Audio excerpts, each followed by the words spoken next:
villages and farms on hilltops around large population centers so they can't expand anymore.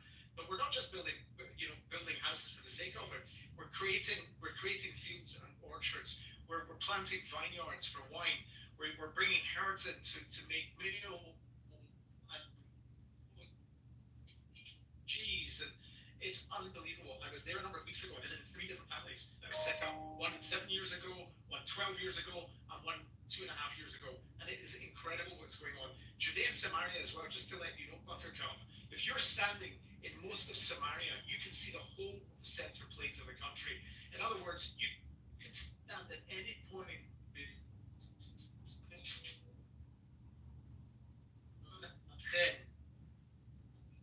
We lost you for a minute. Can you go back 1 minute? You can see Castalia. We lost you for a minute. Yeah, I'm just saying that if you stand. No, go back to going to the top. You can see. The So you can see like all the way to the center. I actually have been in Judea. Wait a second, Buttercup. Wait a second. Where you said, Aleph, that you can stand anywhere in Samaria and see the plains, the flat plains of Israel. You see the center. You see the center plain of the country that stretches from north of Hadera even to clear day. You can see all the way up to Haifa, and you can see all the way down to Tel Aviv. In Judea, you can stand and you can see runway 22 Ben Gurion Airport. You can see into Ashkelon. You can see into all these different places. There is absolutely no way, not a hope in hell, that Judea and Samaria is going to be given up for anything. And just something that's interesting as well, look at the UN resolution back in 1968, 768, after the 6-Day War. What was said? The language has been warped over years. They did not talk about territories. They talked about territory that might be used in a future peace deal. It doesn't mention what territory, it doesn't mention borders, it doesn't mention anything. Judea and Samaria is the heart of the state of Israel. It always will be the heart of the state of Israel. It's not going anywhere. And every day the Jewish population is growing there. And incidentally, the Arab population, the birth rates are dropping at an incredible rate. They're not having children. Okay, so you're not just, this is not a escape room. This is a river of the sea room. From the river to the sea, right? Is what we believe? Absolutely, 100%. 100%, yes. Jordan is Palestine.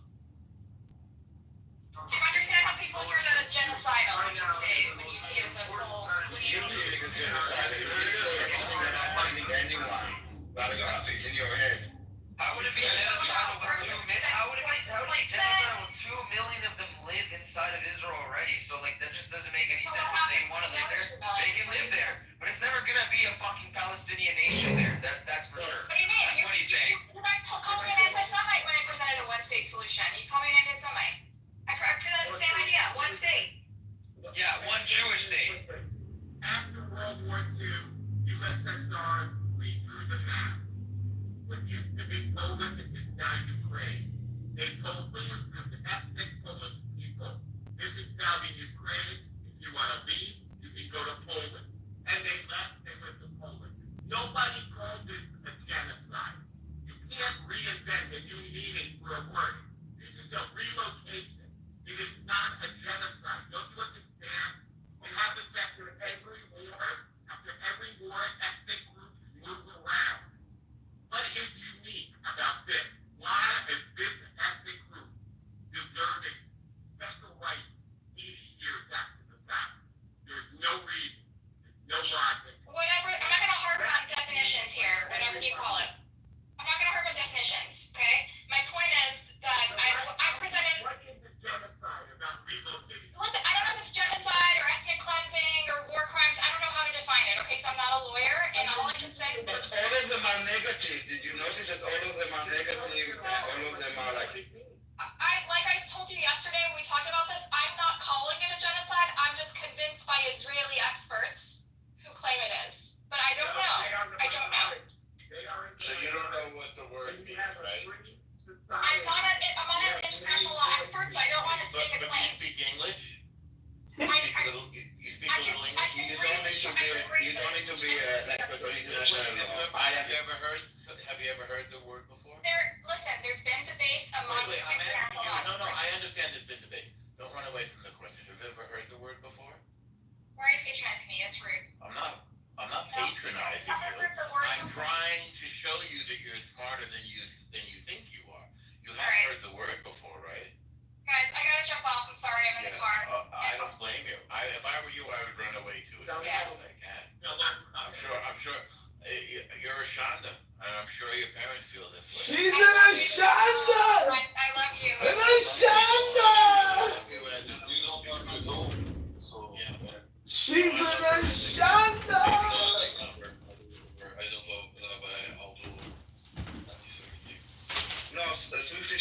lost. I don't think that. I think she's very confused and she's very misinformed.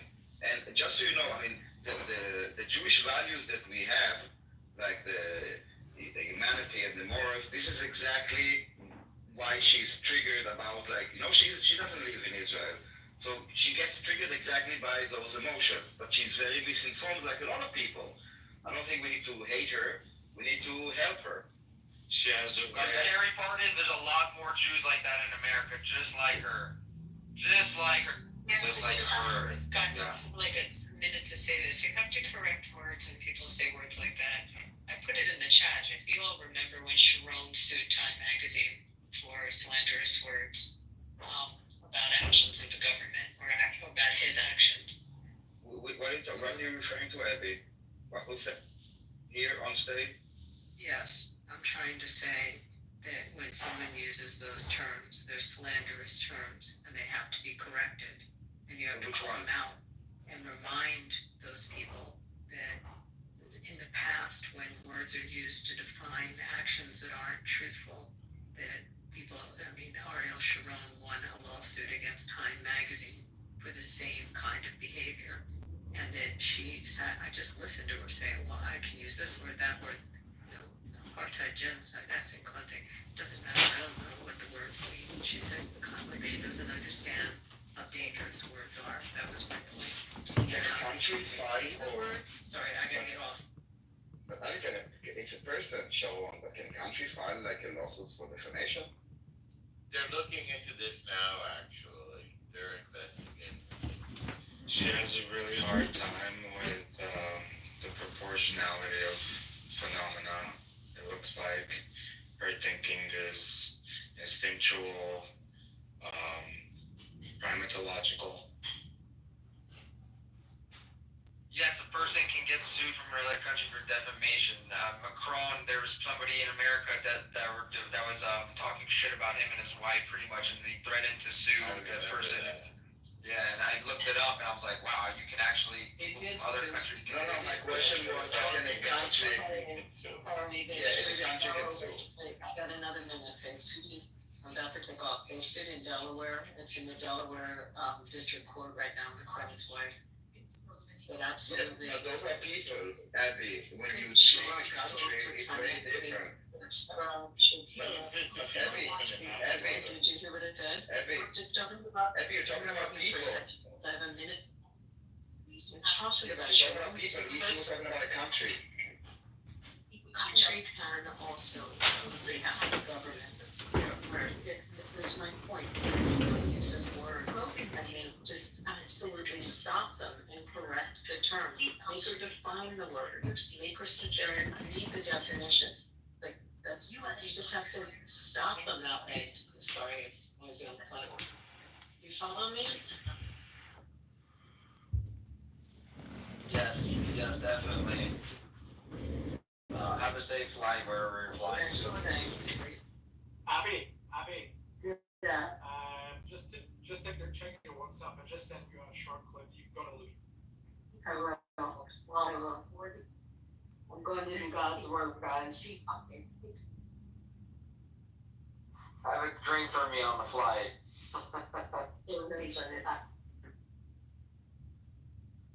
Harry, look at the hockey season. I'm going to come to Florida. Let's go to a game. Sounds good. Yeah, I'll definitely let you know. Right now, I'm excited about football starting. I went yesterday with the Raiders game to 49ers. It's weird to start football this early. But when directed to exit, George Thorogood played at halftime, which was very cool. You know what? But the Raiders are going to start again. Yeah, that's unfortunate. All right, I'm going to get yelled at by the lieutenant. Guys, I'll listen. It's always. Alright, Abby. Bye, guys. ביי. אני צריך לזהר שהיא פה, שאני לא אראה שטויות, כי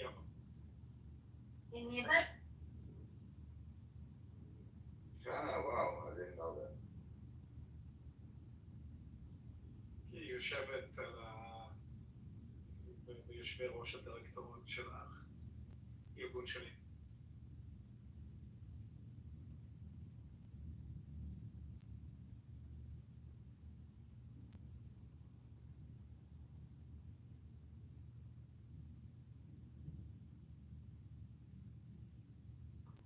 להציע, אם בטרקאפ בא בחזרה, צריך לדבר איתה רק בעברית. אני לא יודע אם כולם פה מבינים עברית, אבל... לא משנה, היא אומרת שהיא מדברת עברית, שוטף. היא מדברת, נראה, לא יודע אם שוטף, היה שהיא כן מדברת, פשוט יש לה מבטא מן הסתם אמריקאי כבד שאומר היא מדברת חצי קלאץ' כזה. היא לא ישראלית, שמע, אני לא יודע איפה המשפחה שלה והחברים שלה. כזאת מצומצמת. Was there ever a case of a country that filed a lawsuit for defamation? Did it exist? Does it exist? But I don't think it makes sense, to be honest. Well, it looks like Israel's going to be suing the New York Times shortly. Interesting. On behalf of who? Of the Israeli government? Of the GHF? On behalf of who? Who's fighting the lawsuit? State of Israel. Really? It's very difficult though because it's a constitutional right for freedom of the press. So, you know, it's one of those things where you got to have the money to fund the lawfare. In the case of Hulk Hogan and other billionaires who fund these lawfare suits. Israel has the money. No, I know Israel has the money, but I mean, do the taxpayers of Israel want to fund these types of lawsuits? I doubt it. We are funding the gas and food. So I think if you ask me which one I prefer to fund, I will fund the lawsuits. And not just one. I will have a few lawsuits. And I think we should go into that space of lawsuits. Because they are doing this again. From the Hindri Job Foundation to file I think 100 hostages or victims are suing UNRWA, I think. Daniel, I think Stacy wants to come up and speak. Stacy, come. Okay. Do you guys just accept Buttercup as just being political? I mean, because that's what I have come to learn on Clubhouse is that all communication is political. So she is literally being her little mini politician when she comes in here and obfuscates and dodges, ducks, and creates her little drama segment. I mean, I think people are just being political, and that's her way of being political. I think evolutionary psychology is a better way of looking at Buttercup and Zima. Well, one is Jewish. Equality instinct. It's the desire to believe in equality of. I know. Speaking. I get it. He's in the Matrix, but I mean. But if you look at the chat, for example, and the Stacy that swiftly, she's like an anti-Zionist, anti-Israel, but she's supporting Buttercup. So if Buttercup will come back and maybe she can see who she's sleeping with, maybe it will help her wake up.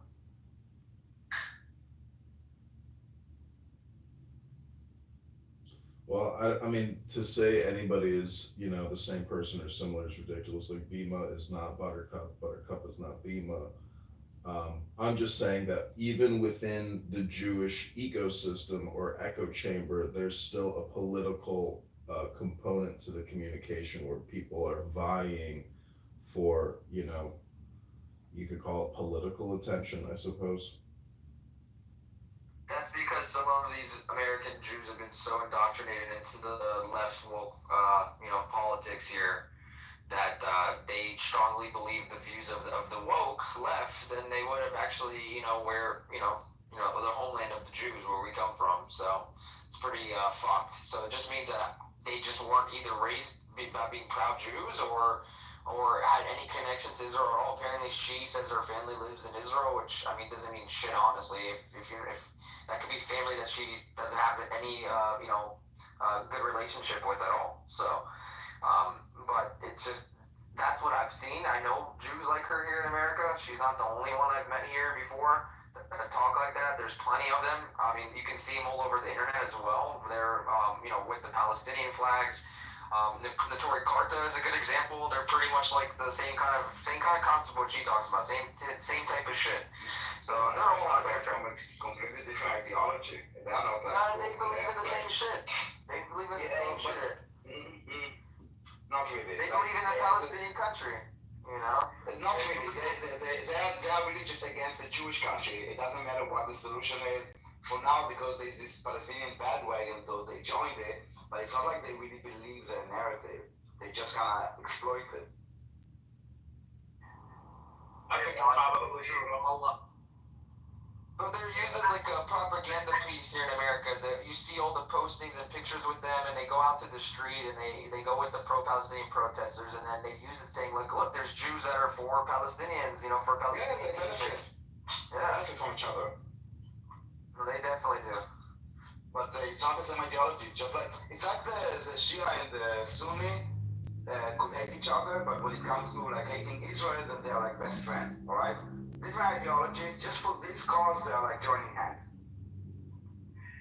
The other side is taking advantage of the morality of the West. They do so tauntingly. You know, we heard Amir once excitedly announcing, "Yeah, but it's genocide, right? It's genocide." It's like they're trying to. Find it in. Well, here's a political statement. Why would they burn down the olive trees? And we'll come back with why did they slaughter 1,200 people and rape and torture and took hostage and starve and destroyed Gaza, but the olive tree?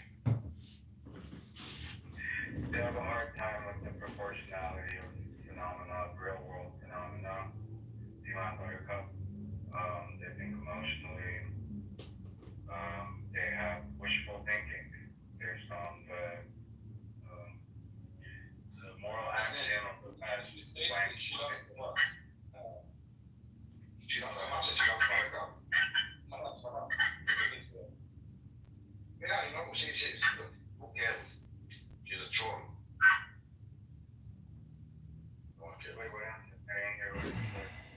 So Buttercup's previous profile on this app was Al. I don't know if any of you remember her, but her name was Al on here. Not that it matters, but you know, if people change their profiles to come on here to have that type of communication. I mean, I just like to document it.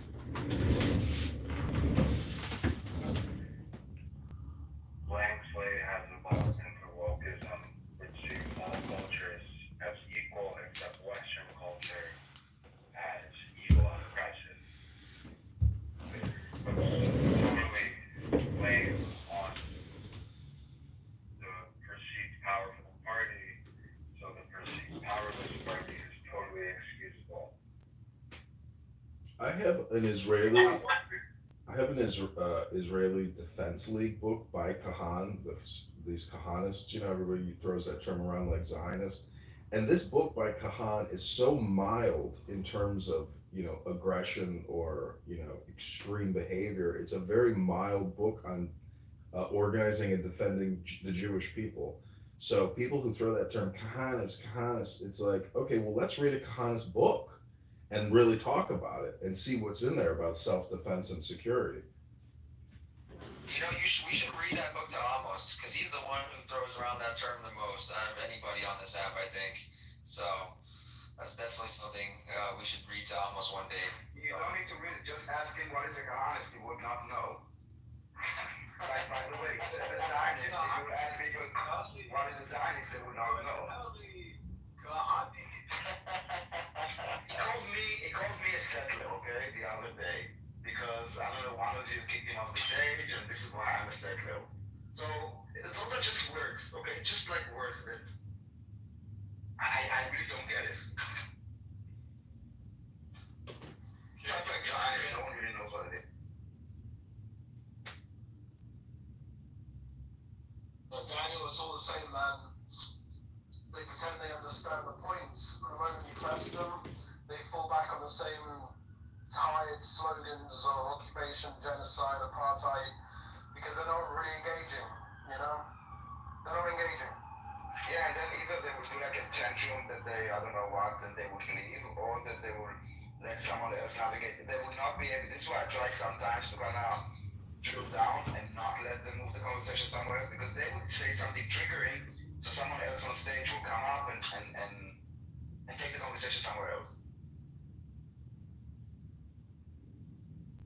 It's all very primal, guys. It's monkey stuff, everything.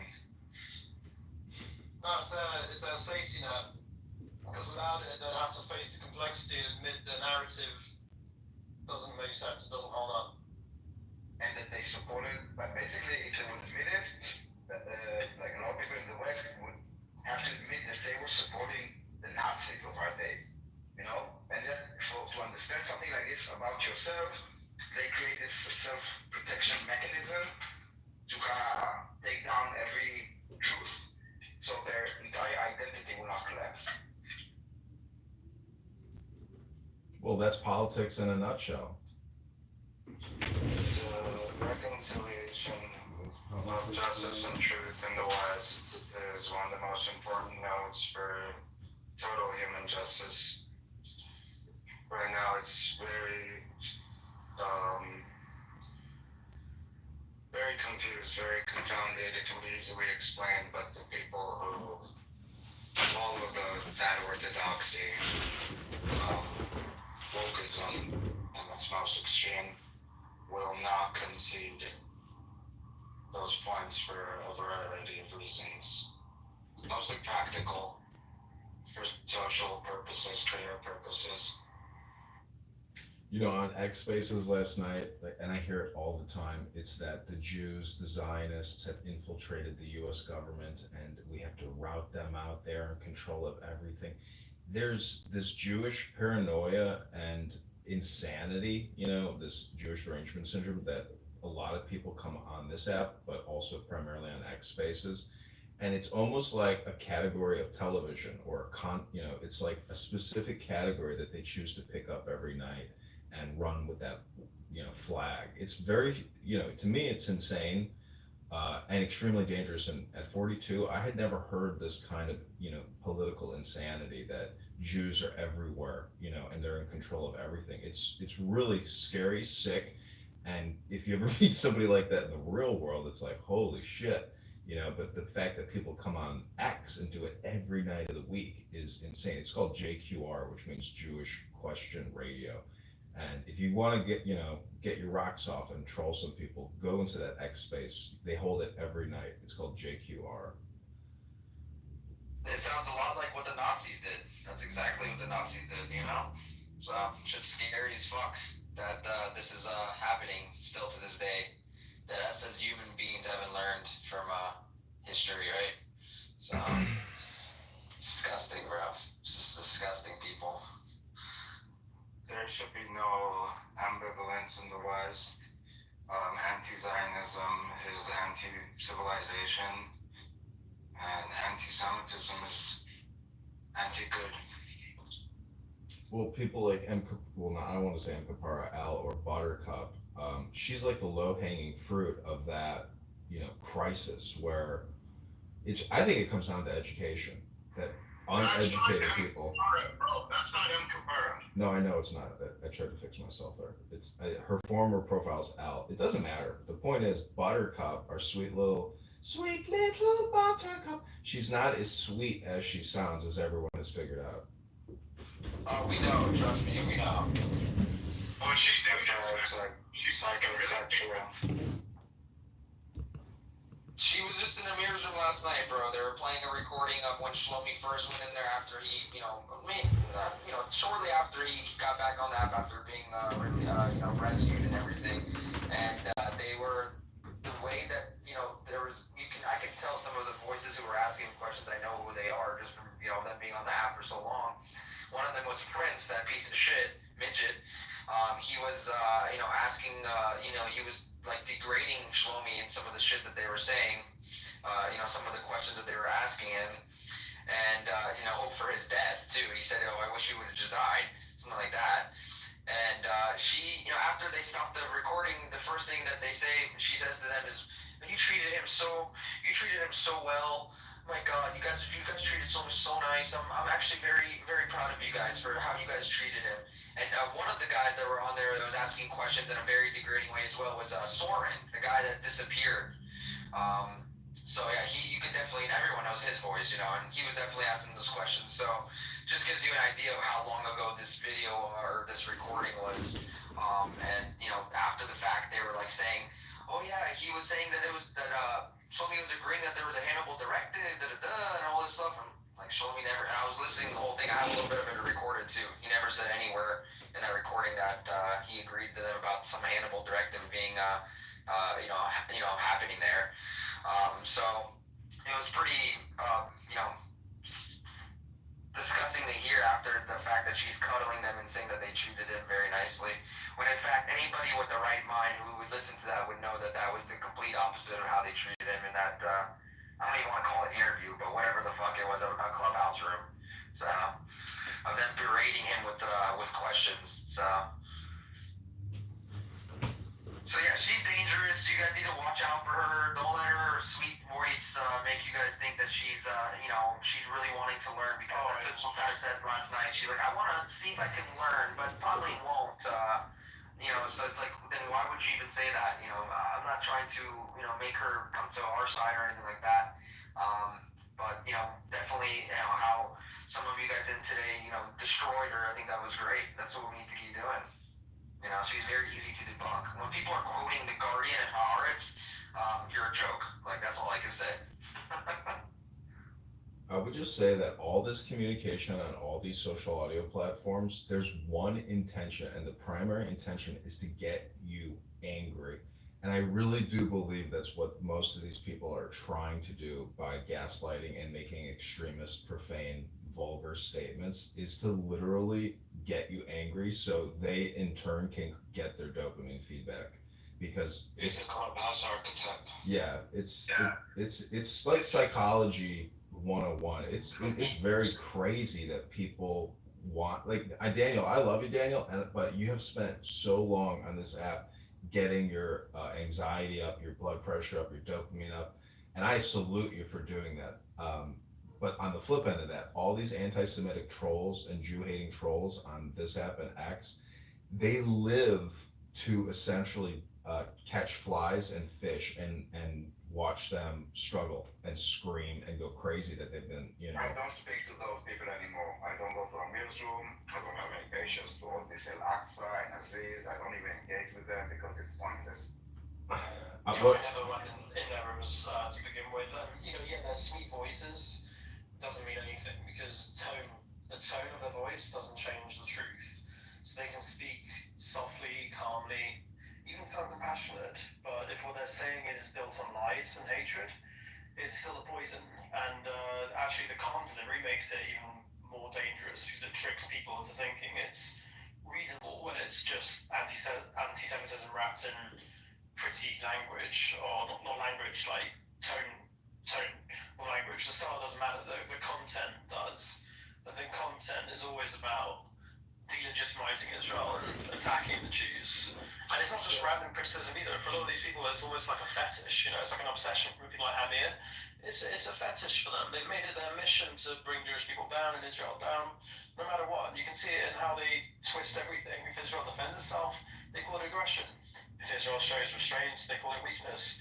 Nothing Israel does is ever right, because the point for them isn't truth. The point is to attack Jewish people and delegitimize their state. That kind of obsession goes much beyond politics. It's literally just hatred dressed up as activism, and it exposes how deep the anti-Semitism really runs. It's all very simple. It's all very cut and dry. It's all very aligned with what is good, what is evil. And I wish there was some rhetorical maneuver in these rooms where, when Israel is put on the defensive, considering the overwhelming proportionality of how dishonest that is and how it wastes time there should be a way on mutual understanding that we're not doing this because it leads nowhere and is dishonest, and you're victim blaming. It's victim blaming. Well, I think if you're a green, I think if you're a moderator or a green bean on this app, it's your responsibility to be an educator. So instead of having endless conversations with somebody like, the form like Buttercup, I mean, you should have some type of action or to do for somebody like that to read with you and get them reading some type of, document, source document, something. Because to let people just do their political propaganda show, you're the sucker or the patsy at that point.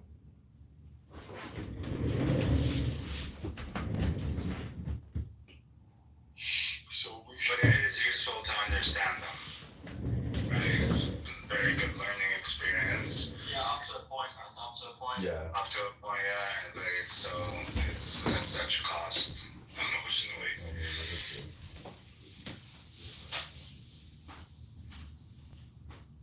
Yeah, there's only so much I can listen to a fucking idiot.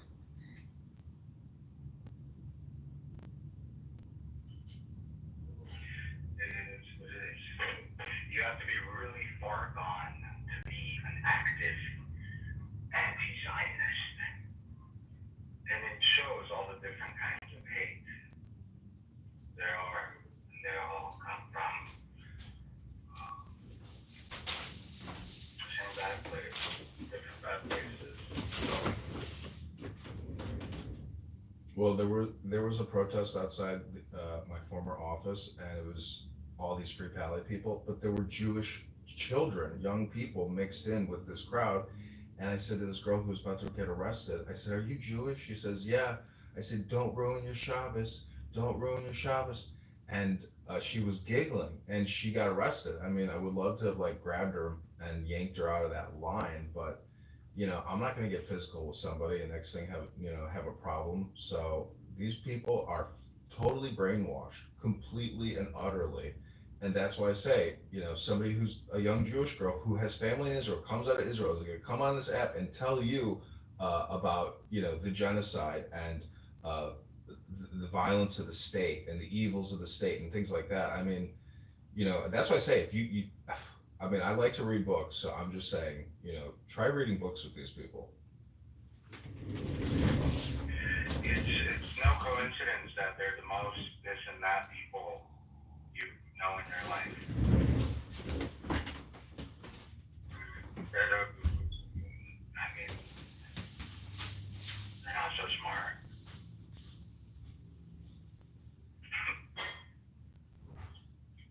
They're not so educated.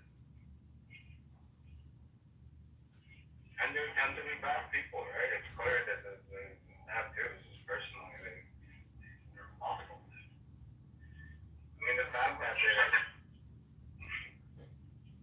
it's also basic. Some of them are books that you recommend, but for the most part, especially in this cause, they're stuck reading Elon Tafe and some other people who they believe are, because they're contrarians to Israeli society, that they're more factual or more honest about the facts and details. So they won't read or engage with other sources. Just read. Because they believe it's all propaganda. Read the Siddur Avodot Israel. I mean, read anything from Sinai Publishing. So, any old book out of Israel. I mean, it could be a spirit. It could be the Tanya. It could be the Torah. Anything, to essentially break the mind virus that has infected their soul. And I would read spiritual books. Jewish spiritual education books with them.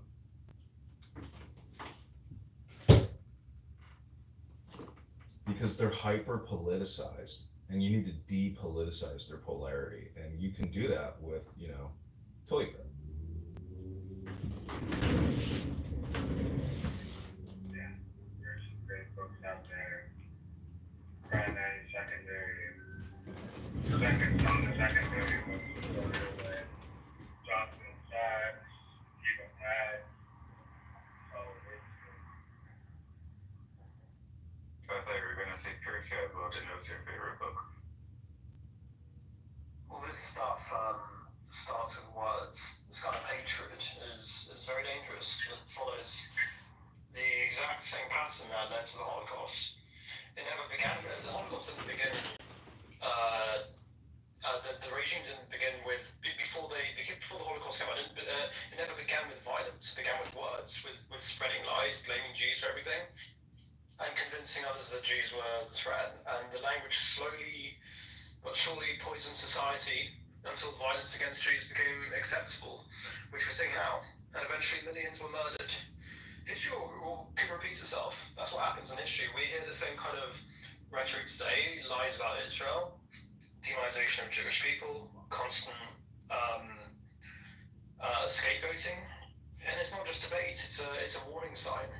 And I wonder, like, have we actually learned nothing from history? If this hatred is still left unchecked, it will grow, and history shows very clearly that things do repeat themselves.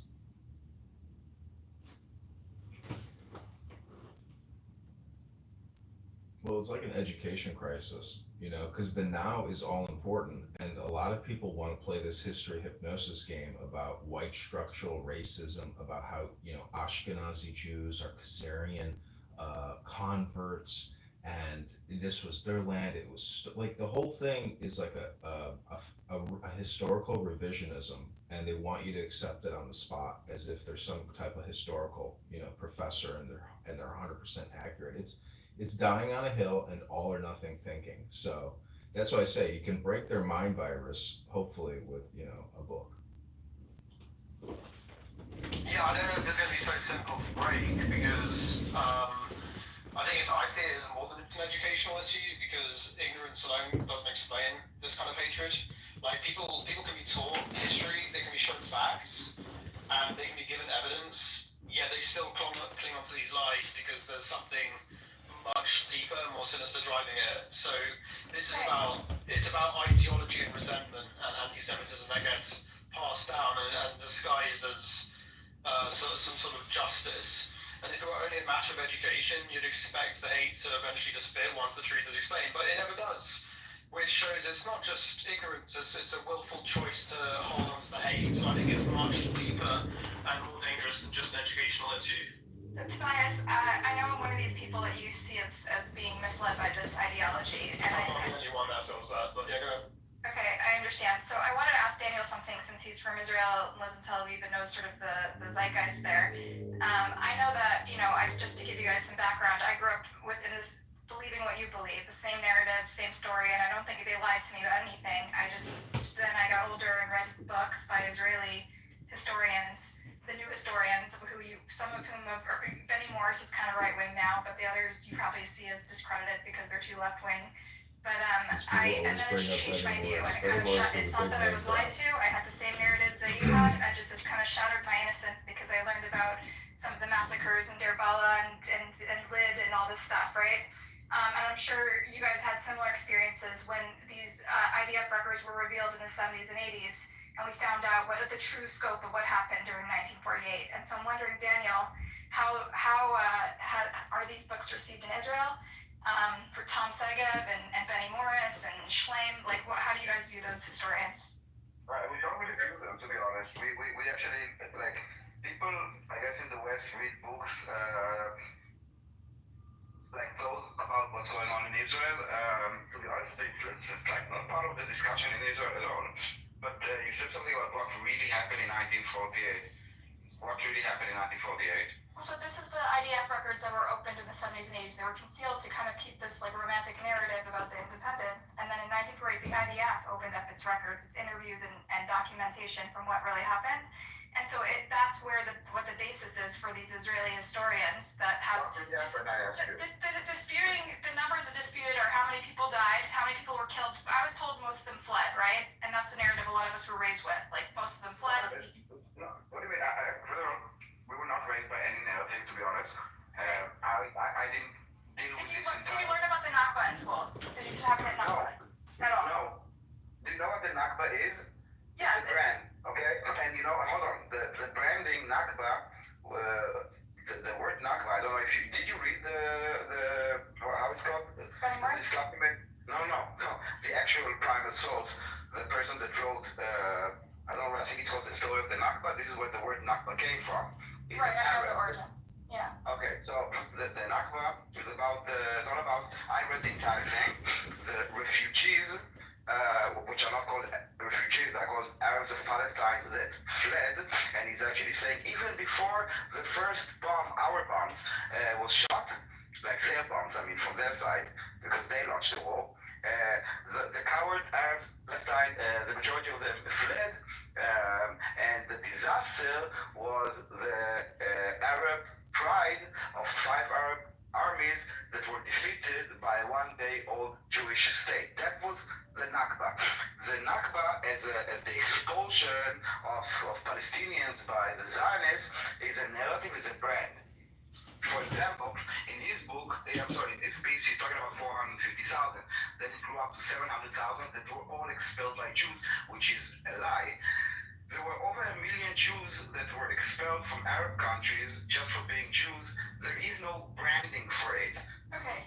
They talk about, is anyone in the world talk about the unbranded ethnic cleansing of Jews of 1 million by Arabs? Because the Nakba is a story that was created later on.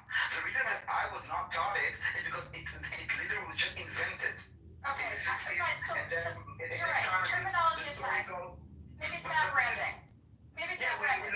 We learned about the War of Independence. Okay, and did you learn that there were some not nice things that happened to the Palestinians then?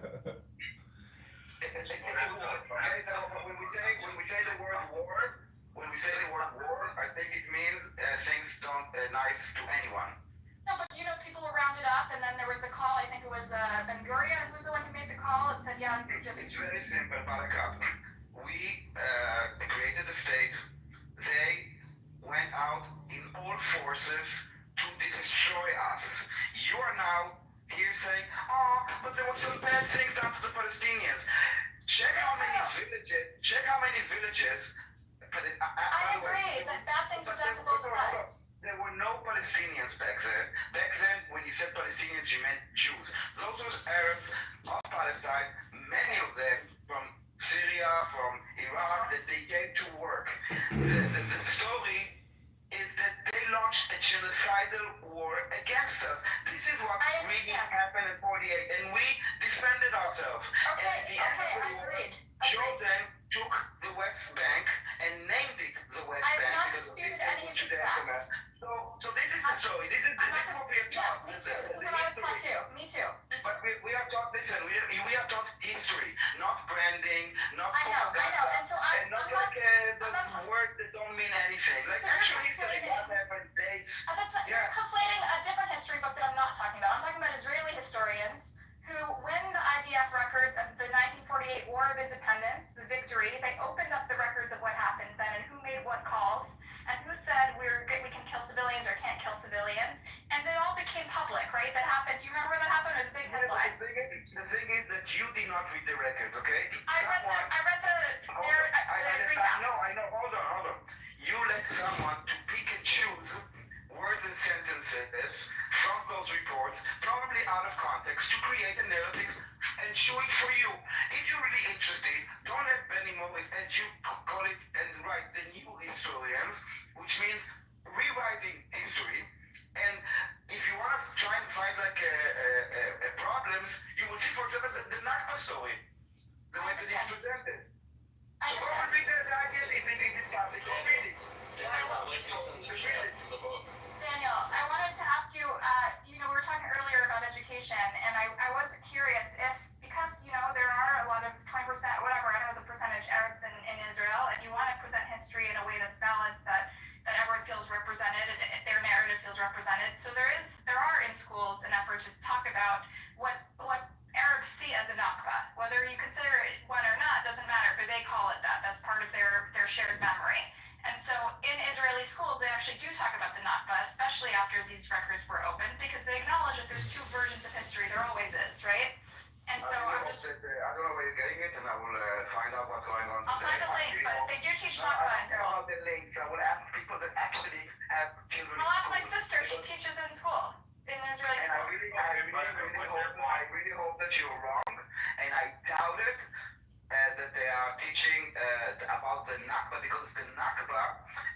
again is a framing of the story with branding. Let's not get hung up on semantics, okay? We're talking about the way people perceive it. So I'm telling you again, the War of Independence, this is what we are taught. There was a war during our Day of Independence. This is what we are taught. The Nakba is a reframing of like basically saying the creation of a Jewish state is a disaster.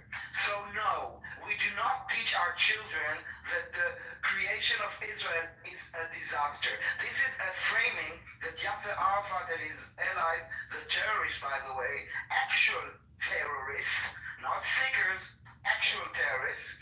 This is the framing that they did also with this Free Palestine. And the jet, it's all I understand you don't like catchphrases and it's annoying. I agree. It doesn't mean it's meant to kind of catch people. It's all about emotions, okay? Okay, When you're talking to me, you're not talking to them, okay? No, but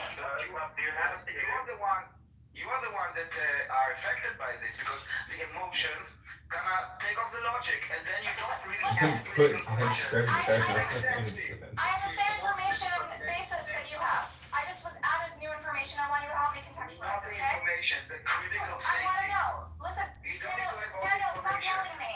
Daniel, I'm I'm not trying to fight with you. I'm not kidding, I'm just saying critical thinking, not Okay, so help me think critically about this. Help me think critically. I just put a link in the chat. I want to know what you learned about Lida, that's today's Lud, about the massacre that happened there. What did you learn about that? I don't know what I learned from this. Like we didn't go in. It doesn't matter because listen. How many people live there now? They should know. They have their narrative of history from their parents. No, it doesn't matter. It doesn't matter. You know, a lot of shit happened. Even on the Holocaust. And people grew up there. Even on the Holocaust.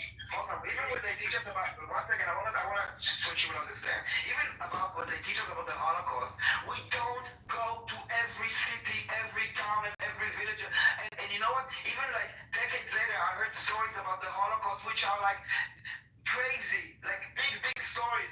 You don't get to teach all those stories.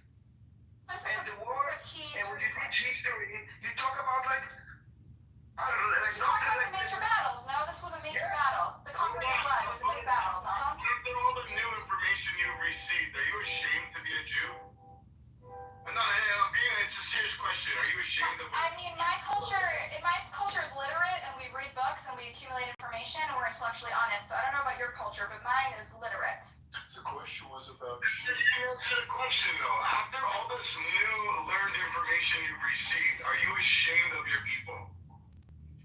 No, I'm proud of my people because I think we can scrutinize ourselves and be accountable. I wouldn't be on this conversation if I didn't think there was hope for our people to self-reflect. What should be done? Are you ashamed of what we've done? Are you ashamed? Like, I don't think you're really listening. I think you're more on the defense. I'm ashamed of certain things that we've done, sure. Are you projecting the fact that you aren't self-reflecting, Buttercup? I don't know who said that.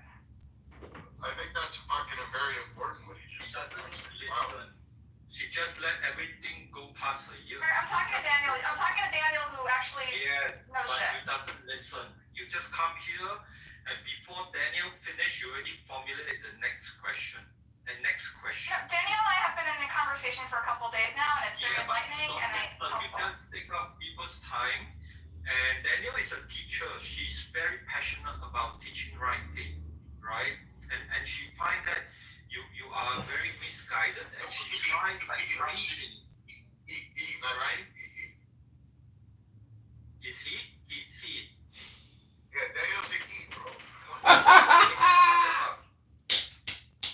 But you think that Buttercup's a teacher? No, Daniel is a teacher. BB. Yeah, Daniel's teaching. Exactly. Buttercup is there, Mr. Buttercup. See, I think if Daniel did like a 10-minute silent meditation, Buttercup would basically, self-destruct because she needs Daniel to essentially, inflame her candle. Daniel energy, you are correct. Danny's the only person in this room that reads anything, so I Why like don't engaging you with them. let other people talk to you, Buttercup? What is going on with the dog piling on Buttercup Oh no, here? Hope is here. I go away. Hope is here. I better go away. on one person, because that's not cool. But 5 different people have come from Buttercup. I've got.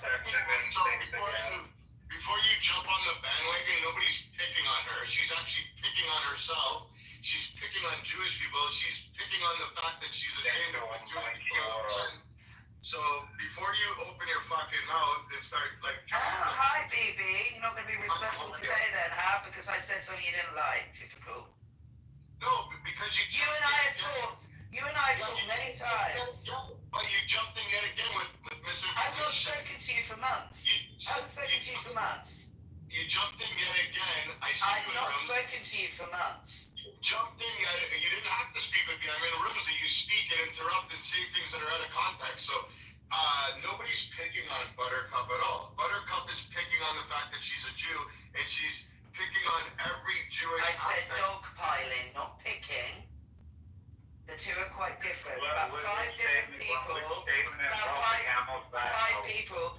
Well, George, you asking her whether there's a Mr. Buttercup. Have you got children? Like asking personal questions. Where we do live in a world where people can't finish a sentence. People can't finish a sentence. Again, I'm anticipating what you're saying, and you feel wronged by my primate expression, right? You think your status is being threatened by my primate expression, even though you probably know a little bit about me, and so you don't think it's important. What you think is important is that all the apes are equal. They must like it. You don't have to. You don't have to put your kids That's around. not what I think. Do I like the fact that we allow So sex please, No, it's not your fault. I think they should have your brain. But unfortunately, okay, my female brain.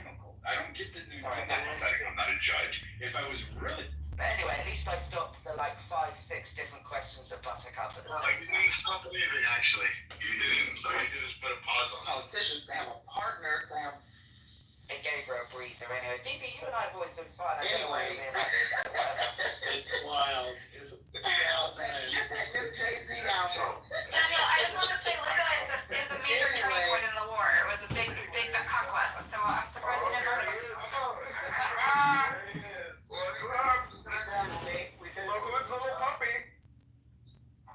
Yeah, so What's going on, John? you can see me in my PTR. That's me wearing a Trump hat, a Cubs jersey, holding the Tao Te Ching, a book, and then there's about 15 phones, live streaming me. So, your title is Clubhouse just an entertainment app? Well, look at my YouTube and you decide. Is it entertainment? Is it trolling? Is it spamming? Is it a waste of time?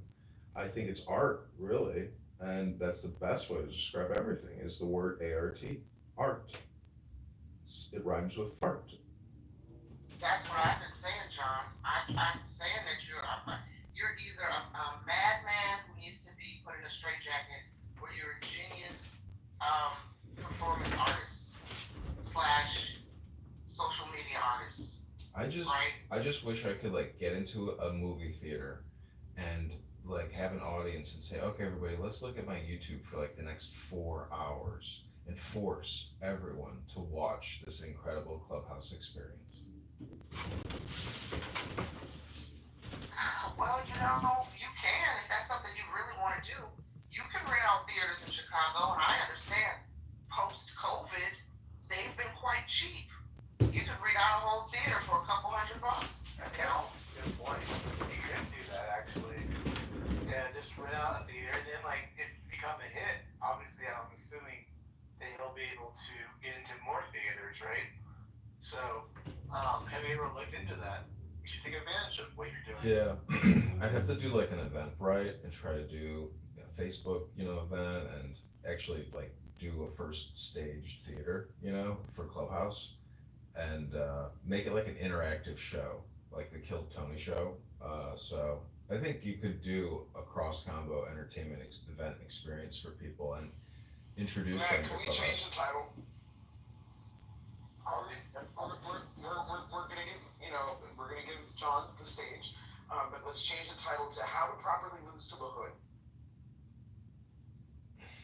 See, in one house, Dr. Adams, that joke would kill it. But imagine if there were 400 people in a theater right now listening to you, listening to me, have this exchange, and they're thinking, how am I going to be a part of this interactive clubhouse experience?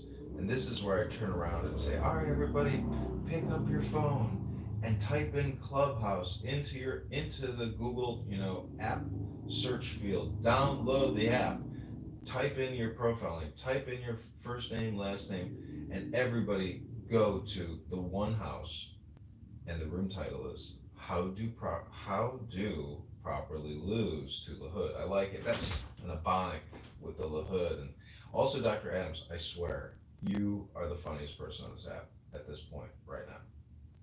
No, Adams is hilarious, and here's to highlight how hilarious he is. Adams lives in California, and he's campaigning for a politician in Illinois. Isn't that right? So this is craziness. He's not even in the district. So that was brought up. I don't know if the person wants to mention their name, but they are in this room. Like, why are you asking people who are not even in that district? I think that was brought up before. But why are you asking for people who don't even have a say in what you're doing, money and all that good jazz? Because this is organizing the organizing, and if a community organizer like Dr. Barack Hussein, Barry Soetoro Obama, a former CIA agent right out of college, and he now has $1 billion library being built with looks like the tower from Mordor. I'm just saying that digital donations, as I formally said, that I believe this is all art and entertainment, but I am an educator primarily. Many of you know me as a clubhouse troll, but I read many books, and you can go to my YouTube channel to watch me reading very important books about psychology, wisdom, education, governance, human behavior, Scotty, all those things. how are you, brother? While doing yoga, right? Yeah, and doing yoga. I mean, that's the most important thing. It's like people have videos of me and pictures of me in my underpants doing yoga in the sun in my dining room, and they love to bring up my sexy, sweaty PTR photos to try to embarrass me. But to me, the fact that I'm actually physically flexible and trying to exercise and stay in shape, but these, like Dr. Adams, I mean, you can call them big backs if you want, but many of these big backs keep those photos of me in their phone, and so I know that a picture of me in my underpants is in a lot of these people's phones. I find that to be what really tickles my jizz. Yeah, Nicholas said that you have cakes. Listen, the hamstrings are very important, and Matt, I would say, how's your physical flexibility? Are you stretching? Are you breathing? How's your health? I'm a very flexible guy. Very flexible in what I do in conversations and how I do my clubhouse rooms. And I'm flexible outside too. I know to throw some things around, throw some weights around and all that good stuff. So yeah. I mean, you may just, and then you just may be better at bending and, being flexible than we are. Our sex lives don't depend on that. But, more power to you, bro. Thanks, Dr. Adams. And I want to let you know, your Darren LaHood crisis actor videos have gone viral, like in the terms of like 10,000 plus. And I thank you, because it's people like you who help push my campaign forward, because without you, I couldn't create this content, and you're doing it for me for free. So thank you. So, how do you see this playing out? What is the final chapter, John, in this magical journey that you've taken on Clubhouse? I can tell you, we're gonna go to Peoria, Illinois, where Darren LaHood lives, and we're gonna go to the Peoria Civic Center, and we are gonna put on Clubhouse, the experience. Don't vote for Darren LaHood, the rhino vaccinologist, super debt creator, Dr. Adams and Matt Cool, One House production, co-produced by Anonymous and Nye. And the audience is gonna say, wait a minute, who is this guy, candidate Congressman John Kitover, and why should we vote for him versus Darren LaHood, who's created $20 trillion in debt? So they can go back and look at all these clubhouse conversations and say, you know what, he has been organizing, he has been raising money, he has been creating a network and a political movement of, co-interested American citizens that want to stop borrowing and spending and create a real economy, not this fake artificial borrowed economy.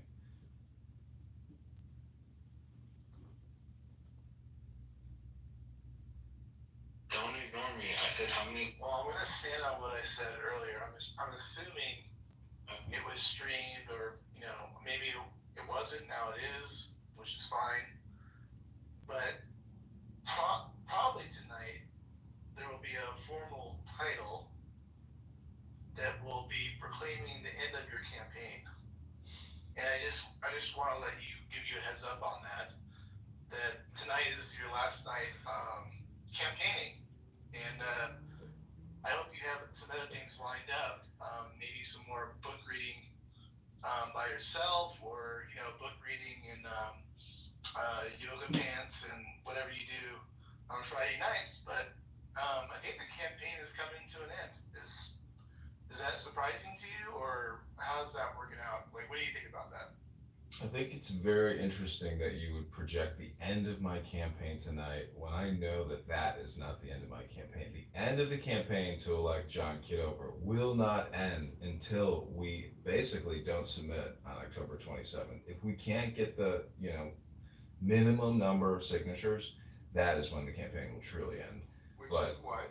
675, 600. No. 575. So what I'm trying to tell you is that hold on. Matt asked me. Okay, go ahead, Dr. Adams. Edmund, you listen. You have to get 0.05% of the total voting population signatures. Okay, which is roughly about 3,700 people. I looked it up, Edmund. So again, you need a lot more than 600 signatures. No, I think we need 3,000 to play it safe. But Matt, your projection about this evening, I look forward to coming to your room, defending my position, and I will tell you right now, you are 100% wrong, and you will live to eat those words.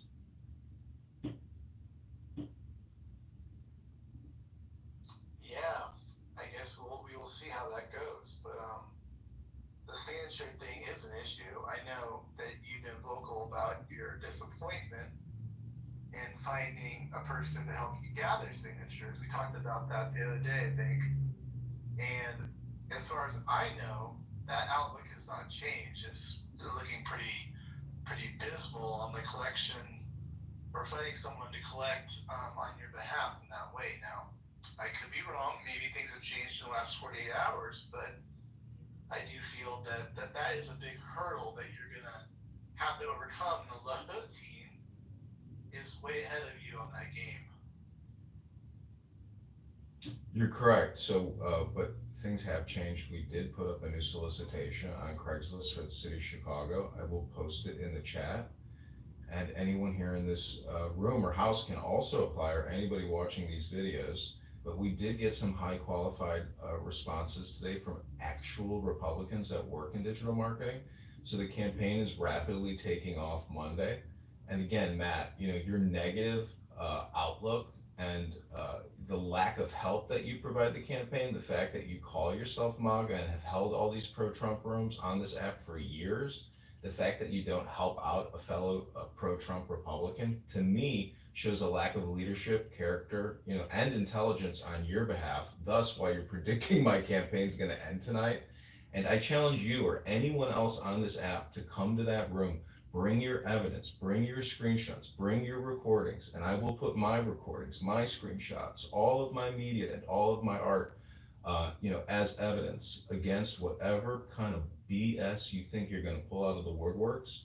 And, I'm already issuing, legal ceases and desist to people on this app that are engaging in slander, libel, as well as defamation. So I would just also put you on notice, Matt, that if you don't give $10 to the campaign to elect John Kitover, you, sir, are no patriot. I am complete. This is John Kitover running for the 16th District of Illinois.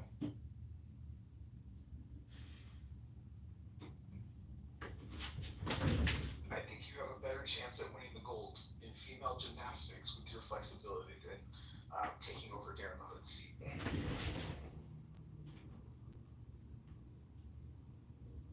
Well, thanks. I'll be sure to let the voters in the 16th district know what you think, as I just clipped that, and I'll be running those ads shortly. Thanks a lot. Yeah, I told you. This man is either insane or comedy genius. It's one of the two. Or it could be a little bit of both, John. That's why John, somebody earlier suggested, we were like, either he's a failed actor or a failed performer or a failed comedian. And I said, he doesn't have to be any of those things.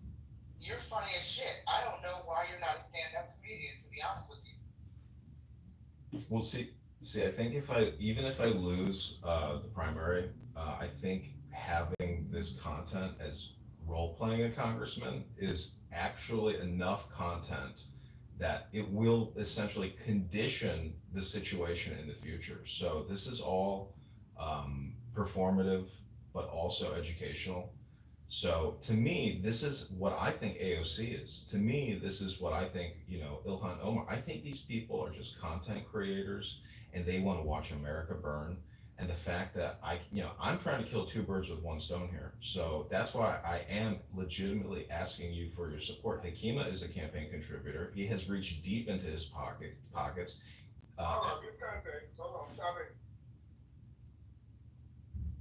Okay. So this is the context. So Hakima is a campaign contributor because in the Super Mojo Positive Vibration experience, Mojo did a campaign auction and Hakima was the high bidder and he got to kick Monica to the goo, which really that clip went viral too. So you see how I can't lose here? Even when we're raising funds, I'm creating content about that and those videos are going viral and those YouTube accounts are gonna get monetized. So thank you, Hakima, from the bottom of my heart. Why does Monica get under your dog's skin so bad? Like, I just don't get it. Hey, Tyler, if you was in that room and saw her visceral reaction to me kicking her off stage, you would have saw why she get up. Like, why is she literally crying almost? Bro, don't let him touch me. I don't want him touching me. Then when I kick off stage, I cannot believe you let him touch me. Like, she's a wicked person. Like, she should get under your skin. To the point where, like, I don't argue with her. I have an open dislike for her. I can be cordial in the room with her. If I get a chance to kick off the stage and piss off, hell, fucking yeah, I'm going to do it. So, Hakima, let me say this. If you find yourself in Roger's absence, being moderated in the muff, while Monica's in there, I just ask that you at least do your fellow Chicagoan neighbor me a favor. I mean, now listen, before I state this, you're obviously your own man, you do what you want to do, but if I can gently ask, if you find yourself moderated in the month while Roger's gone, and Monica's in there with you, please don't vote her. I would never do that, but actually, I believe she had me blocked. I tried to go in the room today and said, you cannot enter this room. So, what? I reached out to Serendipity and she said, her Monica was mine. Yeah, so more like she got me blocked. Like she's such a wicked, evil person. Like, she couldn't even have good humor. Like, I spent $80 just to kick off the stage for an hour. And if she supported John, she should have been like in good humor, like okay, but she took to the point now I'm blocked. That's a shitty person. If you tell me not to do it, I won't do it. But I'll gently reach out to her on the back end. Oh no, I don't care. I don't care one way or the other. I don't mind not saying that. Like now, if Roger comes back and she's mine, I think in the room, then I have a problem with that. But if it's just her, I don't mind not being that person. Okay, right on. Well, I hate that because I enjoy your contributions to the space and your perspective to the space. And the fact that you can't get in there, I don't know, that's troubling. I'm kind of a little annoyed by that right now. I can find other muffs to get in now. There's other muffs out there. Other muffs. So I wasn't there for this. So was there a room where people could do how Craig used to do it, where you could basically toss people out based off a donation or something. Is that what went down or something? Yeah, that's exactly what that is. Yeah, who else got the heave ho? Anybody else? No, she was the only person. Oh man, Monica's is getting. She got it twice. And it was crazy. As soon as they offered the idea, she started panicking then. No, don't do that. It's gonna be me. Because I wasn't even thinking about it until she started like panicking. I'm like, fuck that. I'm gonna take this opportunity to just put her at full tilt. And it definitely she went full tilt. But she opened up she knew that she was gonna get that reaction from someone. So yeah, we ended up negotiating the price and got her up out of there. It was fun. You know, Matt. She should have had fun too, though. But it irritated the fuck out of her. You know, Matt, I just want to go back to what you were saying about how tonight is going to be the last night of this campaign and how wrong you're going to be. And if you go to John Kitover on Instagram, this is what a recent post I wrote. It says, candidate Congressman John Kitover, a service-connected disabled veteran, has been accused of stolen valor on Clubhouse by Brad. His account is Brad Wandering. Audio and video recordings have been made, and the campaign legal team is preparing to file a civil slander, defamation, and libel lawsuit. Additionally, Brad makes daily death threats to women and young men on Clubhouse. Second Lieutenant retired and candidate Congressman John Kitover. So, get that message to Brad, get his ass in that room tonight, and we're going to clear this up. And whatever you think you're going to bring to that table in that house, I guarantee you, Matt, whatever it is, I don't know what you think this room's going to be about, but I can't wait because we're going to money bomb it. And if you're going to be legitimate and non-biased, nonpartisan, and you're going to help a pro-Trump Republican in the state of Illinois, in Chicago, surrounded by Democrats, if you're not going to help me and help me raise some funds and pin my antidote link so we can raise some campaign contributions, because we have people that have applied from this Craigslist ad, and they are extremely high quality caliber candidates that can really help us campaign. So we do need funding, and it's not going to go to me, Matt. It's going to go to people that want to work on this digital marketing, communication, and on the ground operation strategy. So two things. Is that listed on your campaign website, what you just mentioned there? I didn't hear what you said. It's on John Kitover on Instagram. I'll put it in the chat. Excellent, sir. Now, do you have receipts that you've actually donated to MAGA at all? I am just out of curiosity. Like, anybody can cosplay as a MAGA, right? Yeah. Yeah. What is your participation with the MAGA movement? Let's examine this a little bit. Sure. So I voted for Trump twice and once in the primary. I went to the original Chicago Trump event here in Chicago, which was disrupted by Soros activists. At that time, I created a Facebook group called Chicagoans for Trump, and I did as much digital media organizing as I could in Chicago. And guess what? Barely any response. You're totally shadow banned, totally ghosted on Facebook. Can't do any political free speech on Facebook. Even in the very beginning for Trump, got no traction whatsoever. Let's see. For years on this app, Augustus and I and others in the preservation of the human race spoke up against Operation Warp Speed and the mass vaccination of the population in America and around the world, which we viewed as a Bill Gates, Dr. Fauci, Pfizer, Moderna, J&J scam to poison us, to defertilize us, to destroy our DNA with spike proteins, which has all been proven true. I've suffered the loss of over probably 40 Clubhouse accounts. I've had to go through 50 phones to continue this messaging. So, I believe Kennedy, who gave all his votes to Trump, helped sway the election by a marginal percent, 3%, 5%. That was a huge contribution. And look where Kennedy's at, top advisor in the cabinet. So we've done a lot on this app for the MAGA movement. I wear MAGA hats out. So in Chicago, the Illinois GOP and the Republican Chicago GOP, they did nothing for Trump. We went to events. There was never any kind of Trump organizing, Trump promotion, nothing. So I live in a desert of anti-MAGA people who don't want to be identified either as MAGA, even going back years. But, in terms of giving money to the Trump campaign, I gave my time and a lot of digital marketing effort I was even labeled by Mark Zuckerberg as a Russian disinformationist. So on my Facebook account, I got that notification. Your account has been identified as part of the whatever the name of that English Britannica company or whatever it was that had all that data.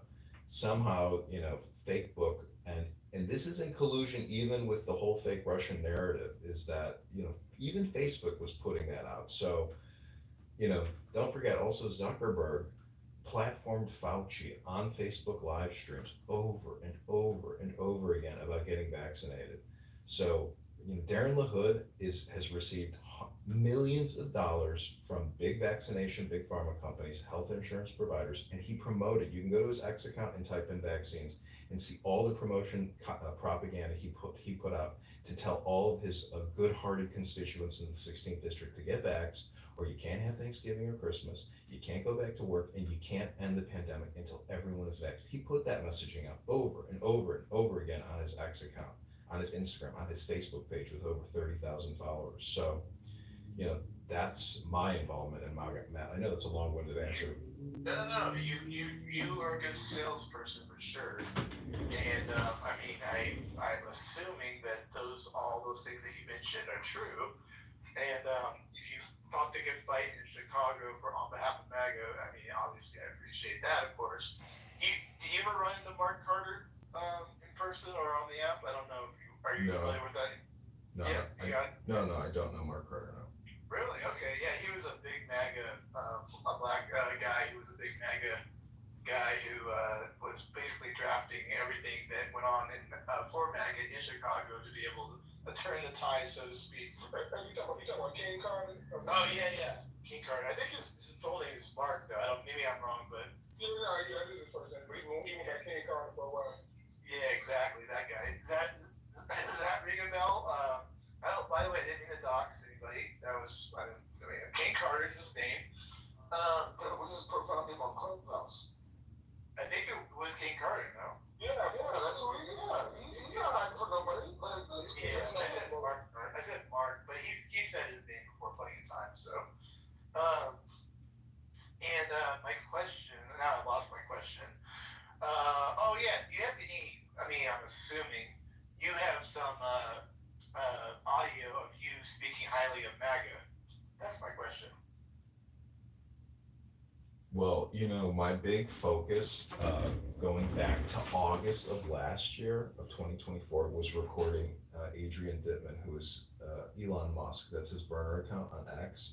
So I feel like the work that I did recording Elon Musk, even going back to August of last year, was an incredible experience because I literally recorded him doing all of his events for Trump, jumping onto X, jumping into Adrian Dittman, having a subscriber only private. Like, I have recorded Adrian Dittman to such a high degree that he now creates fake burner accounts on Instagram, all over, on YouTube, everywhere, because I have so much Adrian Dittman content that if you just go on YouTube and you type in Adrian Dittman, you're going to see John Kitover's production of Adrian Dittman before you'll ever find Adrian Dittman, which has 250,000 followers on X.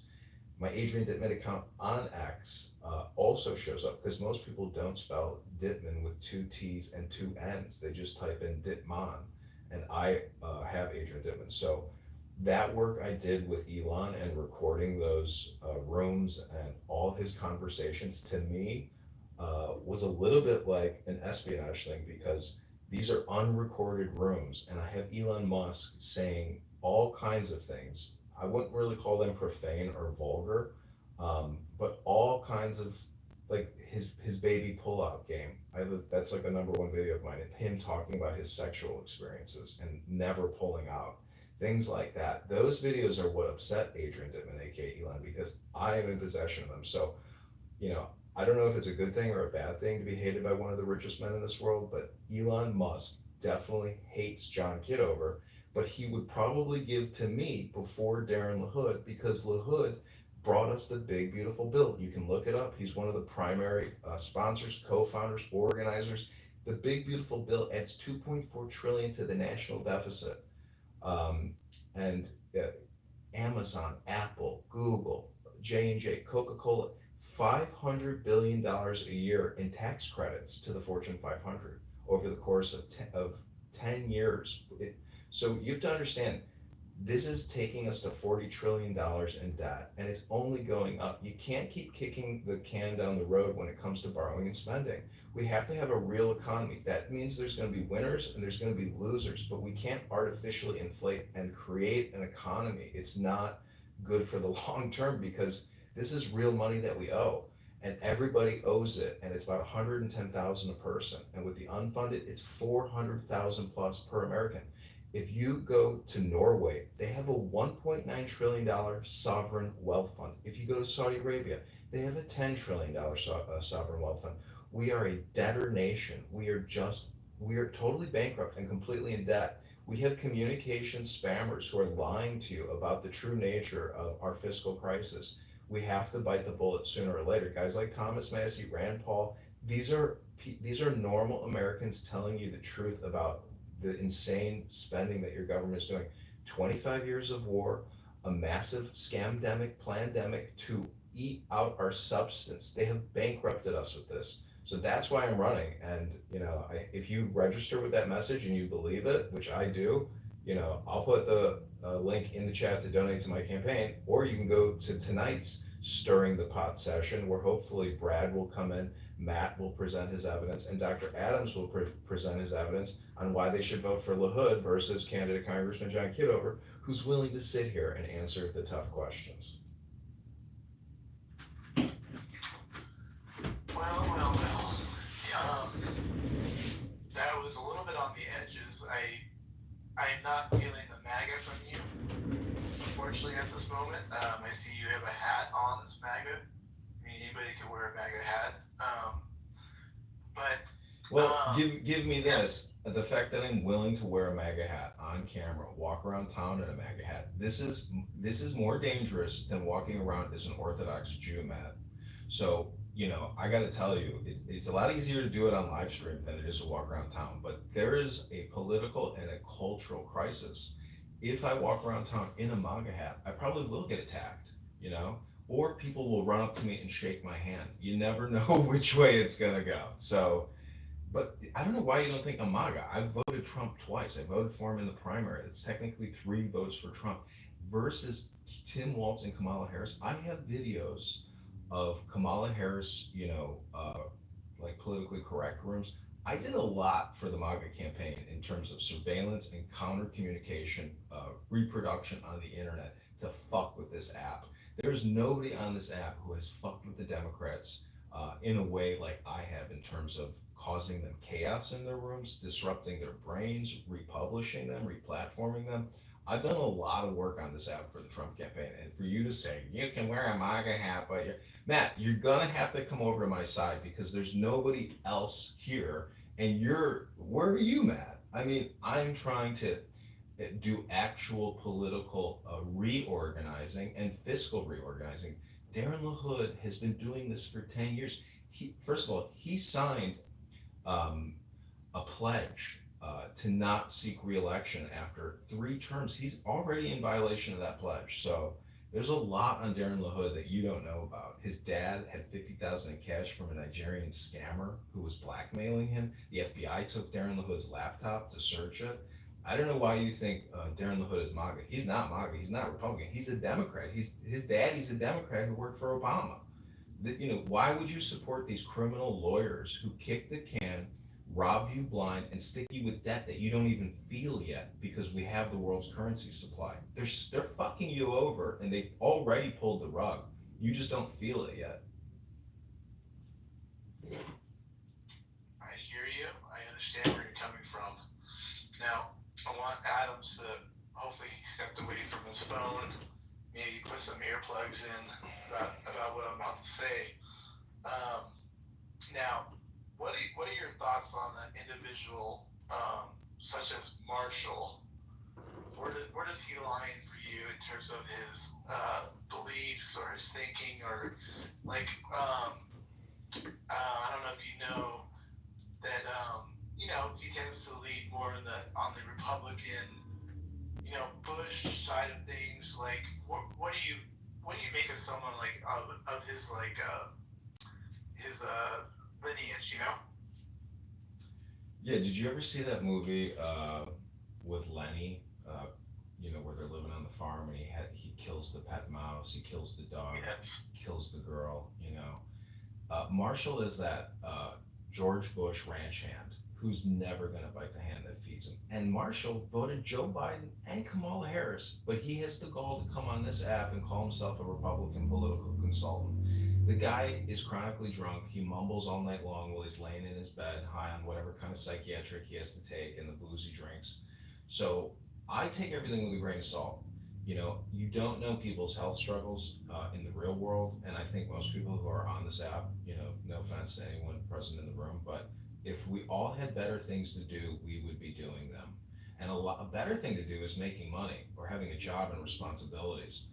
So, by the way, you missed my title earlier. Maybe you saw it because about vices. I don't know. Did you see that title, John, or no?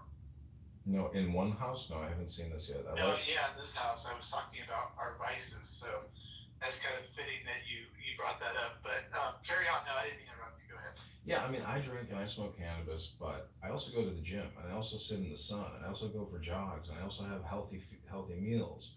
But Marshall, the thing is, I'm willing to attack a person, a man, but I don't want to attack women and I don't even want to argue with women. But I'm willing to debate with Marshall, but in terms of communication and having an actual conversation, he shuts me down every time and he just blurts something out like, this guy's a troll and he's not a Republican, kick him. That's basically Marshall's response to everything. So if he's here tonight, you would have a good faith debate with Marshall if he went back and forth with you on some issues, right? Sure. I will communicate like a normal person and stop and listen, but if the mods are just gonna let Marshall be a mod and talk over me or shut me up or yell, it's like, at least call him out for it. Don't let him get away with it. That all sounds fair on that front. I don't know if anybody had any more questions for this guy, I guess quote unquote comedian, as NY likes to say. But yeah.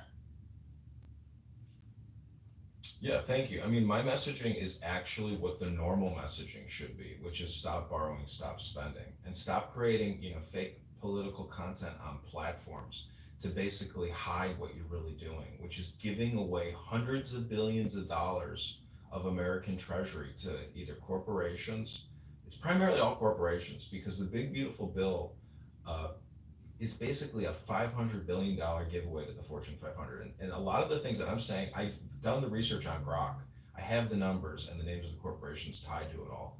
So if you do a cross comparison reference between open secrets and the HR acts, and you ask them, for a percentage on how someone voted, you can do all this incredible cross reference data with Darren LaHood's voting record, his donors, and how much money he passes in the acts and which corporations get the money. So in my opinion, Darren LaHood is running a $10 million plus skim in the same way that the mafia would skim a casino cash room.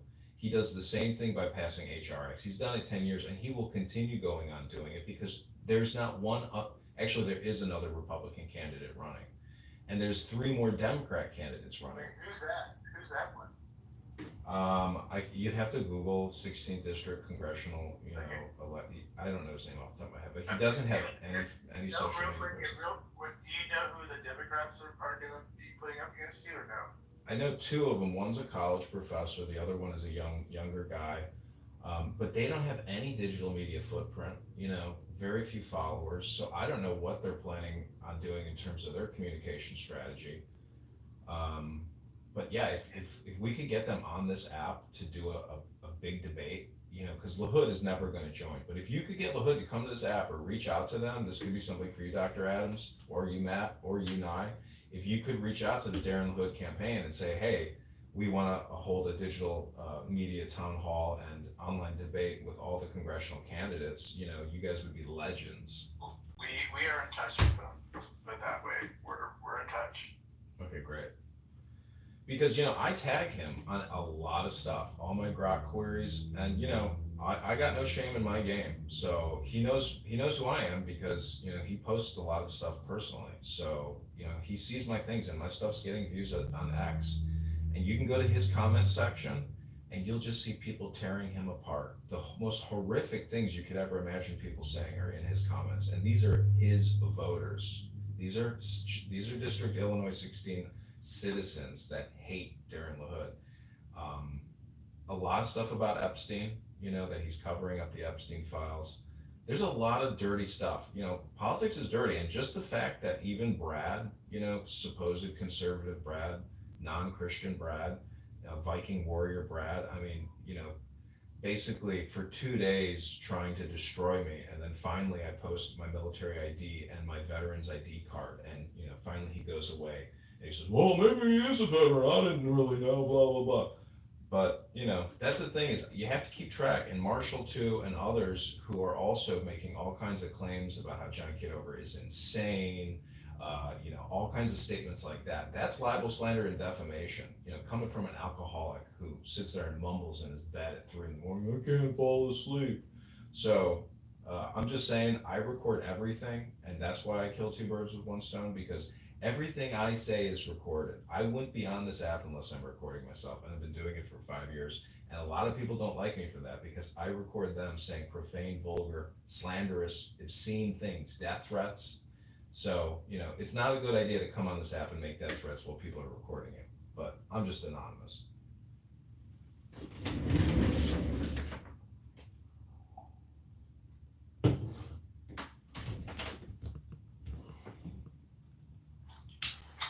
Well, there we have it. Do we have anybody with any further questions? We might have to carry this over into the evening, where we don't want to show all our cards just yet. We don't. This is just a little prequel, little pre-jazz. Trying to gather up, size each other up. Team LaHood is definitely prepared and ready. Listen, Team LaHood has been put on the ropes. You guys might as well duck out. 30 minutes ago, you were telling me tonight's the end of my campaign. I think you guys might want to self-reflect yourselves, especially Dr. Adams, because I got Dr. Adams saying all kinds of horrific things. But you, Matt, to make the accusation that I'm not MAGA when I'm wearing a MAGA hat, and you're going to support Darren LaHood, who he's not even MAGA, Matt. He's a fake MAGA. Look at his X account. Look how much support he never gave Trump, during this last election. So don't tell me that this guy's MAGA and I'm not MAGA. Believe me, my father stands with Trump. I stand with Trump. A lot of friends I have, did a lot for Trump. I mean, even in the very beginning, we were walking around Chicago with MAGA hats, and people didn't know how to respond when they saw you wearing a MAGA hat back in, what year was that, 2020? So anyways, it's been a long journey, and the fact that Trump is the president is the greatest thing that could have ever happened. It was the destiny for America. But I believe that my campaign and all my life experiences and all my work and everything has built up to the destiny of this campaign. It's not like people don't just randomly run for Congress. Like, it takes, chutzpah, or it takes, will to power even. I mean, it is a journey running for Congress and putting your face in front of a camera and talking nonstop about issues that you believe are very important. I'm trying to accurately describe the situation while people like Darren LaHood are trying to essentially propagandize you to make you not know the financial back end of the situation. That's the problem with Darren LaHood. This is your calling. You feel is this your moment, basically? You feel like this is your calling to be able to do public service for the community of Illinois, the 16th district, right? See, it is all about the 16th district, but you know it and I know it that most of these congressional people are talking about bigger issues that affect the nation, not just their district. The number of jobs in that district is one of the number one factors as a congressperson you want to be looking at. The mantra is always, it's the economy, stupid. Jobs, jobs, jobs, jobs, jobs. Darren LaHood believes in jobs, but Big Beautiful Bill it's not necessarily reciprocal to the district you live in. You're not getting a percentage of the big beautiful bill based on who your congressperson is. That money gets chopped up and goes to the biggest corporations in the planet: Nvidia, Google, Amazon. You can look at the $500 billion annual tax credit to the Fortune 500. Darren LaHood essentially taxed you again. He gave what would have been a future liability to the Fortune 500 of 500 billion a year. He gave them your money in taxes that they would have had to pay otherwise. So I'm just telling you, you have to stop voting for people that do this, because they're pulling the rug out underneath you and they're calling it big and beautiful. It's not beautiful. It's a big tax giveaway to the Fortune 500 that they're sticking you with as a taxpayer for future liabilities. This is merely offsetting tax liabilities to the population as opposed to the corporations. This is what's happening. This is the reality. This is the situation.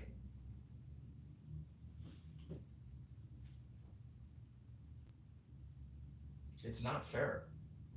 They're treating you like the corporation that should be paying the taxes. It's just not fair. We the people are responsible for these bills, and they're gonna come due. And whether it comes out in inflation and eggs go to $10 and milk goes to $10 because of this inflation, a lot of the inflation will happen by foreign debt holders flooding into America and buying our assets like they're doing in California. One out of every five house transactions are being done by the Chinese, and it's usually a young female, 21 years old, who comes in as the buyer.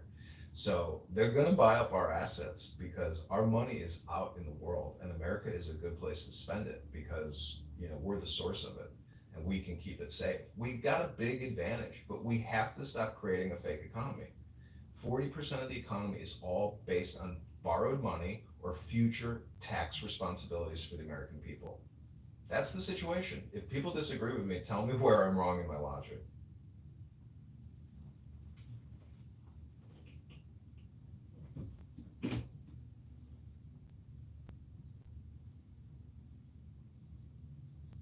Then I guess I'm correct. But some people want to keep kicking the can down the road. I'm not one of those people. I want to crush the can, gather it up, reorganize it, and recycle it. But to keep kicking cans is childish. And Darren LaHood is a child. I'm a man running for Congress in the 16th district of Illinois. All right, that's my spiel. I hope you guys like it. Hey, the problem is, family, my brother John, like, MAGA is only interested in what Trump wanted to do. I really get mad when I believe you a rare case where you can separate yourself from his agenda of spending money. I just don't, other MAGA don't want to hear that. Unless Trump said it first. If Trump said it, then your brain kind of independent in that sense. I definitely get MAGA. Trump may end up being King Midas because kicking the can down the road is the definition of a Ponzi scheme. And sometimes Ponzi schemes peak. This Trump could be the peak of our Ponzi scheme. Even if we get a Republican in the office in the future, that Ponzi scheme may not have the Midas touch that Trump has. Trump does seem to be the magic man, and that's why I support him.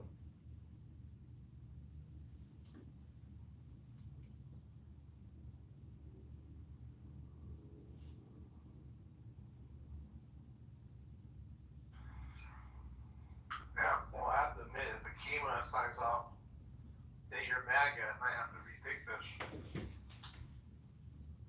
And he's a campaign donor. You are a supposed Republican MAGA. The thing is, you can still support Trump, but not support his fiscal policy of borrowing and spending. The belief that borrowing and spending and the growth that it generates will outweigh the costs of that borrowing and spending is ludicrous. We're giving money away and reshifting the burden of future tax liabilities and responsibilities to the American taxpayers. That's all we're doing. And you don't feel it yet, but in 10 years from now, when your property taxes are still going through the roof and your income taxes are still going through the roof because it's the only way to sustain the debt, they're setting us up for a catastrophic, critical failure. And if we don't enact fiscal prudence now, we will never be able to right the direction of the ship. It will become runaway Weimar Republic inflation. that may sound, like a crisis actor saying that, but if you look at Germany in the 1920s, prices were doubling every day, every 2 days. And it's the same thing in Venezuela. This is how you inflate a currency. We are doing that. But then we also have a dishonest bargain with the Federal Reserve, which is a quasi-private institution in the same way that Fannie Freddie are. They're government funded. It's supposedly one big system, but with separate boards, separate rules, separate governance, private, secret, closed door meetings. Does that sound fair to you as an American voter and taxpayer, that the Federal Reserve gets to have private, secret, closed door meetings with no transparency, with international stakeholders in, dealing with what assets are going to get bought up in financial operations? So there's a lot of secrecy that the American taxpayers are not keen to. And, Thomas Massey, Rand Paul, they want to audit the Fed and end the Fed, shut down their secrecy, shut down their hidden shadow operations that the American voter and taxpayers have no insight or vote into. Why does one guy get to set the interest rate at 4%, 5%, 7%? I've seen the interest rate fluctuate from 2% up to 8% in my life at 42 years of age. That's not a bad, range, but the point is they're inflating the currency, and it's just, you can go to usdeclock.org and study all these, figures, and the Treasury API, Thomas Massey, has his own button lapel. We just hit 37 trillion plus. So the data is out there, and if people live their lives with personal responsibility and self-reliance, why isn't the government doing the same thing? It should mirror everybody's individual action in this room. Otherwise, it's dishonest, and it's not a good bargain. Yo, so I had to step away for a minute to handle something in the house, and I had this room playing, my phone on speaker, obviously it's on speaker. One of my family members was like, "Are you watching the news? What news channel are you watching?" I think they were listening to John speak. I said, "It's not news, it's Clubhouse." And they're like, this family member, normally when they hear Clubhouse, it's a lot of noise and people are issuing death threats, et cetera, et cetera. So my family member was like, listening to John speak, they were like, "Wow, he sounds so articulate and smart." I said, "He's running for Congress here in the state." She said, "He sounds like a politician." So there you go, John. You impressed one person in my house. They said you sound very smart, articulate, and very political. So I guess you're doing something right. Yeah, the debt is a political topic because technically, we're all going to disappear and go through the same gate penniless. So the whole question is, how do we optimize the situation for future generations, or create a better game for the next generation? And what they're doing now is setting up future generations for disaster, for actual slavery to the banking industrial complex or the debt creation system. We should be like Norway and have a surplus, a $2 trillion surplus. We should be $37 trillion of debt going to 50 trillion. Like, we are the biggest group of hypocrites if we keep doing this, because it may seem cool to kick the can and run a Ponzi scheme, but if you start a Ponzi scheme in the real world, like Bernie Madoff, eventually it hits a critical mass and it implodes and disaster strikes, and you go to the goo.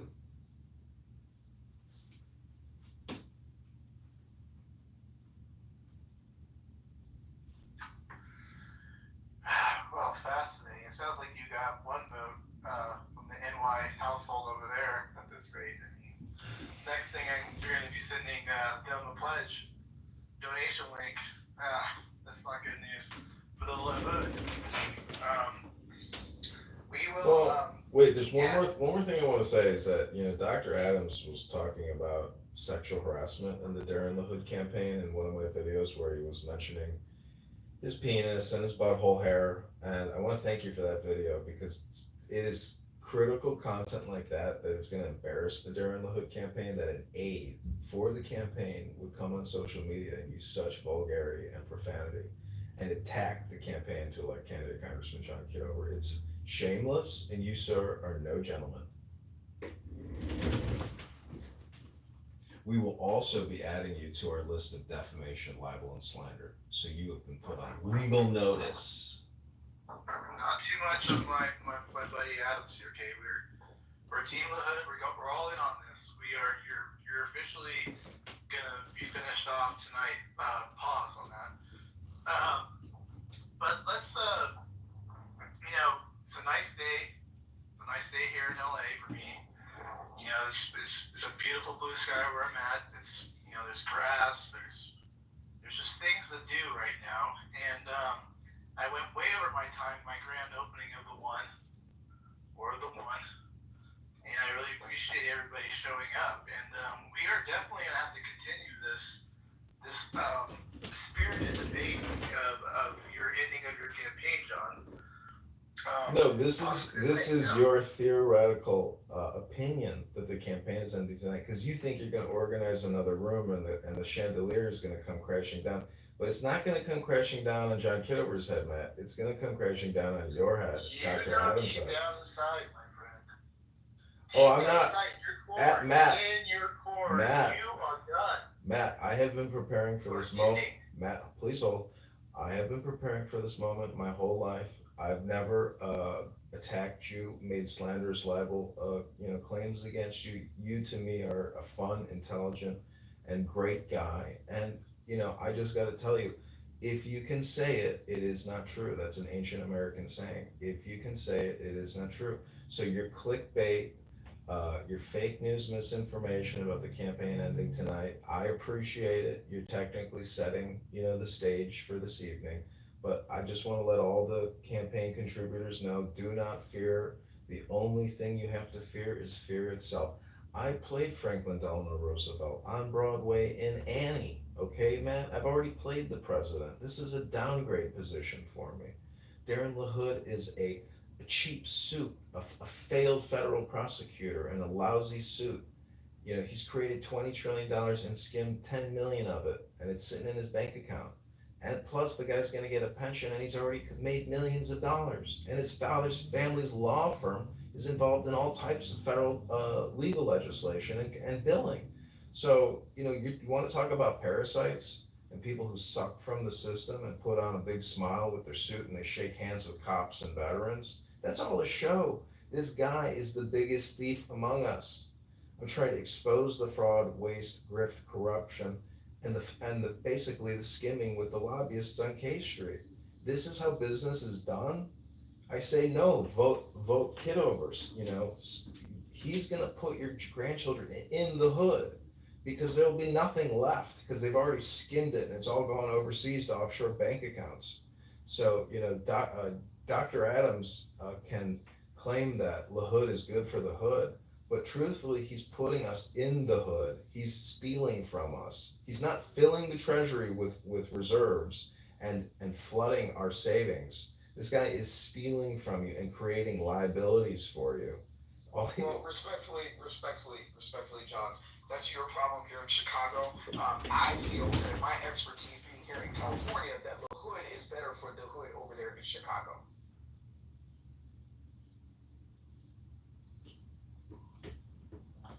I don't want to get too far into this. I think we've had a fair, mini debate to set the stage, for future stuff coming up. And John, you stated your case, and I respect that. I have no hard feelings for you personally at this moment. I do think the campaign will have a demise very soon. Maybe it's not tonight, maybe it's not tomorrow, but my gut feeling is this all comes to an end pretty soon. It's just, I guess, going my feelings. That's where I'm going right now. I think the HUD campaign has a very good chance of putting this all to rest in that way. But I think Adams, NY, and Yakima, thank you for of the house. So I really appreciate you guys showing up, and I hope to have more stuff like this in the future. I think we had a good morning room opened up, and I think whether or not I can keep this thing going, I don't think that's gonna happen. But there's gonna No be way. I need Oh, the yeah, inversion. yeah. I need the inversion. I just updated my profile. I'm no longer anonymous. This is John speaking.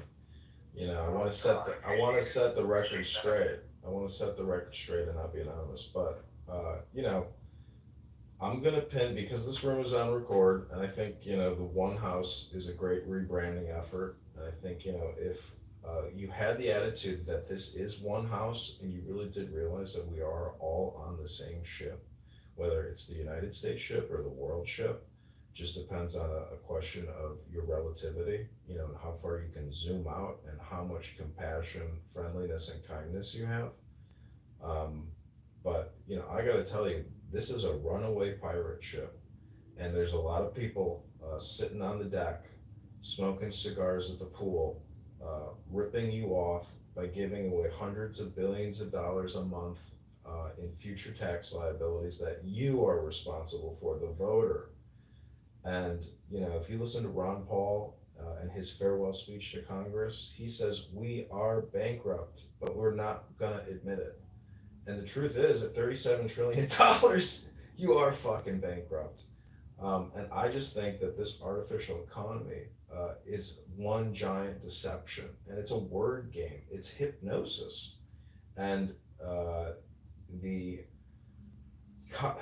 cognitive distortion is that if we stop putting the oil in the engine will break, and the car will go nowhere. That's just not true. You know, our American liberty is fortified by the perimeter of, you know, these 50 states. It's ours. We've got the real assets, you know. We're just sitting on a huge mortgage with $1 trillion a year interest payment. So I don't know, again, I just go back to the only thing you have to fear is fear itself. I believe, you know, talking about the Federal Reserve and talking about debt is political in nature. But most politicians will never actually discuss it or accurately describe the situation, which can induce a sense of panic, because you realize the system in many ways is a Ponzi scheme, a scam, a fraud, and so, you know, if we want true responsibility, true maturity, and we want to be actual academics and intelligent people discussing the fiscal crisis, you know, I use Grok a lot to pull the numbers. Most people on this app will never give you a citation. It's all just opinion, and it's heated discourse. And a lot of people repeat themselves over and over and over again on this app. I probably do as well. But anyways, Matt, I thank you for the opposition, and I look forward to debating tonight. What time are you doing the room? That's still being determined at this point, but I'll clearly keep you informed. Hey John, can you give me? I really don't know. I'm asking this question. Can you give me the mathematical reason that debt is a problem? Like, what's the formula that I look up for debt? Do a cross comparison between Weimar Republic economics and U.S. economics, or just go to any country like Zimbabwe that has $100 billion notes and just realize how you inflate a currency supply. It's the M2 money supply. Go to usdebtclock.org, and if you look at 2050, I asked Grok, what is the national interest payment annually at 2050 based on current debt growth? It's $4 trillion a year. And we only collect $5 trillion a year in taxes.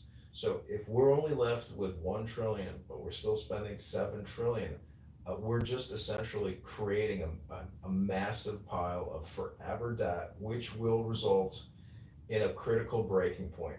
It could be that the critical breaking point, in terms of like price, multiplication, where everything starts going up in price, and it could be the year 2150. So it might not be our problem where we hit that insane point. But hold on one second. Hold on one second, John. Hold on. I'm not finished. Hold on. Now, if I were to say that, you know, forensic accounting and actuarial science and mathematics, you know, are just another form of communication spam, okay. Because shit rolls downhill, and it's better to be in Chicago, New York, LA, or Miami than fucking Zimbabwe. I hope that helps clear things up for you, John. You're saying that it's better to be in a place with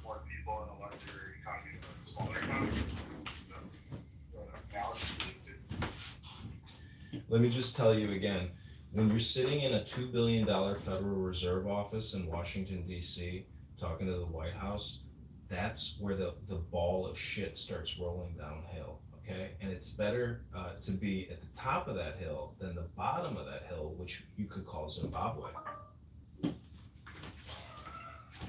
Well, yeah, I guess, I mean, Zimbabwe, you're saying Zimbabwe has a lot of debt. I don't know what Zimbabwe's debt is. What's the debt number in Zimbabwe? That's surrounding them, so inflation.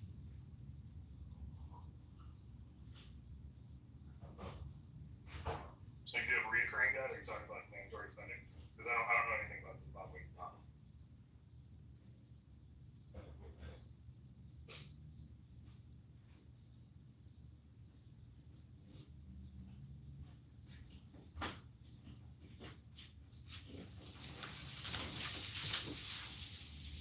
Well, geographic proximity matters. Think about your love life.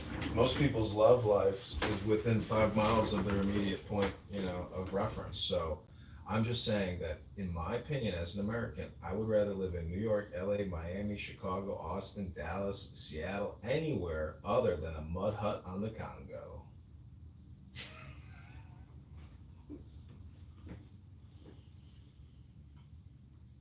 So that's why I say shit rolls downhill. We're at the top of the heap, but we are slowly eroding our position. But because of World War II, we still got the number one position. We're very lucky. I'm just saying we have a huge advantage.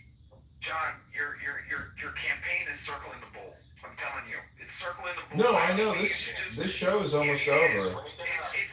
It's circling the bull, man. It's just it's like a turn. Oh, well, ask John. He's asking a question. Oh, no, not you, John. I'm talking about the John next to you. The silent H John. Okay, I'm the pretender John. Sorry. Yeah, no, the silent H John is running. He's running for Congress. He's running for Congress. Like, look, guys, I just heard about modern monetary theory, and while I'm not an economist, it seems to make mathematical sense why that's the case. Why a good short chunk of debt is an asset, depending on where that debt is allocated, right? Like, if I have a debt, but I own a house, and I have the debt of the house, and I'm keeping those payments on that house, then that's not bad debt, that's good debt, because I'm waylaying the payment. So if anything happens, I have the extra capital to do the thing with the asset. So I don't see debt as a bad thing. John's saying that debt is a bad thing, carte blanche. I'm trying to figure out how that mathematically makes sense. I looked at the stuff he's talking about that doesn't have any mathematical formulas in it. So I'm just trying to find. Well, I mean, you have to look at it on a country. You have to look at it on a country-to-country basis. If you look at Saudi Arabia and Norway, they have no national debt. They have trillion-dollar surpluses sitting in the reserves and in their private banks that they own or international banks. I'm just saying America's debt implosion is already now $37 trillion. Only reason why we're able to pay $1 trillion a year in interest is because we're able to borrow $1 trillion a year in interest at 4% or whatever we're borrowing it from the Federal Reserve. So I'm just saying the whole system is one huge fucking Ponzi scheme.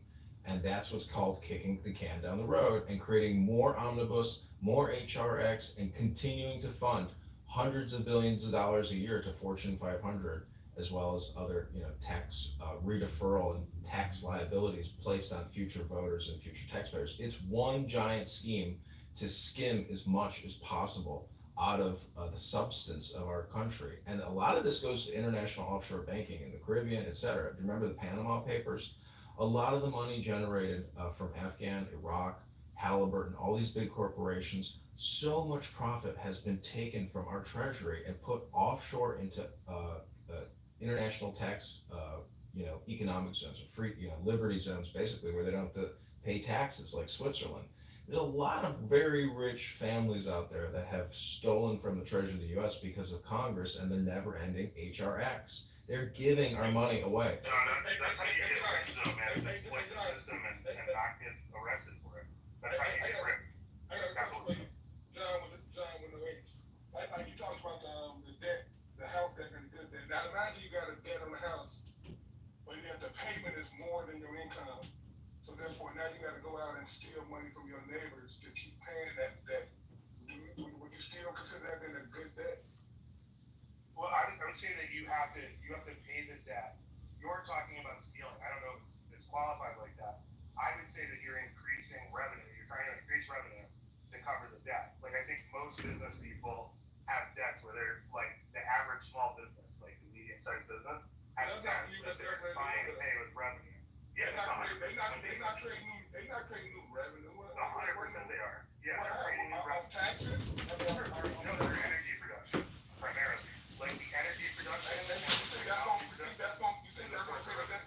You think that's gonna pay the debt down? You think that's gonna pay the debt down anyway? Hey, look, man, I'm not your enemy here, dude. If my facts don't line up, I'm not trying to argue against. Like, I'm not arguing either. I'm trying to get a clear so I'm understanding. just saying math, right? If I own 9,000 patents, or I, like Elon Musk, own $2 billion in stock, I don't have $2 billion, like $2 billion in equity, $200 billion in equity, right? And so that equity could change, and then me in the bank's position would change.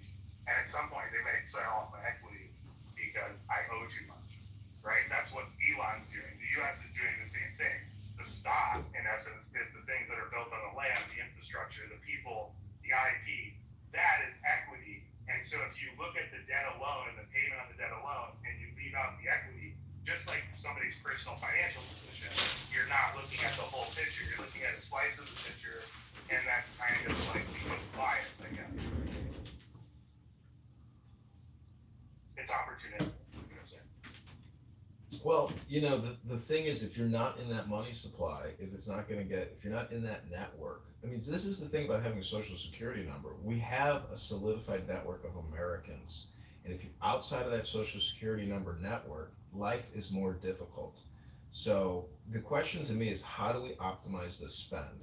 How do we also stop borrowing and spending? And how do we reduce the annual deficit and the national deficit, or the national debt, as well as the unfunded liabilities? I'm telling you, if you go to usdebtclock.org and you really make a thorough study of those tables, and you click each one of those numbers, it'll give you a further breakdown of what those numbers mean.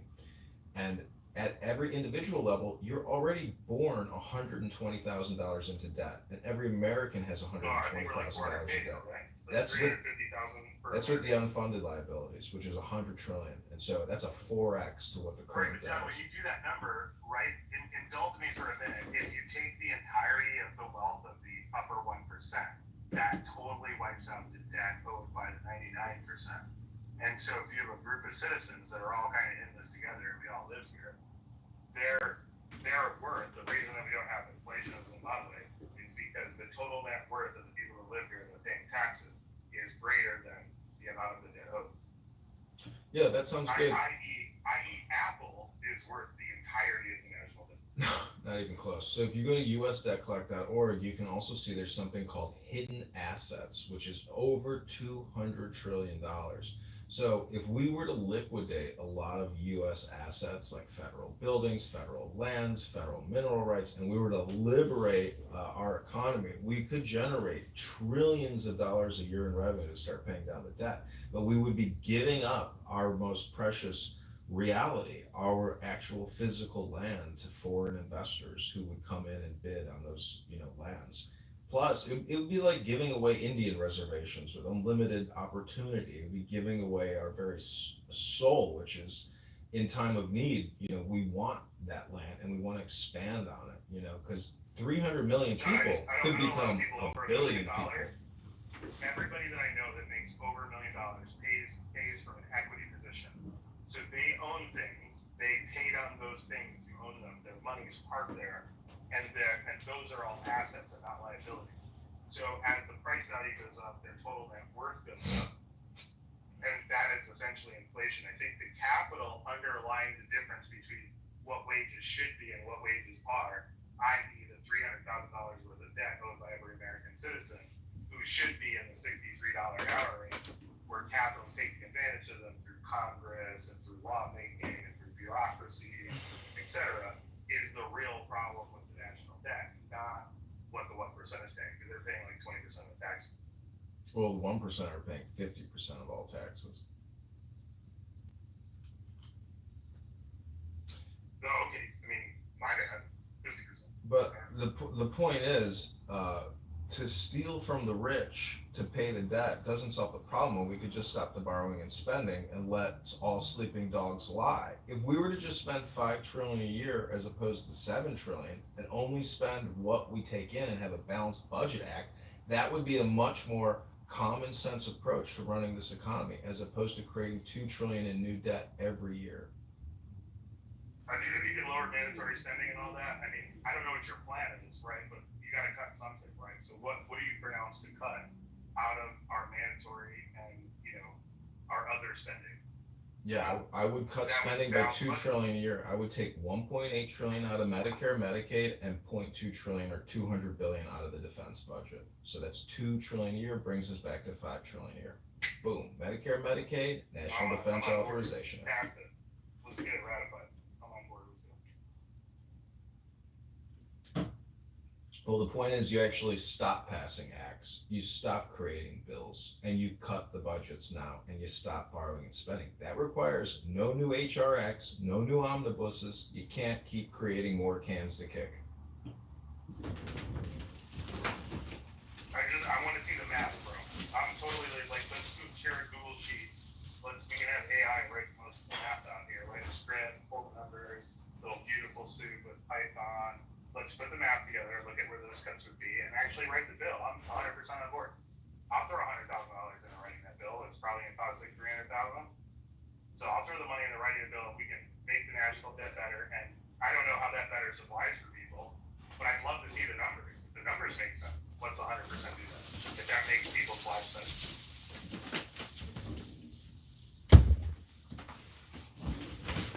See, if we cut Medicare, Medicaid by $1.8 trillion and the National Defense Authorization Act, we kill two birds with one stone as we take out two of the biggest enemies of the American Republic, which is Big Pharma and the military-industrial complex.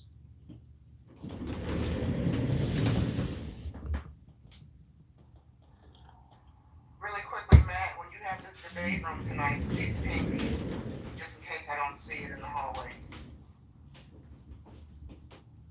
You know, Matt, even you supporting Darren LaHood and Dr. Adams supporting Darren LaHood for Congress versus me, John Kitover, you are a part of this destiny equation as well. And I thank you, Matt, and I thank you, Dr. Adams. This is heavy for a Sunday. You guys must not smoke a lot. This is a low weed room. No, you brought in a lot, John, without the age, silent age. So that is a future room. We could definitely do a room on that. Just maybe we could do maybe John could live stream it since he's so good at this stuff. The breakdown of what he has proposed for a budget and the national debt and all this stuff. That'd be an interesting room. So John, I just posted a link to a video. If you could watch the video and tell me what you think. That's actually a video that took place of an incident that took place in actually Chicago. Okay, let me take a look.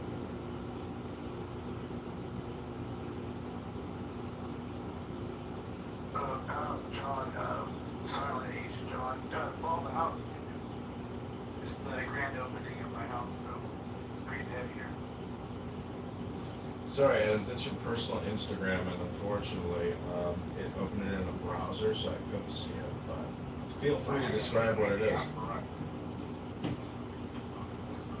Hey, John, you said it makes you put 1.8 trillion in Medicare. That makes you get rid of 1.8. No, they're spending $4 trillion a year on it already. That leaves them $1.2 trillion.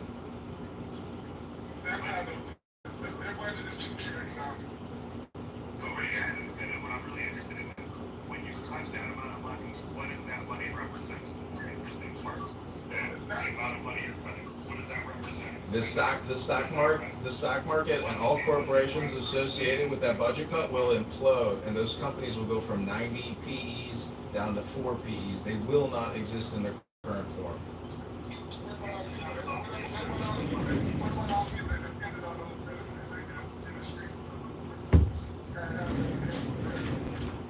Well, welcome to the national austerity movement, where people are going to have to tighten their belts and figure out a way to operate in a real economy.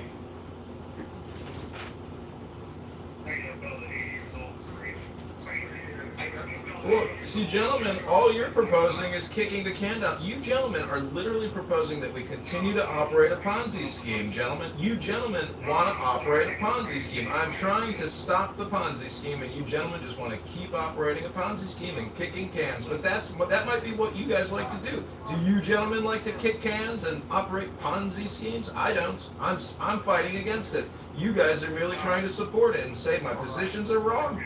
But you're wrong. Okay, hold on. Let me just say something. It is completely pointless to talk about debt spending with this man. Let's move on to another issue that actually affects people living in his district. So, John, would you consider yourself to be transphobic? I think if men want to dress up as women in public, God bless them. But if they also support genital mutilation and puberty blockers, and you want to mutilate a child who's having gender dysphoria and suffers from a mental health disorder like depression, I think you're a butcher. And I think Medicare, Medicaid, which is spending billions on transgender operations, should immediately be stopped. And in fact, all individuals involved with it should be put on a roster not to receive any future federal funding or any employment salary whatsoever from the federal government. You know, there's just short of 3,000 transgender voters in your district. I actually looked it up. And I think that if you change your position and embrace trans women, I mean, of course we can all agree that children should not be getting gender transitions. But if you reached out to the adult voting transgender women, maybe if you did like a transgender outreach, John, you could maybe secure almost 3,000 signatures.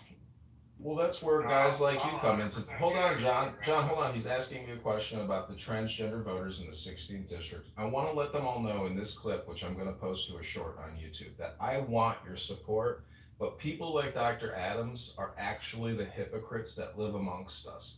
They are literally promoting for more debt a Ponzi scheme that Darren LaHood is involved in. It's a scam.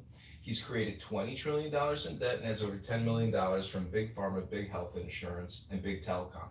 Because even Big Telecom is involved in this scam.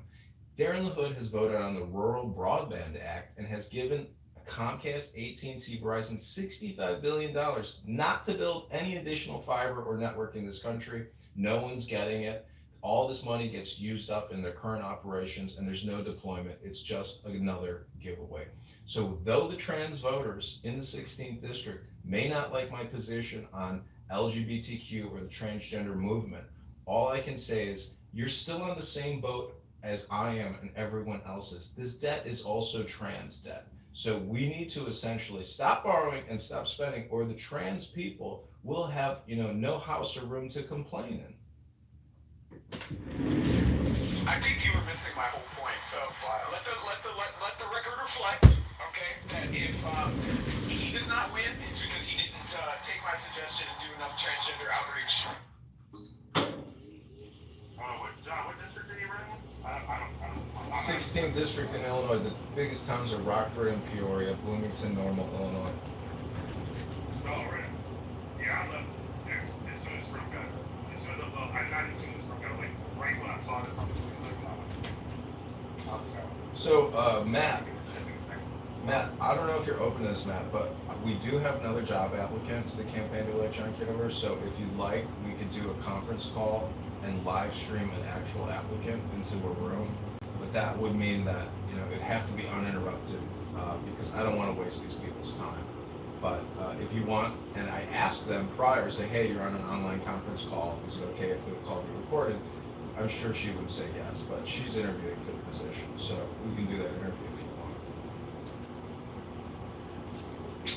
I will take counsel with my fellow LaHood person here, Dr. Adams. So I will get back to you on that. Thank you. I haven't settled on a name. Are we still going with the Lagoons? Hey, John, I'm just curious.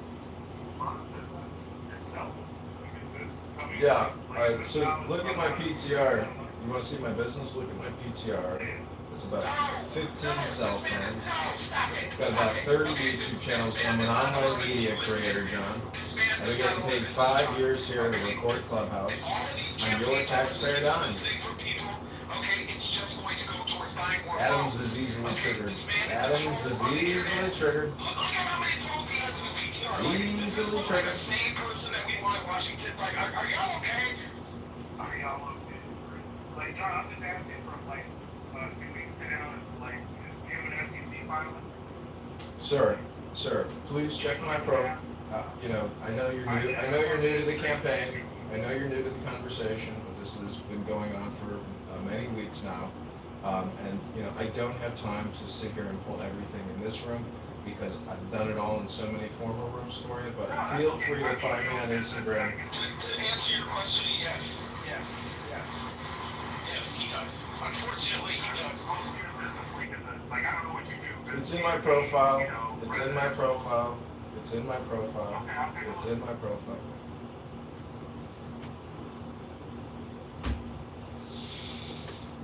Matt, I gotta give it to you, man. You know how to create and stir the pot, but guess what? It takes people to stir your pot. So I hope you've enjoyed the show.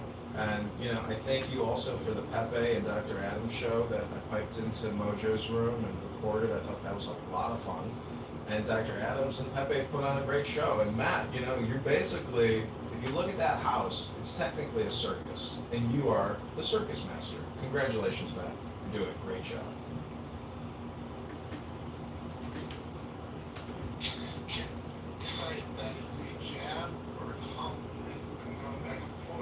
No, it's basically like saying, you're a plantation owner and you enjoy sometimes watching a squabble.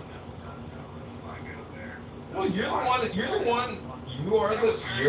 bean. You're the green bean in a big red house. Let's be honest here. You're the green bean in a big red house. We were civil, glad to bring up the plantation. What is the next reparations? I mean, come on, man. Well, we know John is Oh, looks like a plantation house to me. Looks like a plantation house to me. Maybe work on your branding and your logo. Because guess what? The Darren LaHood campaign is nothing but a plantation house for debt slaves working in a field. That's all you are, is debt slaves working in a plantation field. Why? Because 2 black people are supporting him? I am trying to liberate you from plantation lifestyle, and you just want to keep working on the LaHood. Working on LaHood's plantation slave of debt. Debt, $37 trillion in national debt, $100 trillion in unfunded debt liabilities. Go to usdebtclock.org to see more. John, they're not running, sir. You're saying that you know how to manage money. So, do you have like $20 million per bank, or do you wealthy? You want to look up your net worth? I don't know. You want to do a net worth comparison? You go first. I would love to. Go first. Go ahead. I got more in my trading account than I spent on options for listening to that. Well, guess what? Since I'm running for Congress and you're not, you know what I had to do? I had to file what's called a campaign financial disclosure report. Feel free to Google it and look it up, John, because some of us got receipts. Some of us have receipts. Yes, Google it. I'm not going to do all these Googles for you. Let me tell you, go to my profile, follow all my social media, John. I don't have time for all your little one-on-one queries. Feel free to send it to Google. I used to work at Google, and guess what? We had an acronym at Google. It's called Let Me Ask Google For You. So go ahead, John. Oh, Lord, this is stressful. God. John, is this your first time dealing with John, the crazy congressman? Yeah, this is the first time I've ever had the displeasure of speaking with John. This is the first time I've had. There's a reason why you don't have an H in your name, John. Yeah, intelligence. Brevity. I like terse names. Well, maybe if you didn't have an H in your name, you'd be beating the hood. Well, maybe I'd get more APAC money because that's the Jewish way. Sorry, John, I didn't mean to cut you off. I just had to put him in his place. Listen. John, let's get realistic. Yeah, you got a lot of phones, but I got way more followers. Exactly. It got personal. It got really personal. He took a shot at. I get like 50,000 followers. Exactly. That's great. Well, I'm here stirring the pot with a guy with 50,000 hits a day. Wow, I'm stirring the pot with a big guy here. Wow. I only came in here because I know Wallace. That's the only reason I came in here. Oh, it's the only reason you came in here, and you're sticking around and stirring the pot. Stirring the pot, one stroke at a time. Stirring the pot, one stroke at a time. John, that is the only reason they come in here is for Wallace. Good point. Well, you know, the other reason is you stir the pot, and I pointed that out that you're the circus master. I have done nothing. I am not the circus trainer. You're the green bean moderator. You're the leader. You're the leader. You're the moderator. Hold on. I ain't no plantation owner. I'm gonna make that very clear. You got a big red house in your PTR. That's racist.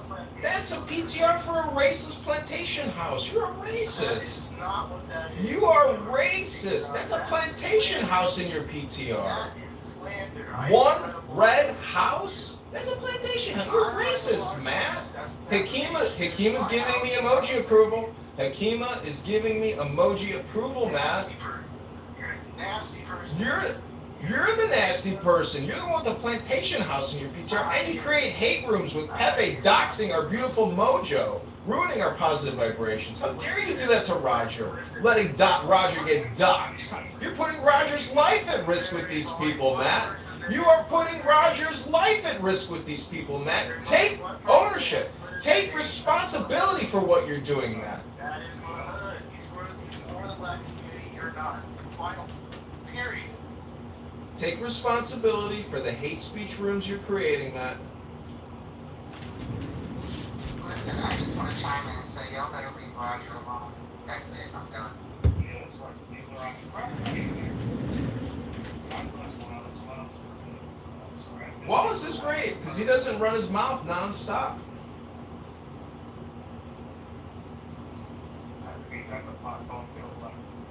I'm here campaigning. You're here running your mouth, and Matt creates hate speech rooms. Well, go ahead, donate to the campaign for La Hood and keep kicking that can down the road in the debt plantation field with the rest of you. If you don't believe in this economic message of liberty, you are part of Matt's hate speech content creation. I can show you the math. Go to usdebtclock.org right now. That's the truth of the earth, brother. No, it's your math was correct. The correction, KPI over time, that's what I'm saying. Use this capital account. Block it in these words. You've done math, so you put that out there.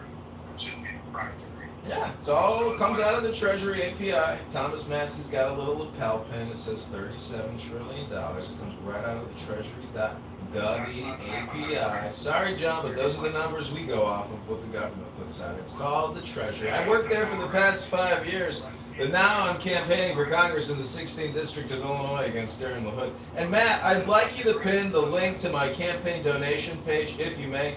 I hope I've given you the content you're looking for. Okay, so now we have a bigger problem. So you're telling me that for the last 5 years, when you've been violating all of our privacy and recording people, you were doing it on government time as a department of the Treasury employee? Is that what you're telling me, John?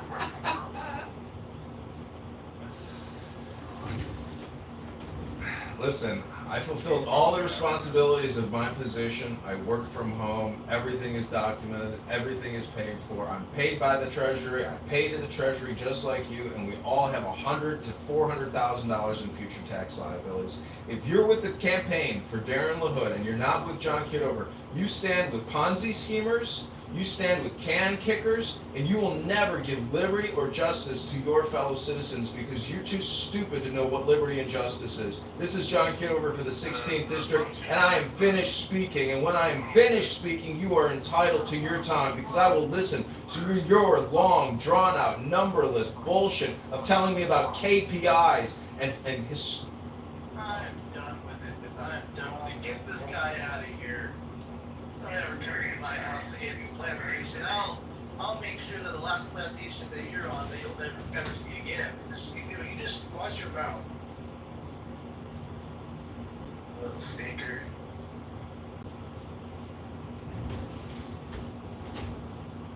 Sorry, I usually don't lose my cool like that. Welcome, Trayvon. How are you this afternoon?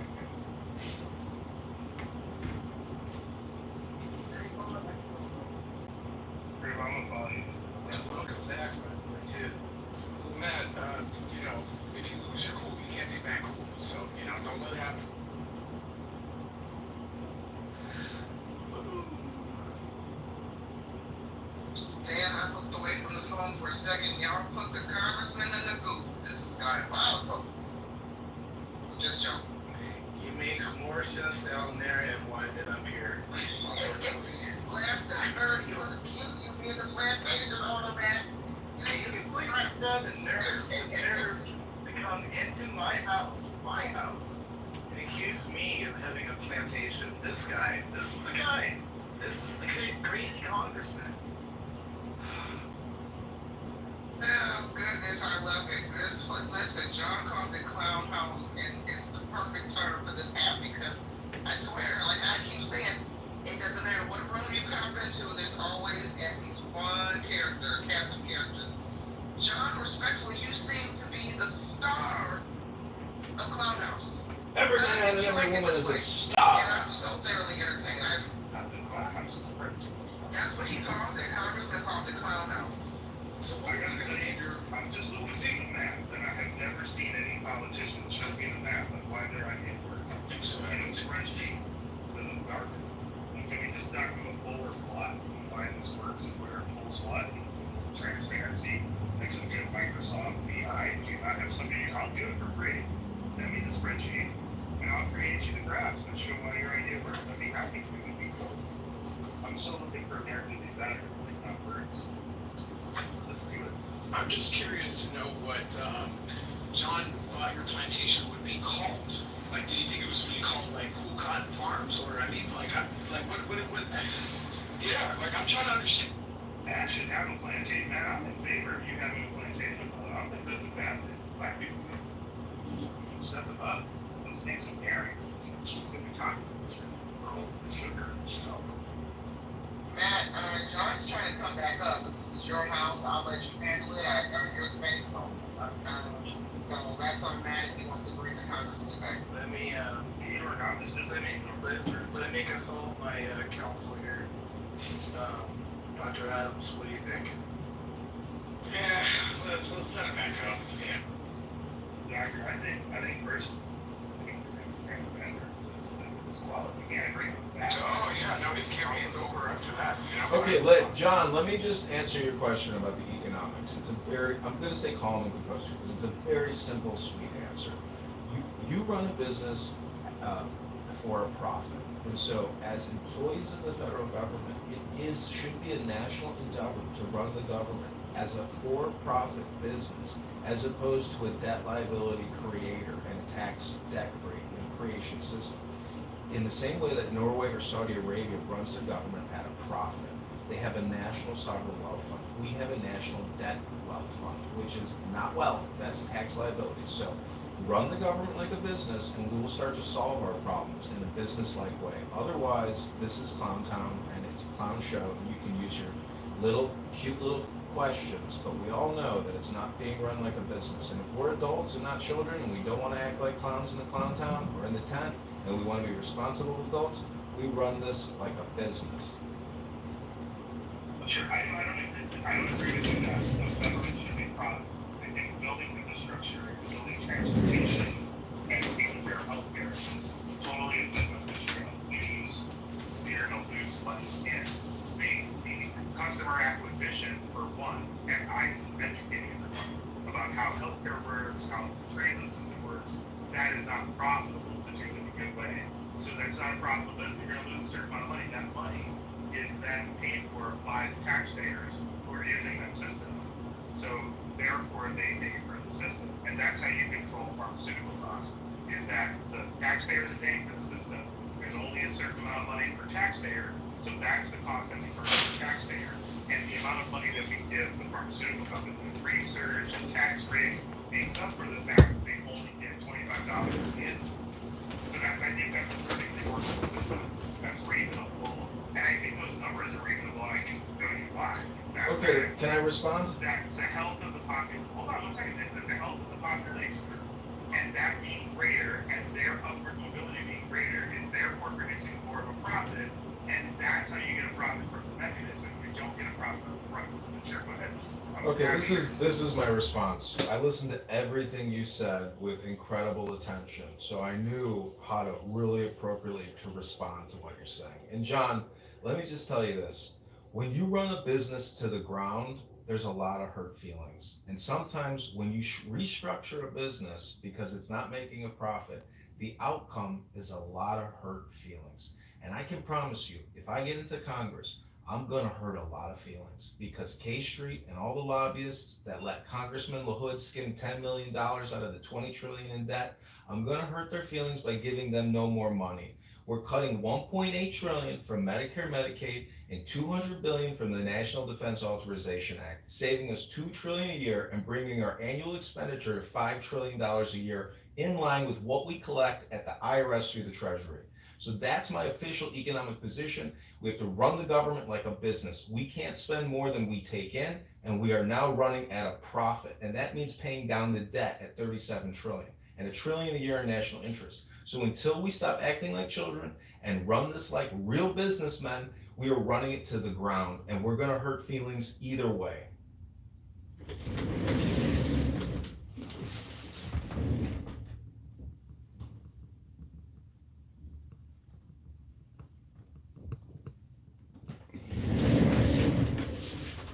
It's fucking hot.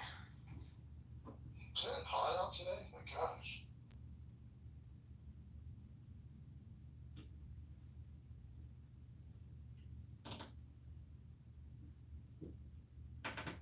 Yeah, it's 81.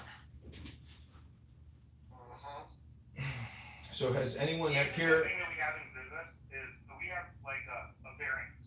And so like Steve Jobs talks about this a lot because he had it in the tech industry. And so like when you change what you're doing from an infrastructure and operations standpoint, you have a variance, and that could be different things based on how much stuff you defer. So the fact of pulling money away from health when you have a dependency to take care of people via law will cause an increase in cost.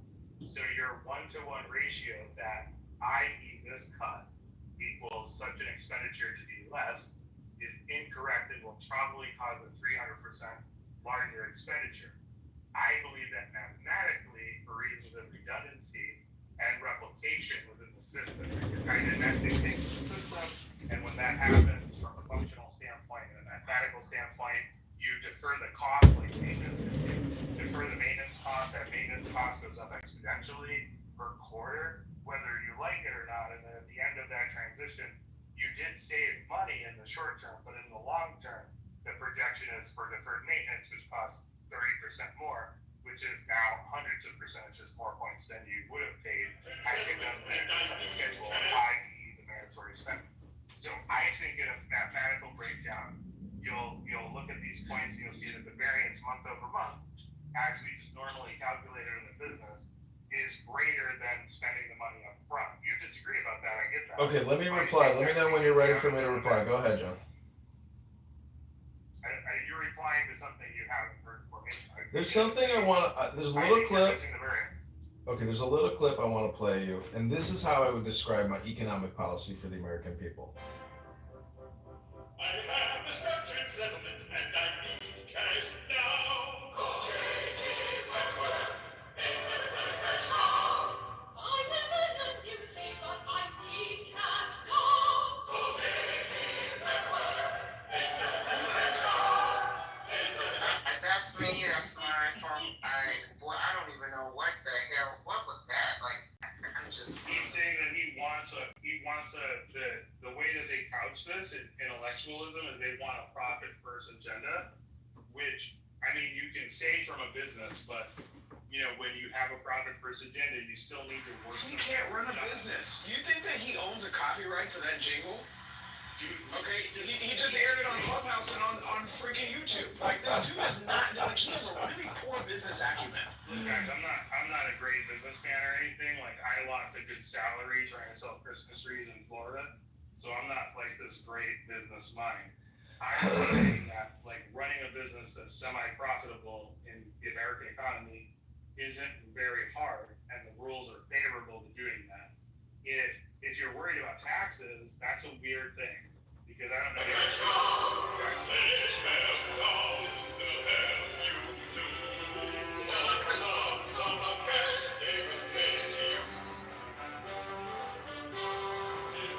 Long-term payments, but you need cash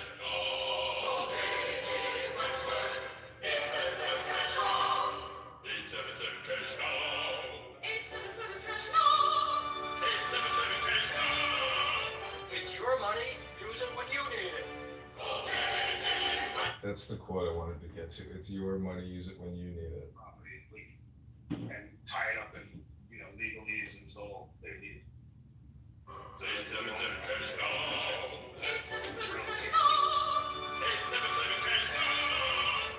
your money, use it when you need it. Like, is that under the real estate council?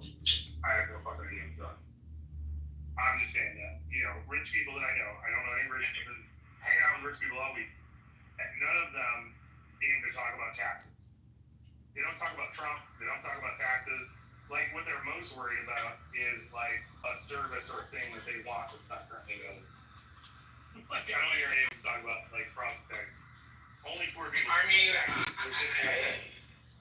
so in the line of work, what I do, hello, can you all hear me? Mm-hmm. Oh, okay.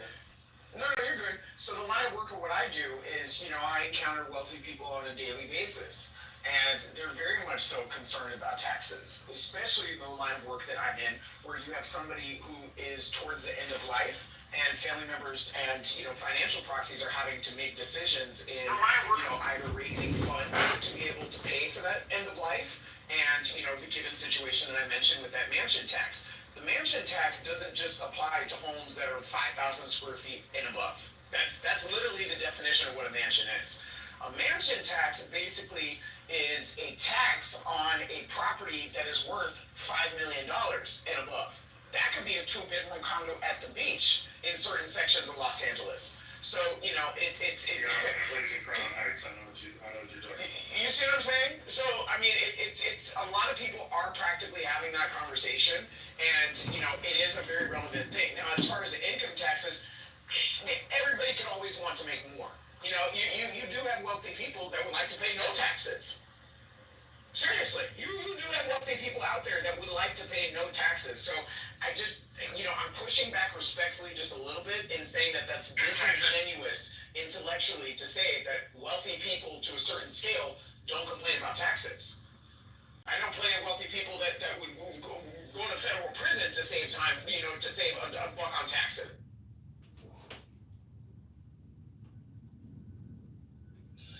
Real quick, is NY here? Yes, no, I'm here. I was in the back channel. Yeah, just a question. I'm going to defer to you. Should we let the crazy congressman back up? Or No, here we go. Gentlemen, I say yes. I say yes. Only because, I'm entertained by the congressman. But if, you let him up, okay. Thank you, Nye. This campaign keeps marching on because of good people like you. Beautiful people like you. John, can you tell me about the phones? Why so many phones now? Is it like Yeah. channels or whatever? I have 30 plus YouTube accounts. They're all across these phones. 30 plus Instagram accounts. I've uploaded 20,000 YouTube videos, 20,000 Instagram videos of people like you talking here on Clown House, having heated conversations, See what I mean? wasting all their time. So you're spending time in quantities of violating people's sense of, comfort. Let me ask you this: how many psychotropic medications are you prescribed? Well, I just want to let you know that that's defamation, libel, and slander. I'm going to be sending a lawsuit to the campaign to elect Darren LaHood. Go ahead. I asked you a question. I didn't confirm. Let me ask you this: how many psychotropic medications are you prescribed? So I'm simply asking how many psychotropic medications are you prescribed? Defamation, libel, and slander. I'm going to be sending a lawsuit to the campaign to elect Darren LaHood. Go ahead. I asked you. Let me ask you this: how many psychotropic medications are you prescribed? Well, I just want to let you know that that's Well, that's just a really good way to frame the question. Like, you're a lawyer. Lawyers do that all the time. When did you stop beating your wife, for instance, right? Is the question you always hear in civil lawsuits. That's just fair as fair goes. There's always holding in a football play. Deal with it. All right. Well, we will also be submitting this libel and slander suit and defamation by Dr. Adams and the Darren LaHood campaign to YouTube. Thank you very much, Dr. Adams, for your contribution to the campaign today. John, let me ask you a question. Have you ever been sued? Let me ask you a question, Dr. Adams. Have you ever been sued? Because the campaign to elect John Kitover is preparing defamation and libel slander lawsuits against you, as well as the campaign to elect Darren LaHood. So thank you very little, Dr. Adams. Get in line. Please. Hey, John, throw me in there. Question, Dr. Adams. Have you ever been sued? Because the campaign to elect John Kitover is preparing defamation and libel slander lawsuits against you, as well as the campaign to elect Darren LaHood. So thank you very little, Dr. Adams. Get in line. Darren, please, Darren, I would be happy to be a partner to elect Darren LaHood, just so that I could be partner to the lawsuit against Mr. John. Just to let you know. He filed a lot. You call me, I'll be a partner. We'll get all sorts of discovery. Boy, we're gonna have some depositions here.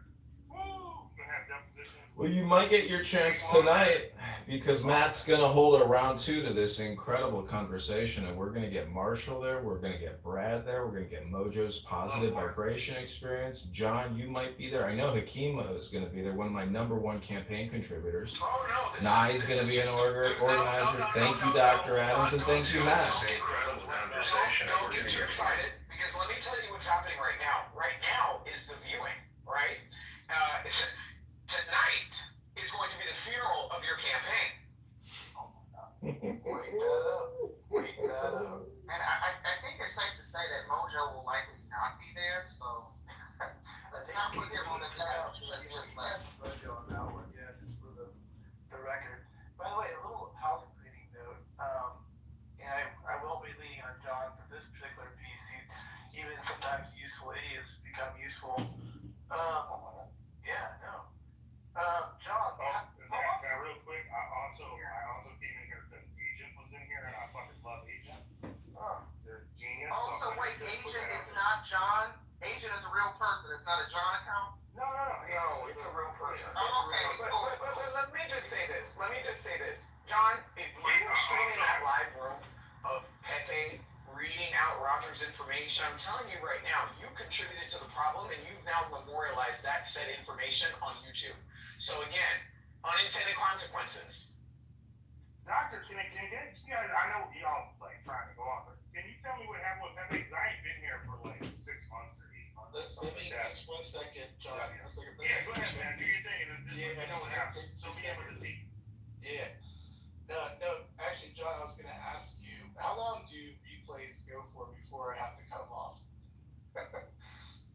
Oh, they go for at least 10 hours. Okay, so probably like 4 or 5, right? Yeah. Okay. Yeah, and it'll cut off after, because I used to host marathon rooms, and we would go at least 10 hours, maybe a little longer before the replays automatically shut off. Got it. Yeah, they got symbolism on. Carry on, John. You want to say something? Go ahead. Silent H, John. He wanted to know what happened to Pepe. Pepe went on a doxing spree.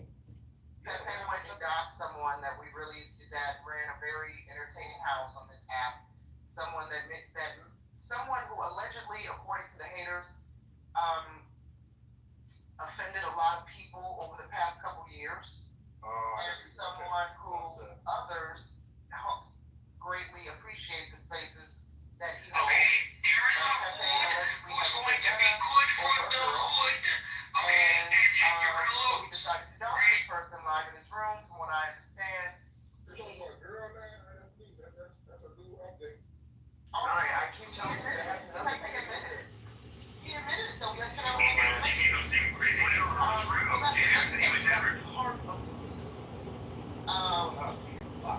yeah, part of the reason is because Pepe hasn't been better at his job. He like that Mr. Mojo Rising, quote unquote, stole and hero from him.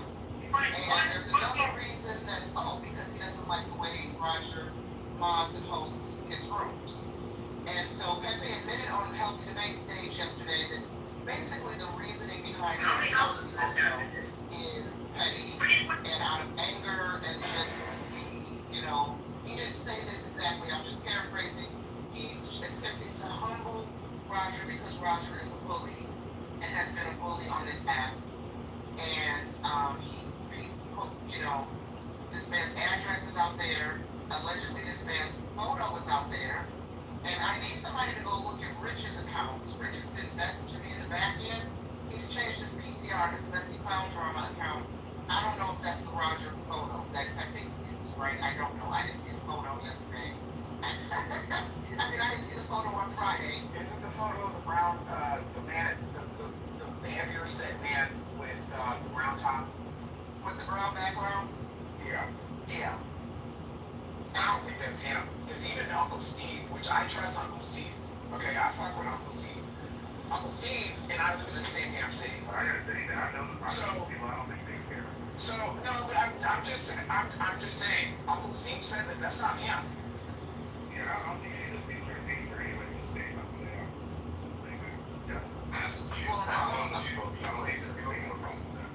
No, well, I heard this morning from someone who's close to Roger that Roger said his address was not out.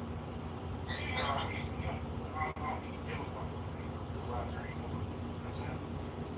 well, no, nobody wants their address publicly released. First person I cried. I would cry too.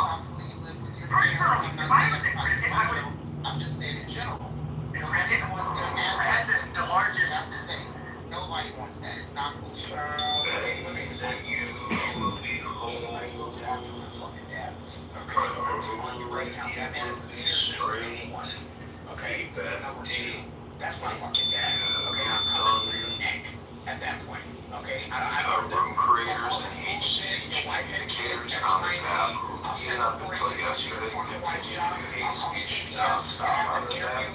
I think there's something going on where people are using this as a way to gaslight in the hardest ways possible through words, and it really and you will be straight. Fixation. How great is the difference between and O? What is the distinction? Cling single-heartedly to interior peace. Prize calamities as you go.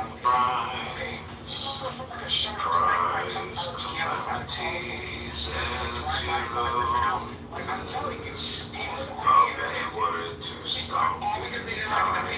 You see what I'm saying? All because they didn't like an opinion. So, to me, I've seen how this shit can go very, very, very left. Okay? Fuck around and find out what the wrong person is. It's always manifest. We should look at its other aspect. Trade subsidiary in trying to market, their social media presence because they showed up on a reality show. You better believe I called their office in New York and I person sent a letter to take their fucking subsidiary's name out of their marketing. One of my videos on here that fuck with music and shit, somebody put the GPS tracker car spot on because they didn't like it. Showed up at their gig, buying tickets,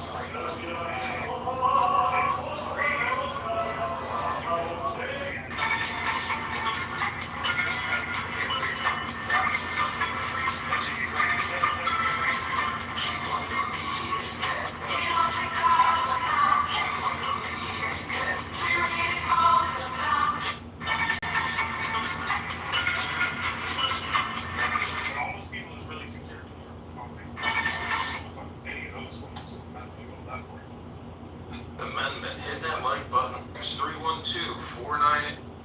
No, I mean, it's just like, listen, people think that because they're out of sight, they're out of reach. You see what I'm saying? Fuck around with the wrong person on this app, and shit can go in a completely left direction that will take your social media presence off of this app and put you into a place like freaking Hot Tour Girl. You see what I'm saying? I've seen it happen.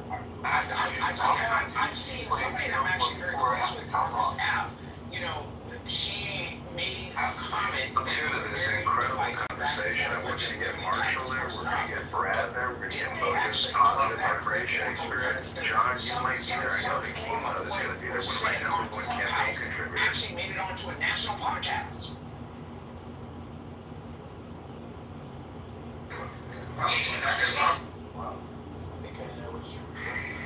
You remember that?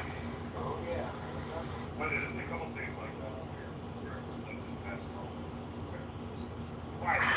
ask you this: how many psychotropic medications are you prescribed? I just want to let you know that that's defamation, libel, and slander. I'm going to be sending a lawsuit to the campaign to elect Darren LaHood. Go ahead. I asked you. Let me ask you this: how many psychotropic medications are you? That's been crazy here. It's gotten more crazy.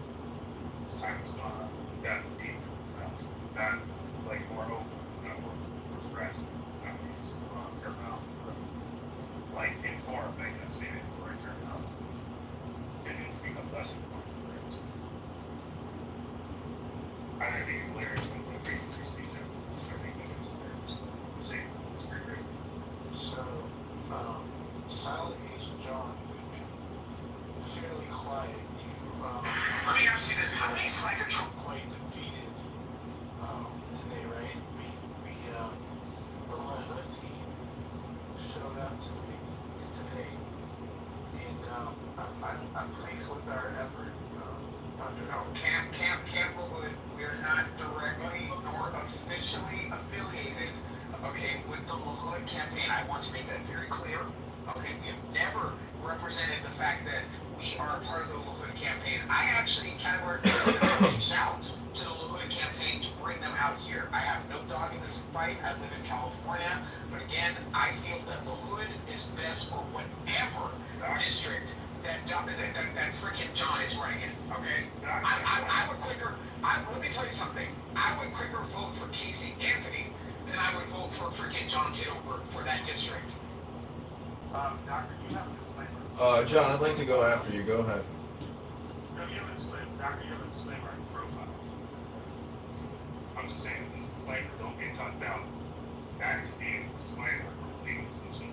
That if you say some wild and crazy shit, you may get tossed out by somebody who may or may not represent the campaign that will overcome. That's fine. Go ahead, John. I'm sorry. Go ahead. Yeah, I will point you to my YouTube channels where Dr. Adams is impersonating a campaign aide from the campaign to elect Darren LaHood, and I've notified the campaign to elect Darren LaHood, and this is, hold on, I'm going to bring receipts. This is the clip. Let me ask you this: how many psychotropic medications are you prescribed? I just want to let you know that that's defamation, libel, and slander. I'm going to be sending a lawsuit to the campaign to elect Darren LaHood. Go ahead. I asked you. Let me ask you this. All right, you're on notice, Dr. Adams. Better stop LARPing, otherwise it might get a little hot for you when the campaign to elect Darren LaHood sues you. Not just me. You might get sued by LaHood. Not me. LaHood's got $10 million in the skim, and he might sue you, Dr. Adams. Be careful. You've been warned. Legal notice. Thank you. Yes. You've been put on legal notice. You've been put on legal notice. Yes, thank you. It's not just me you're going to have to worry about. It's Darren LaHood.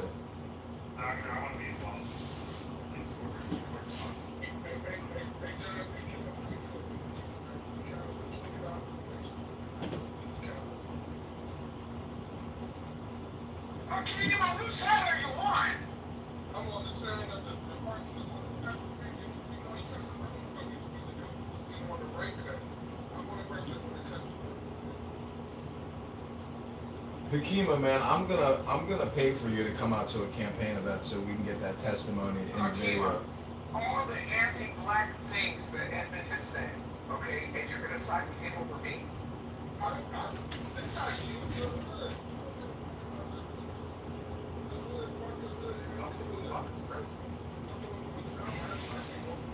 That's a new campaign slogan. Fuck LaHood, his ass ain't good.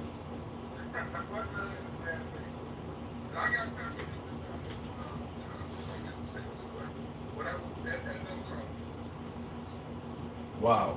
You hear that, Dr. Adams? You hear that, Matt? This is Hakima, and you come on here and claim that I'm doing racist speech. Dr. Adams, you come on here and say the most horrifically bigoted, racist, and anti-woman speech. You're a misogynist. You say horrible things. You do no education.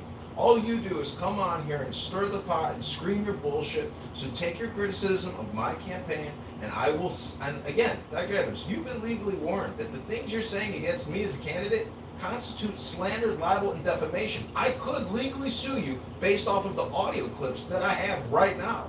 And if there's some billionaire listening that wants to fund a lawfare campaign against you and a campaign to elect Darren LaHood, I hope we get that funded for you, Dr. Adams.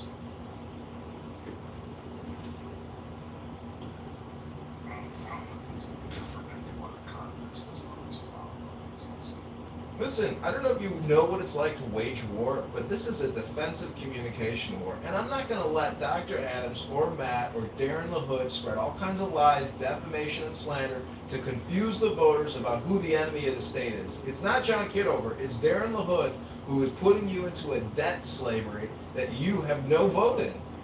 $37 trillion worth of debt.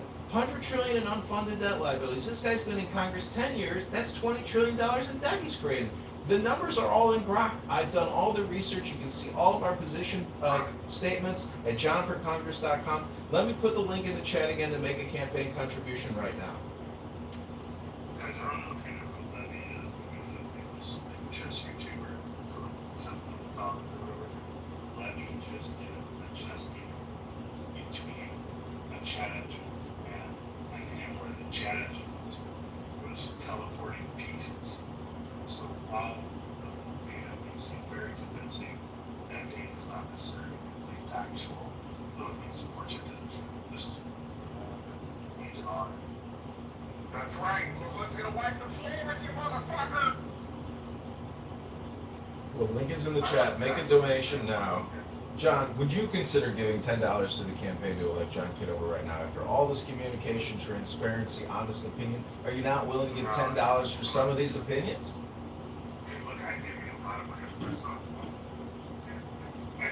I support really smart things that work well. So yeah, things that work well, but I'm asking people to have I know you may want calculus or trigonometry. I'm giving you arithmetic, John. It's called arithmetic math. What I'm saying is that there's externalities that don't line up with the arithmetic, and we haven't accounted for that. Well, let me ask you a question. Are you a forensic accountant? Do you know what's going on behind secret closed doors at the Federal Reserve, John? No, you just admitted you sold Christmas trees at a parking lot. You lost your job. Who the F are you? No, that's not what I said. I just said like I made my fair share of bad decisions off of data that was really good. It wasn't the data problem, it was like the things I was missing. It's like the cyber fallacy. So that like you don't know what you don't know. That's why business is a risk, and that's why you make more when you do it successfully.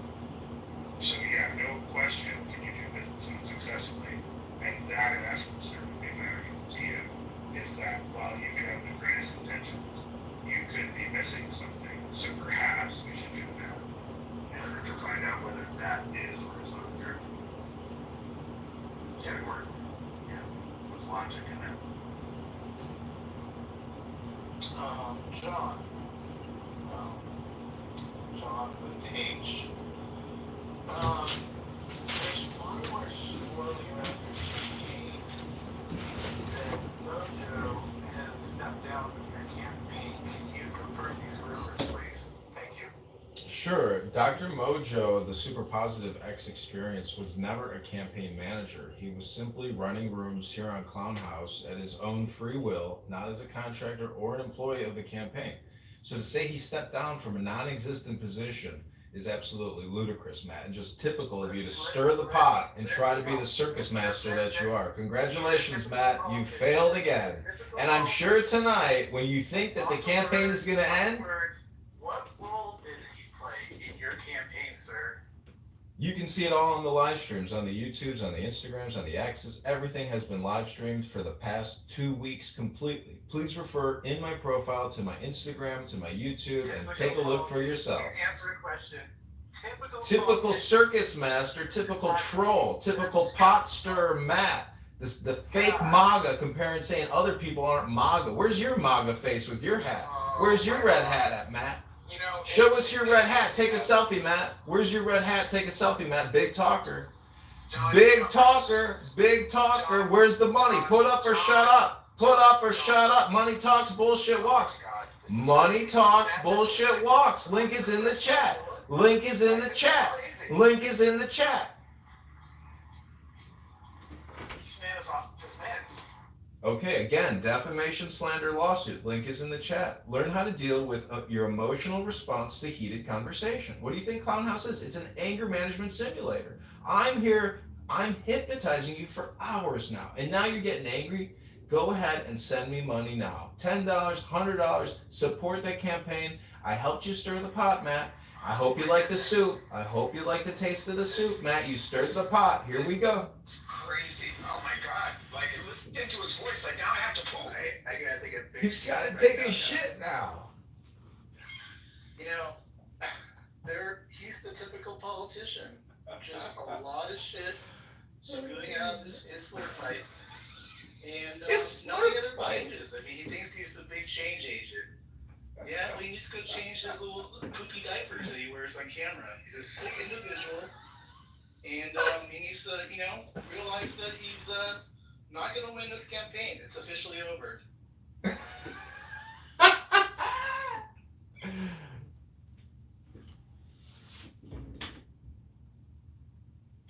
that was like very, very, very stressful. Yeah, John. I'm just minding my business, driving down Sunset. Listen to your heart. Nobody's voting for you. Listen to your heart. Lahud is going to beat you.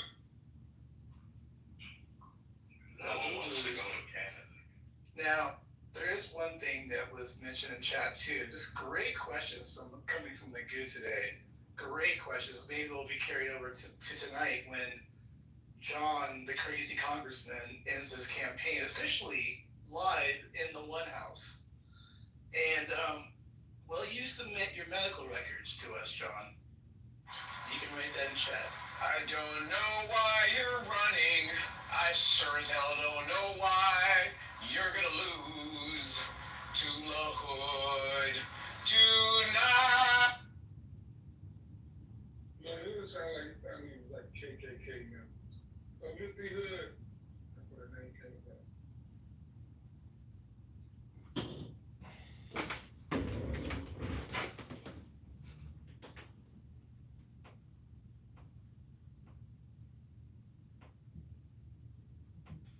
I gotta say, this has been a grand opening for the One House. Thank you so much, everybody.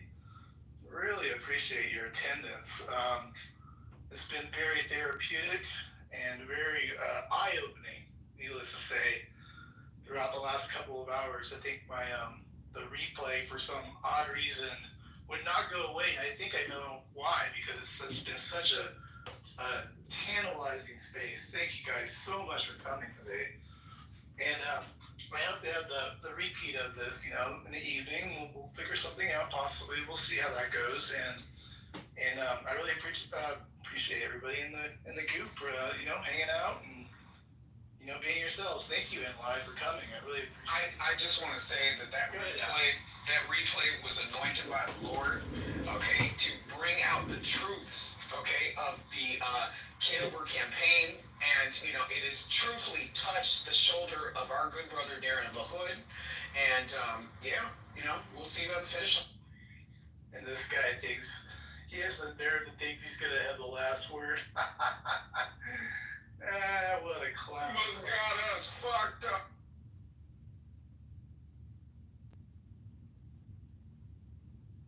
Wait, so this was your first room under this house, Matt? Correct, yeah. This is the first Oh, wow, very nice. Thank you very much. I appreciate that. Yeah. It's been a great conversation. Yeah, I've been trying to just need another place to land on. I can't do everything under Trump, so I got to have a little other space to extend my reach into other areas. So why not? I know why you don't want to do it in that house.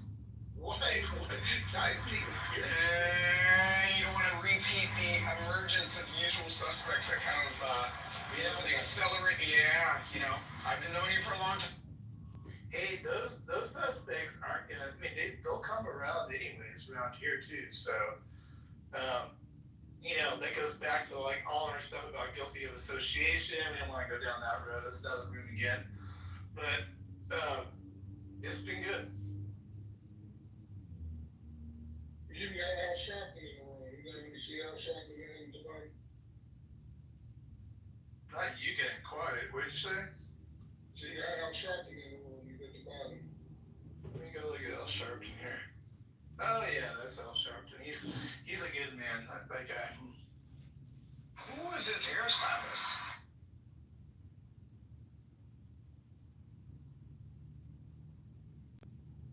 Alright, man, close it. Alright, gotta keep this bitch from the hook! Lahoud! Alright, y'all. I'll catch you out there. Bye. Rich people have to think.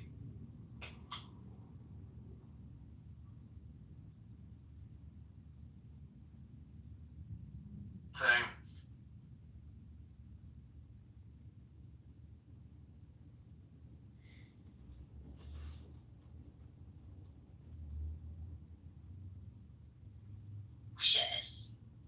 And she was just as rude to him as he was to her.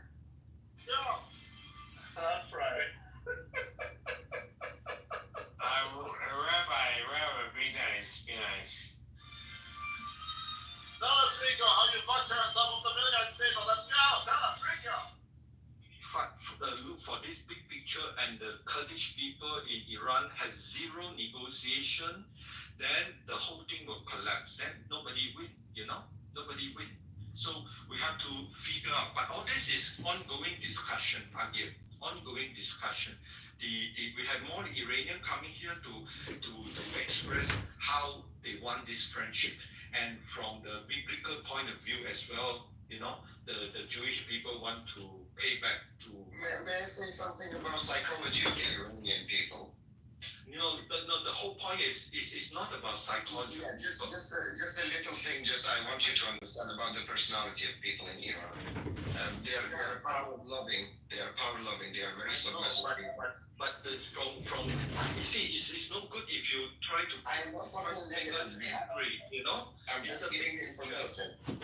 I know, but from the population, 90 over million, right? 60% are the Persian, and we have to make these Persian people free, and then with time they stabilize the place, and now Israel has a very big, like 60-70% of the population who are wanted to make a lot of trade, collaboration, everything. All this will also bring good to the Kurdish people, but all this thing has to slowly talking. But no, the point if you say Iranian is not good, is no. You didn't get me, Dave. Listen, let me tell you something. The problem is the people don't want to be free because they know that Iran. Just a second. Okay, you cannot be angry, but let me just tell my point. It won't take long. Listen, Iran, as I said, is a very divided nation. I lived in that country for a long time. So, and I still live there. Yeah. Listen, Turkish people, they want their own state. They want to join Azerbaijan. Ahwazi people, Arab people, they want their own state to be completely separate from Iran. In the other hand, you heard about the Baluch people. They're every single day there is a conflict in Balochistan as well. In Kurdistan, you know very well. So that 60% you talk, they are people. They holding all the money. They holding all the resources, all the powers, all the key infrastructures. The 10-15%, these are the jihadists. Okay, it's not the 60%. I live to wisdom. I know people that drinking alcohol in the same time, holding a picture of Khomeini in their house, and also the king, the monarch in the same time. So very conflict. 90 million. Yes, 70%. No, they're not 50%. They're less than 50%. They are probably 1%, the ones that they really rule in the country.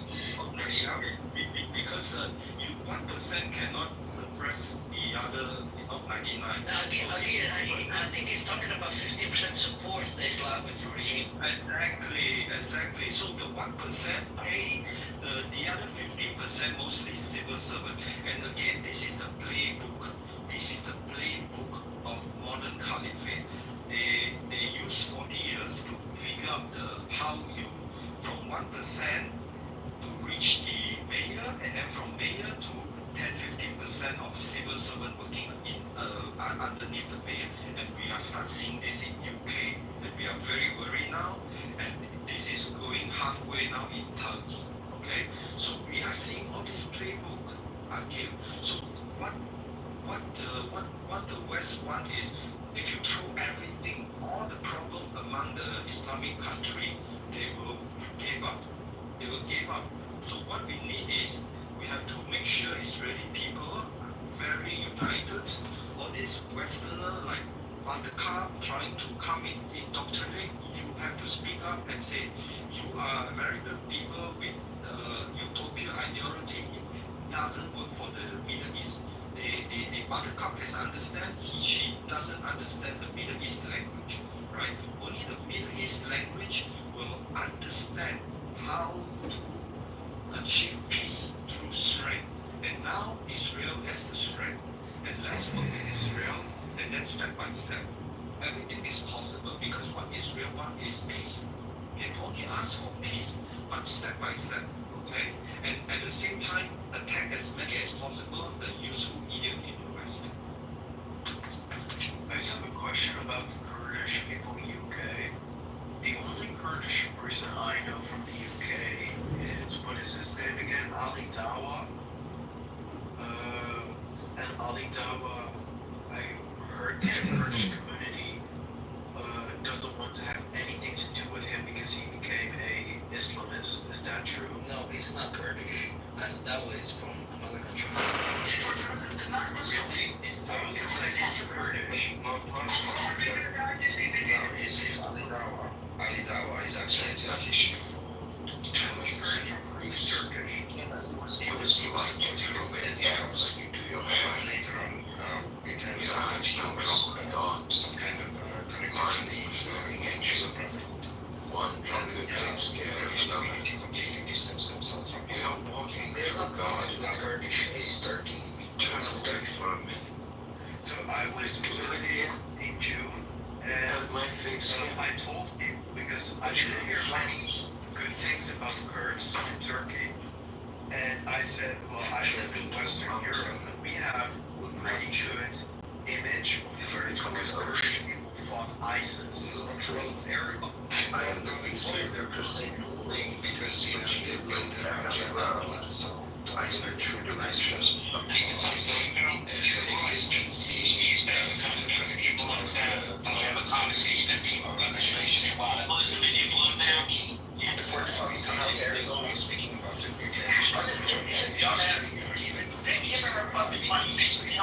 it's kind of a crime because, if you know this story, Central Asia, China, they went out there to get to the 11th century and does not compete with anyone. Then they settled there, so different living. I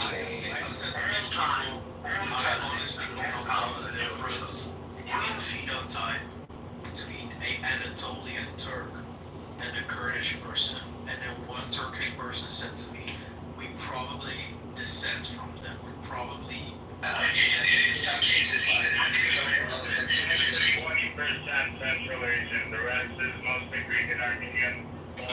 Creators and communicators on this app. And Arabization certification.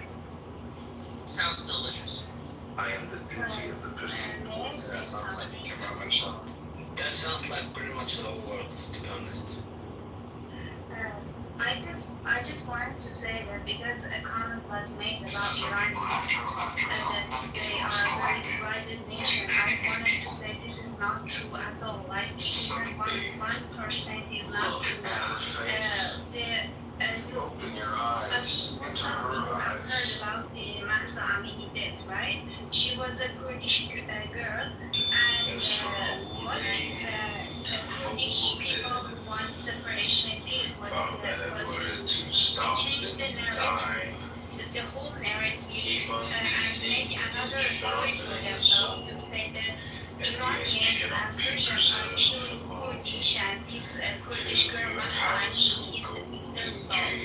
But the actual story that happened was this girl was Kurdish and was killed by IRGC for not wearing proper hijab. And the first people who rise and made a protest was from Tehran and then Iran province. And then other provinces like Baluch and the people of South rise for the Masani. And the last people who rose for it was the Kurdish people. So the whole Iran was being united and people were believing that a revolution is actually happening because of that. And I don't know where Adam is from, if he's Iranian or not, but he's talking with the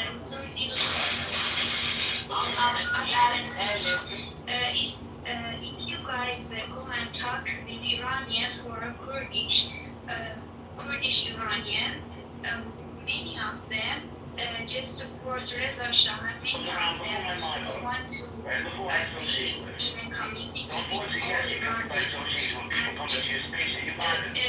and a small portion of these people want separation, which are very isolated from Iranian culture. I am the beauty of the picture. I believe you just spoke about me, but you first said there is no even 1%, but then you said there is a small portion of people differently. Thanks for saying that. I'm not blaming mysteries. You cannot also blaming any percentage of people. We don't have any percentage. When there is no referendum taken, there is no any percentage of people you can measure or I can measure. I don't understand. Here's the verification of the last word.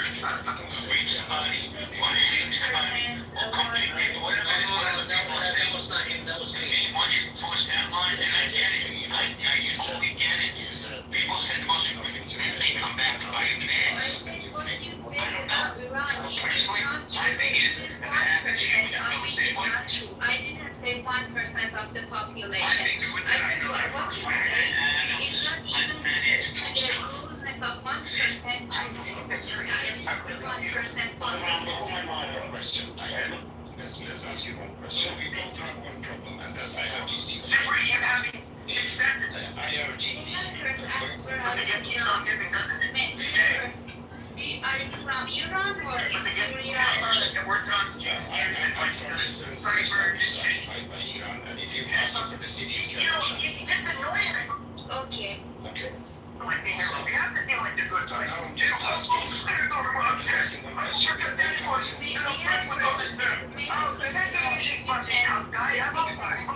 May you check with me? بله میتونیم با هم فارسی هم صحبت کنیم بفرمایید خدمتتون هستم. Okay. Are you okay with this, Aida? No, not okay with this. Sorry, Dave, I don't understand your question. No, are you satisfied with his fuzzy? Are you satisfied with his fuzzy? His language? Yes, I think he can speak Farsi. Actually, there was another idea of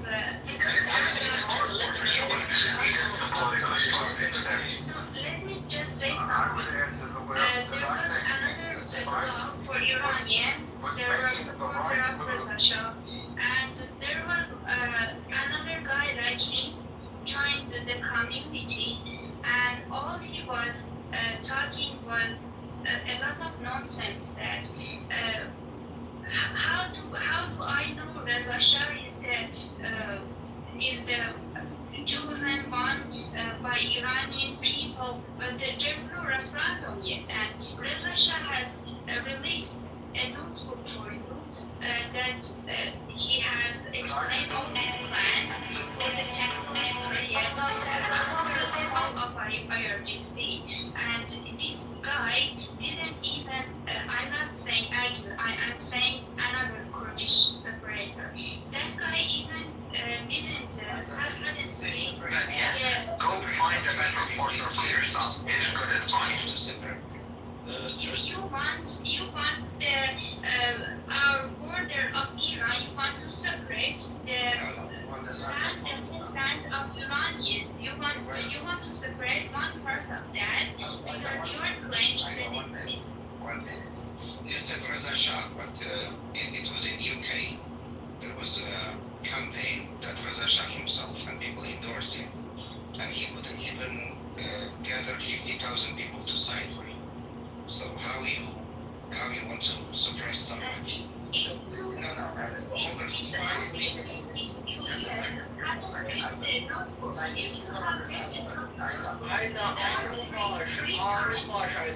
There are 3 times there is a Shah will ask people. One time that they Second time they asked that they do a referendum for changing the rules. The third time they asked they hold a full referendum for the actual system that wants to happen after the temporary period. So it that you guys hadn't read the notebook at all. You hadn't read the Reza Shah plans at all, and you are just talking about.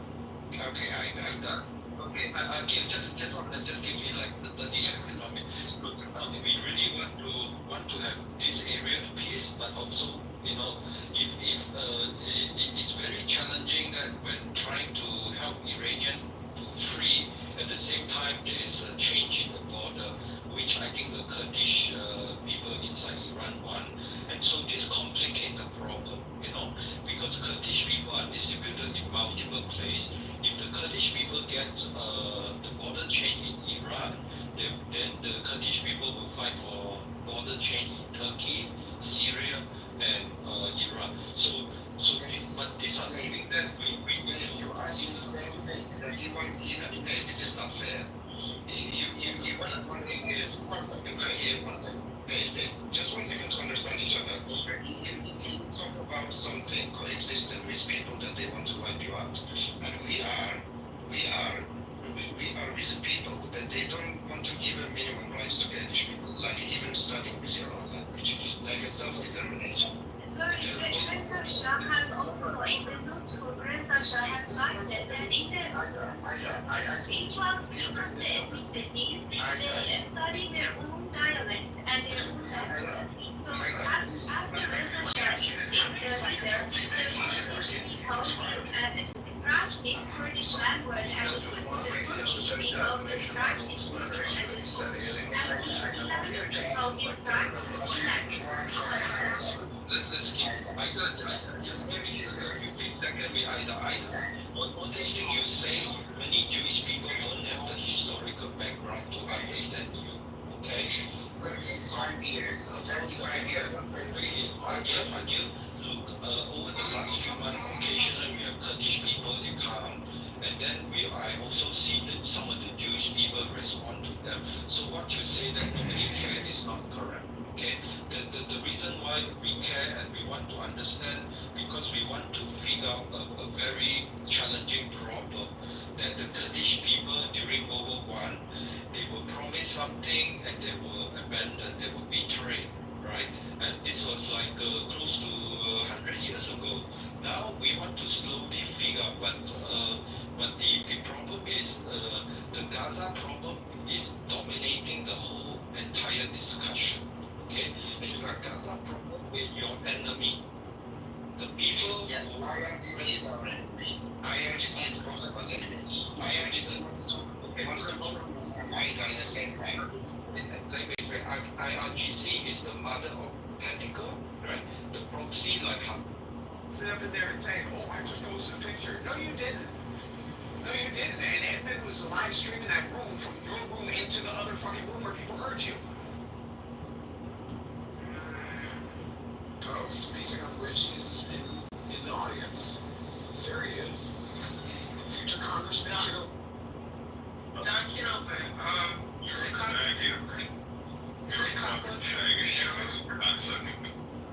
Wait, hold on. The Chicago Tribune told me they would love to receive all the recordings I have of you. Oh, really? You actually called them? Yeah, hitting gongs and, hypnotizing people. I don't think they want to hypnotize Carson, Black, Yeah.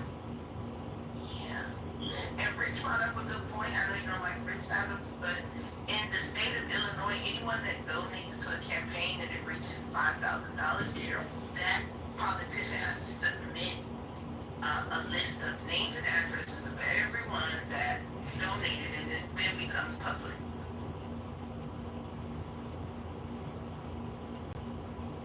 You're in the hood for a second. Oh yeah, Dr. Adam. Just let you know the ADL has listed America First as a hate group or something like that. Are you kidding me? Yeah. Okay, well, I got news for them. I ain't kidding you, but yeah. John, you gotta get out of my way. Oh shit. Let's talk a little bit Shy activated. 10 reasons why John should not be congressman. Oh my god. Well, one, He doesn't have no talent. 2, he steals other people's content. 3, he's a cocksucker. 4, alright, he has an annoying voice. 5. Okay, wait, let us get some. Alright, Sean, what's number 5? number 5 is that he called me a single baby mother, prostitute, morbid slut, and treats me bad. He cheated me really bad. I'm just fucking around. I'm just fucking around. He never called me that. But I don't think he's ready to be a congressman, personally. Not just being nice, Guava. Any reason why John Kitover? Oh, Adams, guess what else we found out? John Kitover is also Cappuccino, aka Point Taken. Uncle Coward. Yeah, that's him. He tried to deny it the other day, too. He tried to deny it the other day. I think it's him. Wait, They trying to tell me that's a white man. John And it makes sense.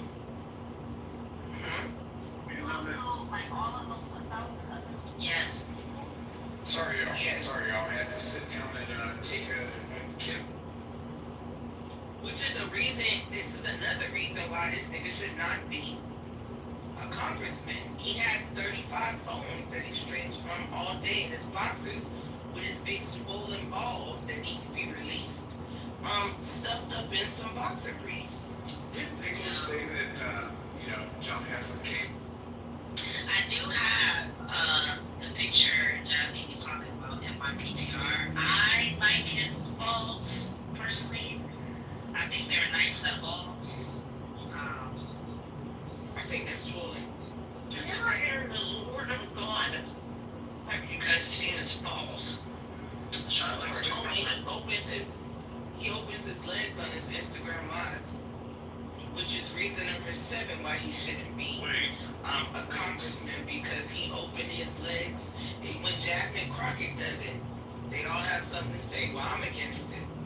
Wait, so you're basically confirming that he's a faggot, like I've been saying? I don't know.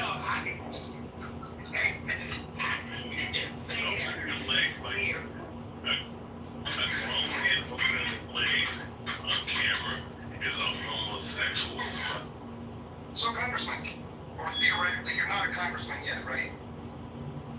Correct. Candidate Congressman John Kitover in the 16th District of Illinois going against Darren, the rhino vaccinologist, super deck creator, LaHood. Okay, I thought you were going for a position in Texas. No, 16th District of Illinois. Oh, okay. Well, I apologize for that. I misheard on that. Okay, very good. We are glad that you showed up. Are you on the ballot yet? No, we won't know until October 27th whether or not we get the required number of signatures. Okay, and so as I understand it, you're able to raise money before you're on the ballot. Is that correct? Correct. We have an FEC filing disclosure, we have a campaign financial disclosure, we have a bank account, an EIN, a bank letter. We're fully set up to accept your donation right now if any of you should elect or decide after this conversation to donate to my campaign. Good. All right. Well, that's very good. Tell me who Adrian Dittman is. That is Elon Musk's pending burner account on X. Go to X and look up Adrian Dittman with 2 T's, 2 N's. That is 100% Elon Musk, and I have been reporting him for almost a whole year on X in unrecorded spaces and publishing him to YouTube. Elon Musk most definitely knows about John Kitover and the campaign to Congress. Are you telling me that Elon Musk is a supporter of yours? No, he's most definitely not a supporter of this campaign. He has blocked almost all of my X accounts. I see. Okay. Well, that's useful. You're clearing up a lot of information. I appreciate your honesty. Tell me this.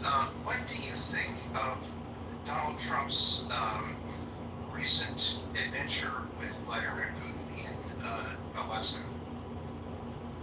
Well, I wouldn't call it an adventure. I would call it a meeting of the minds, and hopefully there's going to be more peace and de-escalation and less violence and more bombing and less shooting, and so we have more peace on the earth. I hope it's a good thing for the world, America, for Russia, for Ukraine. Do you have any children? No, I have no kids. I'm not married. I'm single, and I'm ready to mingle, ladies. Okay, so someday maybe you'll be a father. And you will see pinned to this top of this room a story about the children that Vladimir Putin abducted in his war crime. And I'm just wondering, as a potential congressman, how you feel about the President of the United States bowing and scraping to a war criminal. You think Donald Trump was bowing and scraping to Vladimir Putin? He rolled out the red carpet to a war criminal. Do you agree, disagree with that? Well, I think that, being a green bean in a social audio chat app and calling Vladimir Putin a war criminal and our great American president as somebody who's bowing, kowtowing, scraping to a war criminal could be a mischaracterization. And I don't think you're accurate in your analysis. Interesting. I'm not sure what the term a green bean means. Would you like to define that? Yeah, you are the super moderators, that little green dot with the black star in the center there, you're the green bean. I see, okay. Thank you. I thought it was an insult. It's fine. It's just a reference to, I appreciate the honest nature of this discussion. It's actually quite impressive that you have been this honest. Now, do you recall about 3 or 4 weeks ago, you were in my room and you said we should blow up the Federal Reserve? No, I would never use words like that. I don't make terroristic threats, I don't encourage violence, and I would never say that. I think we need to reform the Federal Reserve and end secret privacy meetings and closed-door meetings at the Federal Reserve. We need more transparency, and we have to shed light on internal operations and audit and edit, the Fed, in my opinion. Well, as I recall, and there it may have been an inference, and I will plead guilty if you did not infer or imply that you thought we should completely do away with the Federal Reserve. I may have to go back and listen to it. We have it on recording, but I believe that you suggested that we should do away with the Federal Reserve. So that isn't your position. Is that fair? No, I think we should audit and end the Fed. Audit and end the Fed. So you Correct. want to get rid of the Federal Reserve. I want to end the Fed, and I want to pass a fair and budget balanced act where we can only collect, if we collect $5 trillion in taxes, we can only spend $5 trillion. We can't keep doing borrowing and spending. Do you understand that the Fed has more to do, has a lot more things that it's doing than controlling our federal deficits? Oh, it's Congress which is controlling our federal deficits. The Fed is merely helping us kick the can down the road. Okay, good. We agree on that. What do you think would actually happen to our economy if we blew up? Okay, I'm sorry, I want to use your terms. If we terminated the Federal Reserve. I think you would see a lot of stocks completely implode because it would not be business as usual. If we cut Medicare and Medicaid by $1.8 billion and the National Defense Authorization Act by $200 billion, a lot of defense and medical health industrial complex corporations would implode, wiping out a lot of savings and investment. However, that's just borrowing and spending.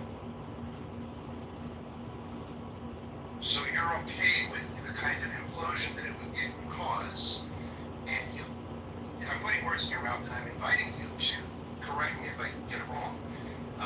You think that essentially tearing the Fed system down and starting over again is better than trying to improve it incrementally. Is that fair? Correct. If we cut Medicare, Medicaid by 1.8 trillion a year, that would implode many corporations, and we could start over and have an actual economy, not this artificial borrow-spend economy. Okay. I'm curious what you think of Ron Vera. I'm sorry, I don't know who it is. Go ahead. Okay. Peter Navarro's financial advisor or advisor, Ron Vera. Well, let me Google him. It's okay. Yeah, go ahead and look him up. It may have been a question that you weren't prepared for, and I appreciate your honesty. It's not the answer I expected, and that's okay. Can I ask a question? Sure, you can. So, if you want to like get rid of the Fed, right? So, John F. Kennedy had this idea about issuing like certificates, right? So, if you actually have an idea about getting rid of the Fed, then what is the policy with regards to issuing money? It would be issued by the Treasury, and the debt will be still to the American people. However, it won't be a debt to the Federal Reserve.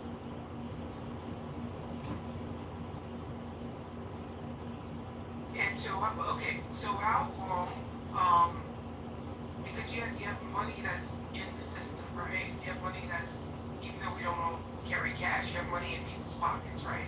So what is actually the transition process is what is more, and you can say you don't know because you haven't hired, like, you don't have those people on your team yet. I'm just curious as to how functionally, how do you see this happening? Yeah. Sure, I think the U.S. Congress should end the 1913 Federal Reserve Act, defund the Federal Reserve. That would mean every Federal Reserve employee would get a payout. They would all be unemployed, let's say by October 1st. And then if the U.S. government wants to borrow money, it would borrow it from the Treasury, not from the Federal Reserve.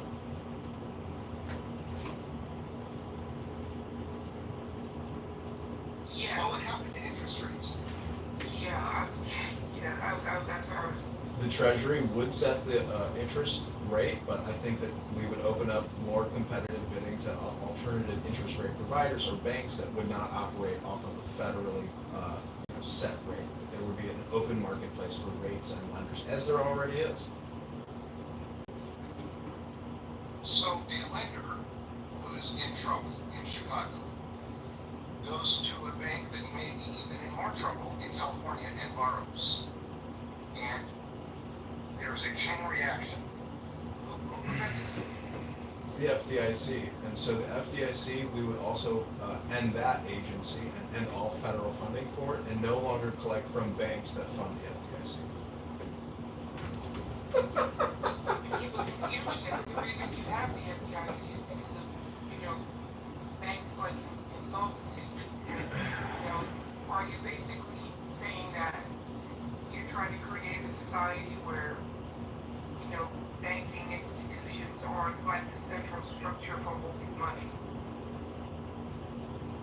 No, I think banks hold a critical element in the future success and present success of our entire society. I'm merely saying to continue to borrow $2 trillion a year, but only collect $5 trillion a year is basically a bad bargain fate.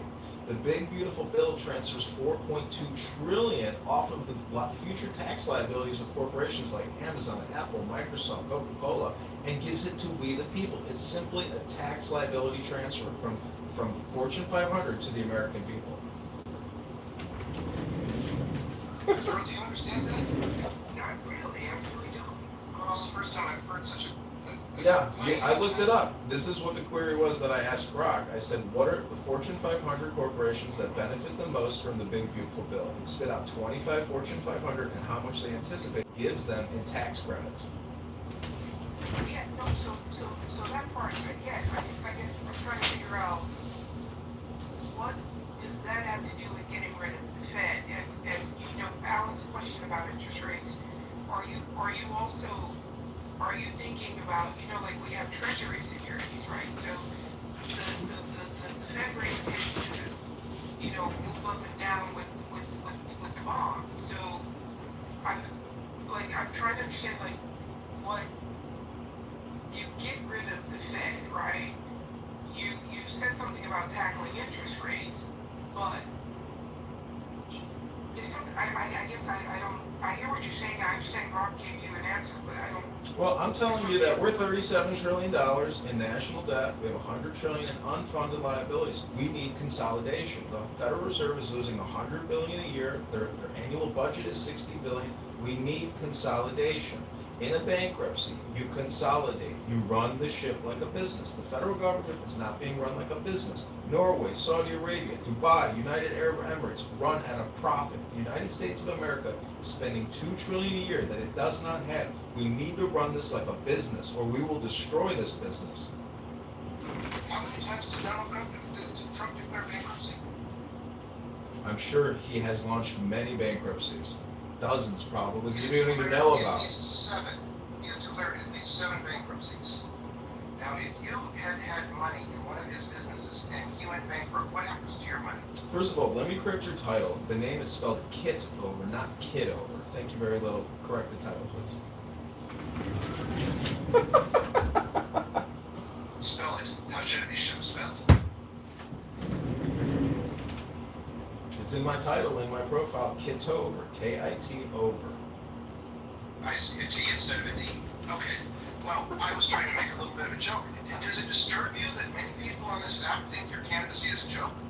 No, that doesn't discourage me. That actually gives me more enthusiasm for the campaign, so I can help bring you guys back up to reality, which is $37 trillion in debt. Thomas Massey uses the Treasury.gov API in his little lapel pin. You can look up Thomas Massey. He's one of the only Congress people who will tell you about the fiscal crisis. We are entering into a state period of hyperinflation. By 2050, we'll be $50 trillion in debt, and we'll be paying $4 trillion a year in annual interest. If you want to live in the Weimar Republic like it's 1920, we keep borrowing and we keep spending. That's what we're going to do to our society. Yossi, you were going to say, go ahead, Yossi. Well, that's it just made me laugh because of, the whole sarcasm point that we tried to make with the name, with the title. Okay. Okay.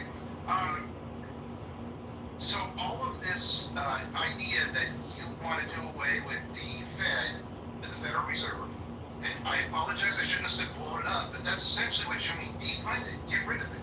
So, maybe we're talking about hyperbole here, but you would like to get rid of the Federal Reserve. You would like banks to have no government source to borrow funds from to stabilize the system. And you would like to do away with the FDIC. Have I heard you right so far? Correct. I think Wells Fargo, I think Bank of America, and JP Morgan Chase are more than capable of running the financial system without the Federal Reserve and taxpayer funding to do it. Got it. So you want to put this in the hands of private institutions, basically. The Federal Reserve is already a private institution, sir. Yeah, but they don't trade on the market. You can't buy Federal Reserve stock. You can say yeah, but it's still a private institution, sir. It's a private institution in the sense that it is run for the benefit of the U.S. citizens. It is not run for profit. It's being run at a loss, and as I said before, as a congressman, I'm asking for consolidation. We are in a period of great austerity and bankruptcy. We are $37 trillion in debt, $100 trillion in unfunded liabilities in debt. If we don't consolidate, and if we keep borrowing and spending, you're living in clown world Zimbabwe by 2050. Well, first of all, you're a potential congressman. You're not currently a congressman. Secondly, you are welcome to come on Tuesday night. You will see that you are not blocked. When my purpose in the room on Tuesday night is to discuss what people can live without. What federal services can people live without? I'm not opposed to your idea of cutting federal deficits. But I think the person you have chosen to do it is a terrible representative. And you have said that somehow this big, beautiful bill transferred liability from I don't even understand your point. So I would really like to understand it. just so I can even restate it. Sure, the big beautiful bill gives a 10-year period for 4.2 trillion in tax credits, and the top 500 corporations are Amazon, Apple, Google, Coca-Cola, etc., J&J, and it's $5 trillion over 10 years. So it comes out to be about $500 billion a year in tax credits. That means we're going to still borrow $2 trillion, but that means Amazon, Google, Microsoft aren't paying down our debt. They're just transferring that debt to the taxpayers, to the citizens of America. Oh, I agree with you. I actually agree with that. So you're not for the tax credits that Amazon... No, I want to pay down the debt. Well, why don't you come out and say you're not for the tax credits so that we can understand you? I'm trying to infer that it's not a fair deal. It's not a good bargain for we the people. And as a congressperson, I would have voted against the big beautiful bill. Instead, Darren LaHood, who's been in office for 10 years, who I'm running against, he's created $20 trillion in debt in 10 years because we create $2 trillion plus a year in debt. Our government borrows $2 trillion a year that we do not have. We are spending money like a drunken pirate ship. I agree with you that we're spending money like a drunken pirate ship. I appreciate you staying in this dialogue. And I would also point out that you have done a very poor job of representing what actually is a credible view. And maybe there's something to what you're saying, but I don't think you've got the courage to go out there and say, these tax credits transfer the debt to you, the common citizen. Because you don't say it that way. You say it in such a convoluted way that most people don't understand it. I like to think I'm relatively right and that I listen pretty carefully, but it took me 5 minutes to get to your point here. And your point, if I understand it, and I think I do now, is that the tax credits that were given to these major corporations transfers the debt to the average citizen. Correct. So I'd still want to know what happens if we have a monetary policy change. What happens to the money that's already out in the system? Yeah, that's a good question too. Right. Yeah, I mean, if you want literal physical monetary change, we would actually swipe out the currency and switch it with a U.S. Treasury gold and silver-backed certificate, fiat, as opposed to the Federal Reserve, in God we trust, but we owe the Federal Reserve fake paper greenbacks that the whole world is addicted to. The U.S. will be issuing a new federal currency in the name of the United States Treasury, not in the name of the United States Federal Reserve.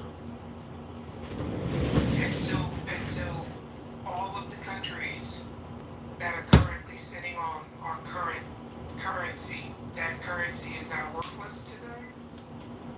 And if you're talking about exchanging it, like what is the exchange rate? Is it a one of these new dollars for one of the old dollars? And again, you may not have the answers because you haven't gone into this yet. I just think I think this is more complicated than you're kind of intimating it to be, and I don't think it's as clean as you're thinking it is.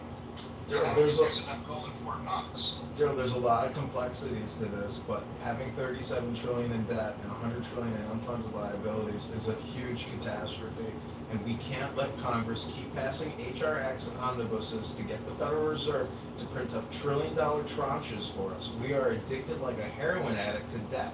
We have to stop borrowing, and we have to stop spending and have a real economy, not based on borrowing and spending. Well, you could argue that the reason that we're so heavily in debt is because we're not collecting tax revenues at the levels we could or should be. So I guess if I were I'm not in your district, but if I were in your district, what I would say, as opposed to, the sky is falling thing, right? Like, why are we not trying to get more states earning so that more states are paying in to the tax system?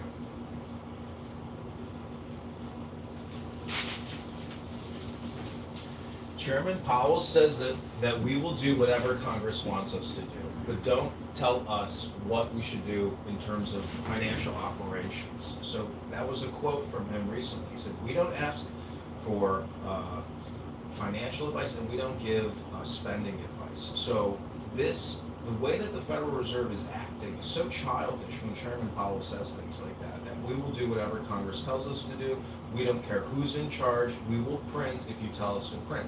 That type of attitude is not a good leader. That's not a good steward of money. So Chairman Powell's agnostic as to how we spend and waste our money. As a congressperson, I don't believe in necessarily destroying the machine and taking the oil out of the engine. I think we have to be way more efficient in terms of how we're deploying and where the money's flowing. My suggestion is we cut Medicare and Medicaid by $1.8 trillion a year and the National Defense Authorization Act by $200 billion. That's $2 trillion. That brings us back to where we are not borrowing. We would only have to borrow $1 trillion a year, because we would be taking in $5 trillion a year in taxes, but still paying $1 trillion a year on the debt, and $37 trillion. But we'd still have to borrow the trillion just to pay that. So we're in a big financial crisis here, and I thank you, Alan, for letting me speak so much, because I think most of you probably do agree that we are in a financial crisis, and we should come up with efficiencies, consolidation, as if we were in a bankruptcy trying to run a business. That's my suggestion. You're welcome. Go ahead. John, this is Elle. How many Americans would that push out of Medicare? Well, basically, the corporations would go out of business, but the American population would still get $1.2 trillion in funding for whatever is left of the medical industrial complex. No, my question was, if you were to reduce the funds for Medicare by the amount that you just said, how many human beings would lose their Medicare? I obviously don't have an exact number for you. I wouldn't be able to tell you. I think everybody would get a lower quality of care and less care, but that's what $1.2 trillion is. That's all that's left. You have to spend what's based on the budget. And we need a budget balanced act. We can't keep borrowing and spending. We as a population have to come to terms with the fact that we've been in a 25-year war with a pandemic scamdemic that has looted our treasury by $37 trillion. Are we going to keep kicking the can down the road and pretend it's not a Ponzi scheme? It's a Ponzi scheme at this point. John, are you implying that the pandemic was not real? I believe it to be a pandemic scamdemic. It's come out that Fauci funded the operations to build the COVID-19 virus in the Wuhan lab. I think the Pfizer, Moderna, J&J, Bill Gates' response of mass vaccination is a tragedy, and it cost us $5 trillion to fund it. The First Act, the HEROES Act, the CARES Act, it's all one giant scam to get big pharma money. If we reduce Medicare and Medicaid by $1.8 trillion a year, and the NDAA for Northrop Grumman, Boeing, Lockheed Martin, and we take $200 billion out of their pockets, we will kill two birds with one stone. Those two birds are the greatest enemy of this republic, which is big pharma and the big military industrial complex. Elle, I would ask you, do you want to keep funding the military industrial complex? Do you want to keep funding big pharma? I would like to reduce the budget for the military. I would absolutely not want to take a penny away from Medicare. But just to be clear, are you saying that you are a COVID denier? Is that what you're saying? I'm a COVID-19 vaccine denier, not a COVID-19 denier, a COVID-19 vaccine denier. Got it. I don't know what the name of her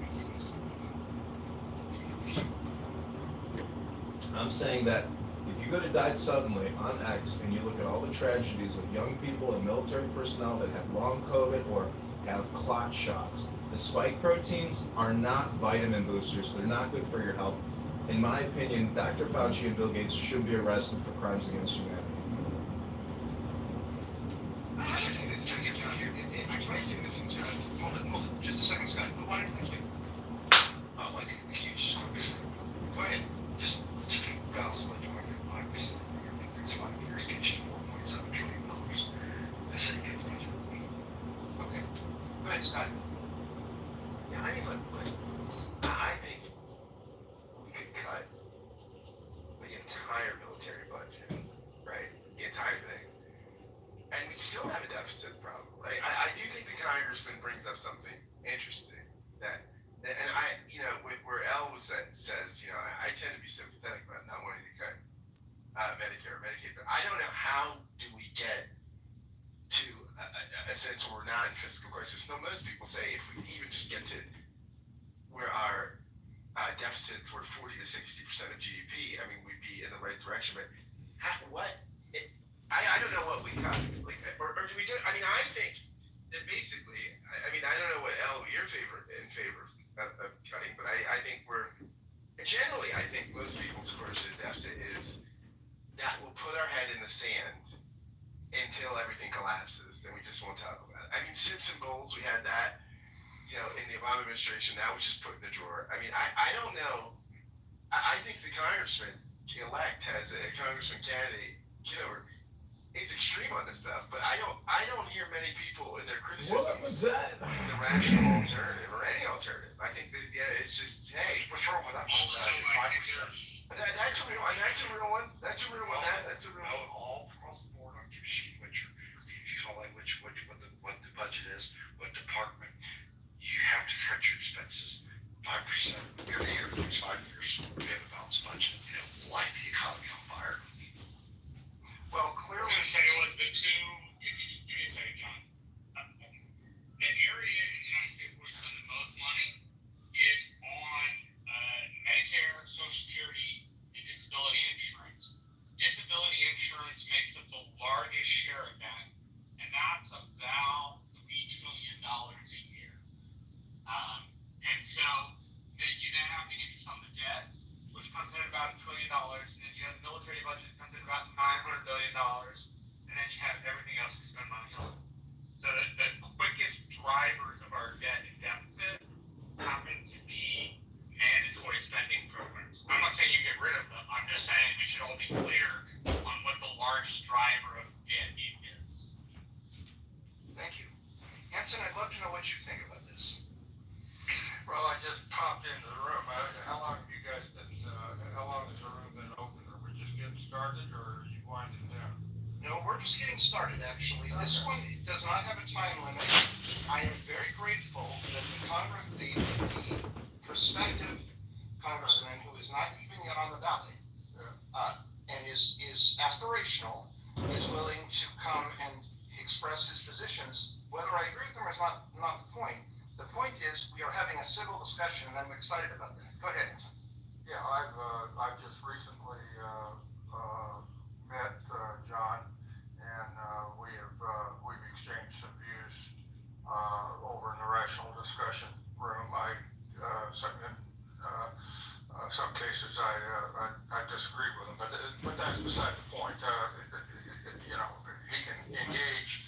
He's got some highly controversial views, some of which I disagree with, but he presents them in a reasonably rational way, and they can be discussed. But be that as it may, I was just going to make this really simple contribution that when I thought your room on wealth, consumption, and income was a superb room as a topic, which one to tax and how much in each area.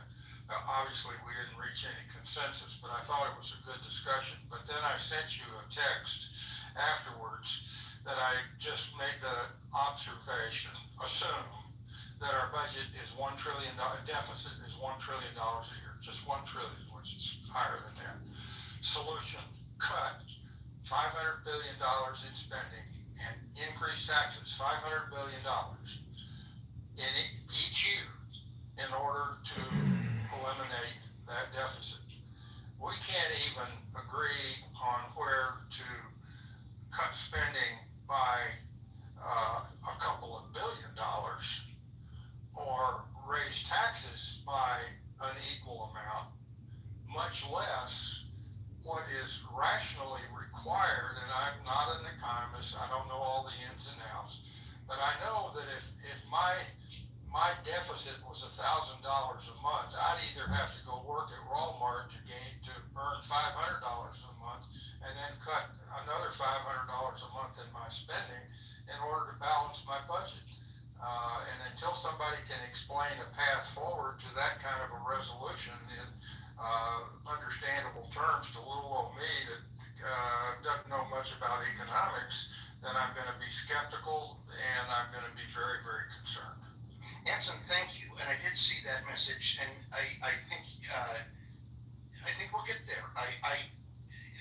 Next on Tuesday we're going to talk about what we could live without, And I think that's an important discussion. But Congressman, or theoretically, I don't like to call you, I'm going to call you Mr. Kitover. Is that fair? You can just call me Candidate John. All right, Candidate John, that's fair. I think that's a fair representation. Thank you.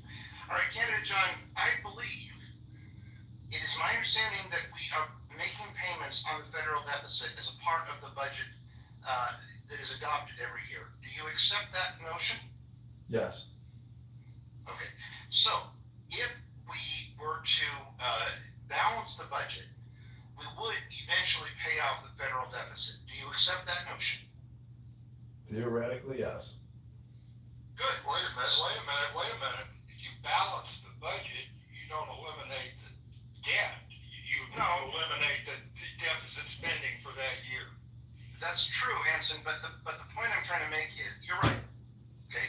The point I'm trying to make is... We will never eliminate the debt, right? That's okay, wait. That's a fictitious number. We're just never going to eliminate that. Well, yeah, but I think the theory here is important. What I'm trying to get at, and that I want Anson to understand, is that the federal deficit is being paid off as a function of the budget every year, every month. We are making payments on the federal deficit. It's not like it's continuing to accumulate because we're not paying it off. It's continuing to accumulate because we're out of balance. If we balance the budget, the deficit would eventually be paid off. And I think I think Candidate John even agrees with that. If we were to collect $6 trillion a year in taxes and stop borrowing, we could start paying off the $37 trillion. But that doesn't even include the $100 trillion in unfunded liabilities. You can go to usdebtclock.org. I mean, the true number is really about $140 trillion in debt.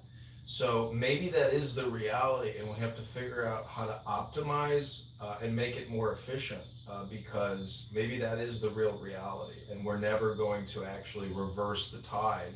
So I'm just saying that I don't really know the absolute optimization. I don't think anybody does, because so much of this is based on, theoreticals. But I do think the status quo probably will remain the status quo, because Congress and all these corrupt Congress people and senators are more than willing to keep borrowing year after year after year, and we all know it's true. So if there's only 5 people in Congress who are obsessive compulsive about the debt and the spending and the borrowing, that's only 5 people. So I am one of those people, though, who am willing to essentially make this my number one priority. And that's what I'm running this campaign on, because Darren LaHood's been in office 10 years in the 16th District of Illinois, and he's responsible for $20 trillion in debt over 10 years. It's $2 trillion a year in debt creation. So I'm speaking up against it, and I think that we have to look at this as basically a business bankruptcy. And the government should start running itself like Saudi Arabia or Norway, that have multi-trillion-dollar sovereign wealth funds. We've got a $37 trillion debt fund, and there's no sovereign wealth fund here. So I say reverse the tide, start running it like a business, and be adults, not children, borrowing and spending like heroin addicts addicted to debt. Candidate John, go ahead, Daryl. And then I want to say something to something Anson said. So, because you still haven't, at least for me, you still haven't answered what would we do if, with this whole new monetary system, with the money that's out in the system, right? So it's not coming together, because we're like heavily into debt. Not talking about the deficit, but just the debt, right? But we wouldn't be this heavily into debt if it weren't for the deficit, right? So, like, to not understand that this is like a symbiotic relationship kind of thing with regards to monetary policy, it's not making sense to me, right? And so, Anson, if you don't mind, right? So, in your example, the Walmart example, right? So a simpler example is, I have a mortgage. My mortgage is, I'm just going to use any number. My mortgage is $1,000 a month, but I know that I only make $900 a month in income, right? So do I sell my place and then look for a property where my mortgage payment is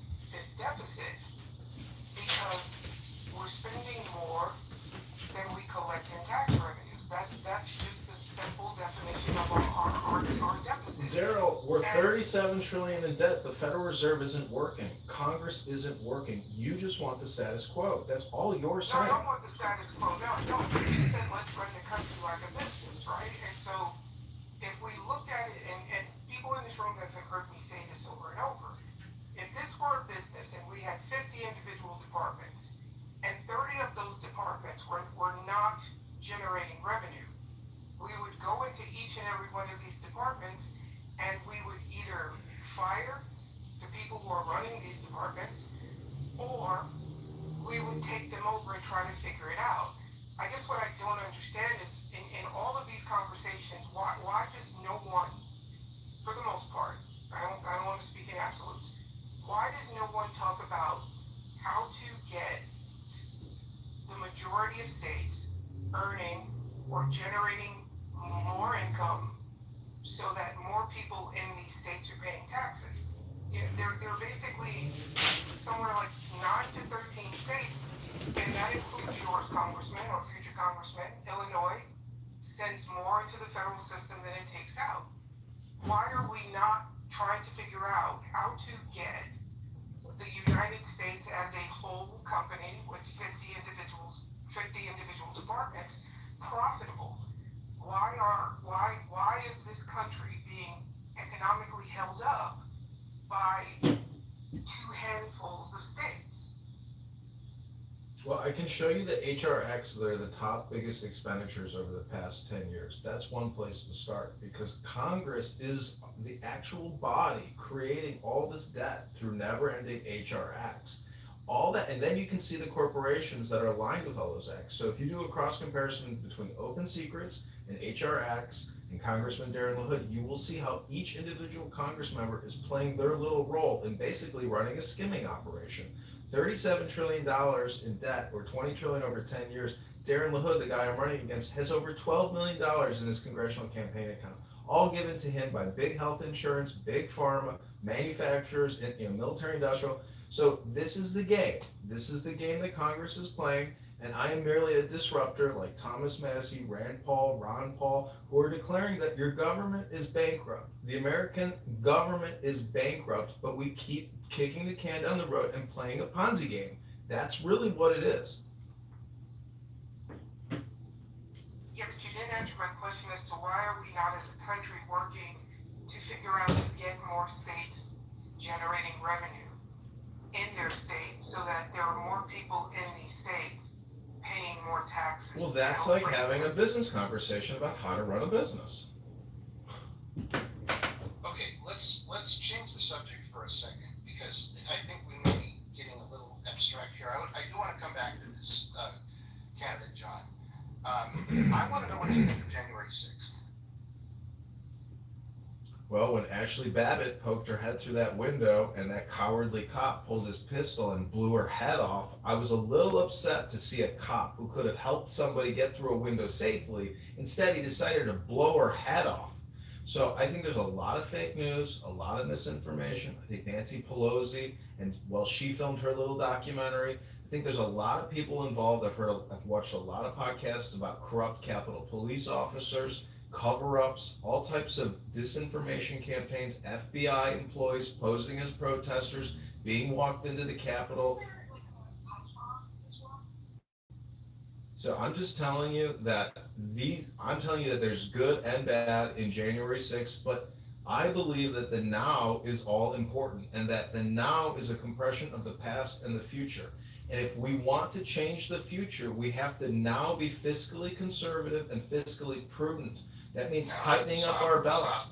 You don't believe in the rule of law. You just said when a citizen was killed, 5 cops were killed.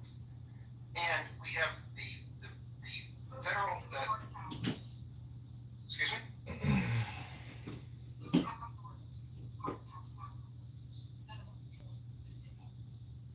Okay, all right. So we don't have people who believe that the rule of law should apply. It's okay for the president to force his way into office with an illegal riot in the Capitol. That's what I heard. Now maybe I heard it wrong, but you're claiming information that is not the same information I have. Well, then I think we'll just have to agree to disagree on January 6th. I think my narrative is different from your narrative, and I think that's actually how reality is.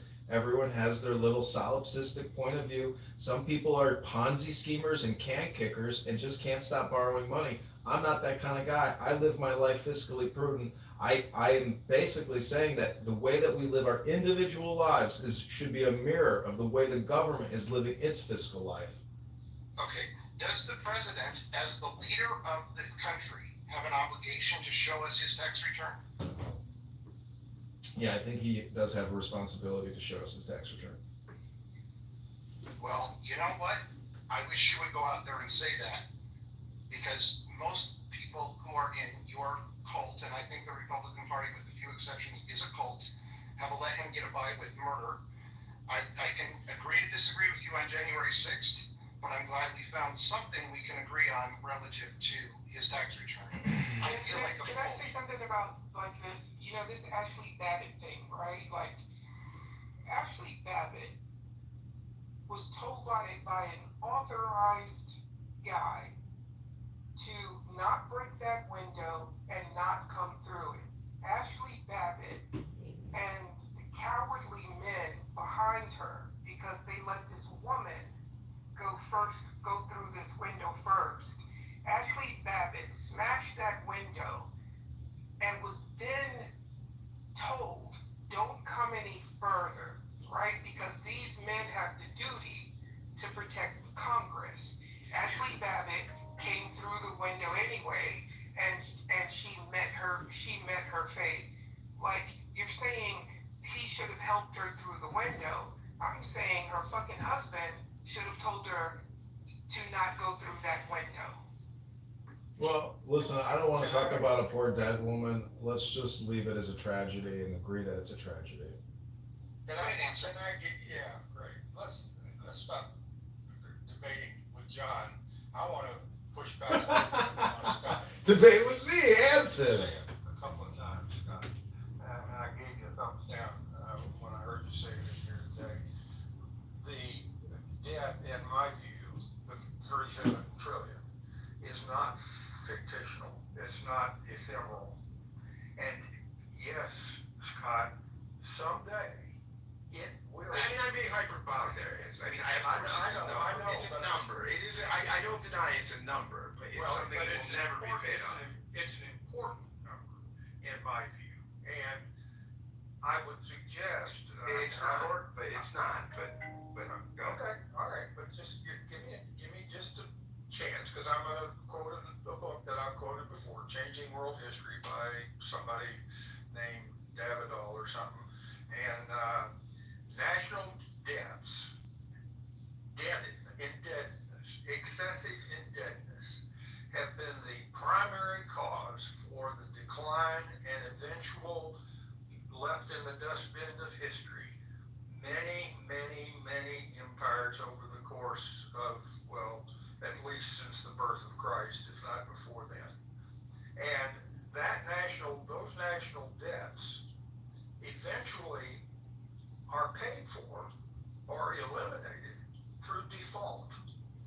The nation continues to accumulate debt. The debt burden becomes so onerous that they impoverish themselves deeper and deeper into debt as a nation. And it takes decades, maybe centuries, for that to happen. But they eventually default on that debt and therefore eliminate the debt. And when they do so, they are generally left in the dustbin of history.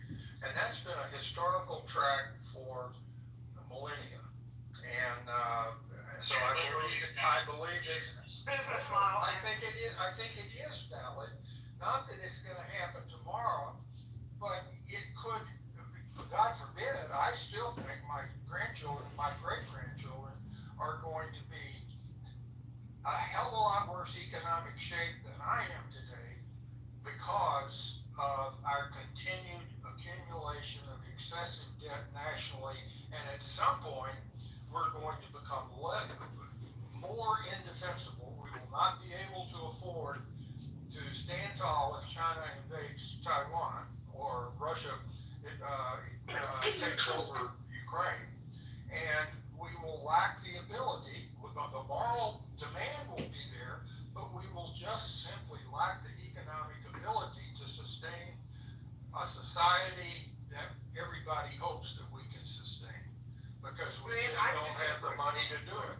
Look, I would say that I do think deficits are a problem. They are an issue, right? I think the national debt is not the issue, right? Because we're not going to pay down the 37 trillion. We're just not going to do that, right? That's just not going to happen. I bet all the money in my pocket versus all the money in your pocket. That will never. We will someday by default, Scott. What is a real? No, we're not going to default either. Because it would be too costly to the world's economy. And most modern monetary theorists will say that responsible deficits aren't a problem if you meet several criteria, including if you bring your own currency and if your currency is an international currency, right? If it's a currency like the dollar. Now, what is a problem is excessive deficits, and I think debt is not the problem; deficits are the problem, right? And so there's a healthier percentage of deficits annually to GDP, and if you can get in that range, that's what I would focus on. That's all I'm saying. Anson, I think Scott makes a really good point here, that the problem is the deficits, deficit spending and the federal deficit are three different things, but a balanced budget or a reasonably balanced budget would really begin to deal with this problem. And I think there are a lot of even if the deficits just weren't massive, like if they were a certain responsible correlation to GDP, then what would happen is our dollar would be fine, interest rates would be fine, it would curb inflation, and we could keep accumulating debt, and it would not hurt anything. It would not. I'd like to hear what you have to say. Oh, just to support what you said, Alan and Scott, but to add in one additional vector to a very clear picture that they're trying to paint, as if there's no other way to raise money to pay off the debt. For example, what about going back and looking at tax rates and all the corporate welfare and saying, oh my God, we went a little too far. We're going to collect 3% from every billion and up company, and by the way, that'll cover it, or something like that, Alan. That's one. Like the corporate, I don't like to use the word rape in a frivolous way, but I do think it's out here. But look back and get money. Also, you could tax the lower paid workers a lot less as a percent of their wealth, which they don't have, and income. It's gross. That's what I wanted to bring in. Labor issue and corporate, legal cheating. Well, Jay, there's another way to raise revenue, which is what this administration has chosen to do, which is a consumption tax on the average American. So that's what the tax is going to be, right? Also effective, yes, right. They're going to put, when they're talking about, so funny, this administration talks about the money that's going to come into the treasury, and is coming into the treasury, as if these countries are paying it, right? From us. On the tax line. As in China and Mexico, it's in the boat, and money pulls up into a harbor. And I'm like, what is that? No, that's not what happens. It's the importer pays the tariff, the company that imports the stuff, and then that's passed on to the consumer. So basically, it's so interesting. If Trump had come out and said, "Oh, this is for you," Anson. Okay, here's what we're gonna do. We're gonna make it so much revenue. Okay, it's fantastic to the coffers. Okay, we're gonna tax people. We're gonna tax like the middle class people in Queens. Okay, beautiful. They love me in Queens. They call me the blue collar billionaire. Okay, and if he had said that we're gonna tax working class people and working class families to cut down the deficit of that, people would freak out. But the tariffs are exactly that. It's just a tax on working class people. And I can't believe people aren't especially conservatives, aren't freaking out. Yeah, I'd love to know that. Candidate John, do you agree that tariffs are a sales tax? I think tariffs can be used as a strategic way to get U.S. corporations into foreign markets that they may not have access to based on reciprocity. And I think if the U.S. government is smart, they will, essentially do a meeting of the minds and negotiate with marketplaces and governments that don't give us access. And if we want to punitize, or punitively utilize import tariffs, Well, what I'm saying is we have to run this like a business. And if it's not run like a business and we're giving away free money, that's not a business. That's presiding over a further bankruptcy. Again, run the government like a business and we will start fixing our economic problems in this country. I wanted to say something, as in the examples that you gave, I think that the one caveat is that none of these empires had their currency tied to the global reserve. And this is, I'm going to go back to the congressman or potential. Yes, they did, according to the book, Daryl, but I'm sorry to interrupt, but and he says the loss of being able to, having reserve currency, which we will do someday if we keep this up, but that is a dramatic change in a negative way, in a national stature. And we're headed in that direction in my view. And if you want to hear, that's just, I'm sorry, I didn't mean to interrupt. No, it's a good point, and I would add to this another question for the candidate. Do you think it's helpful in terms of our position as the world's reserve currency to have our president promoting cryptocurrency? I don't like cryptocurrency as an investment vehicle, but I think if Donald Trump is the president and he's promoting crypto, which I know his family is involved in some crypto deals, I just feel like people are taking advantage of the situation. However, you can't stop it, and I think $37 trillion in federal debt and 100 in unfunded liabilities is another example of runaway government, runaway Congress, runaway Senate, runaway Federal Reserve. Run it like a business. And you know what these cryptocurrency endeavors are probably doing? Maybe they're probably running it like a business. I'm just saying this government has to start running itself like a business. It can't just keep borrowing and spending and giving the money away. With all due respect, and I really want to say before we go any further, I love the way this has stayed civil. This is really extraordinary on Clubhouse, and I thank everyone for engaging in that. And allowing that to happen, I am very appreciative. Now, candidate, with all due respect, if a business is running over the rights of people, but it's got a monopoly and it's in control of its particular market, is that okay with you? No, I mean, I don't like monopolies. I think they should be busted and we should have more competition in the marketplace, because when there's more competition, you get a better quality product or service that emerges from the marketplace. Okay, I want to go on record as saying I think the president's involvement in crypto is anti-American, and I really think it's cowardly of many Republicans for not standing up for that point. I also want to go on record as saying, Congressman. And also, Alan, the people that were freaked out that Hunter Biden was running around with Burisma meetings and shit. I mean, this is that on steroids. This is unbelievable that people are not. You're 100% right about that. It is. Like, if they're not concerned about Trump's crypto dealings, they were concerned about Hunter Biden stuff, they're not being consistent. Absolutely right. Well, welcome to freedom, where people are allowed to engage in business, according to their will, and that is one of the true natures of business. So if his sons are going to start crypto endeavors overseas, and the Saudis or the Chinese are going to give him money, I don't know what to tell you, but this Bitcoin industry is highly unregulated, and there's a lot of fraud in the Bitcoin industry, as you've witnessed over the years. I think that's part of the point, but I think the other part of the point is cryptocurrency destabilizes the US dollar, right? And it's being done for, Trump is doing it for his own benefit, which is something leaders shouldn't do, right? Like Grant got involved in a Ponzi scheme when he was the president, right? The federal government is buying Bitcoin now. Yes, I realize that. I'm saying I think buying Bitcoin violates, well, let me put this more explicitly. His family is getting wealthy from Bitcoin endeavors, which I believe violates the Emoluments Clause of the Constitution. Now, that took years from his first administration, and it was dealt with during Joe Biden. So it was like, well, he's not president anymore, so we can't do anything about it.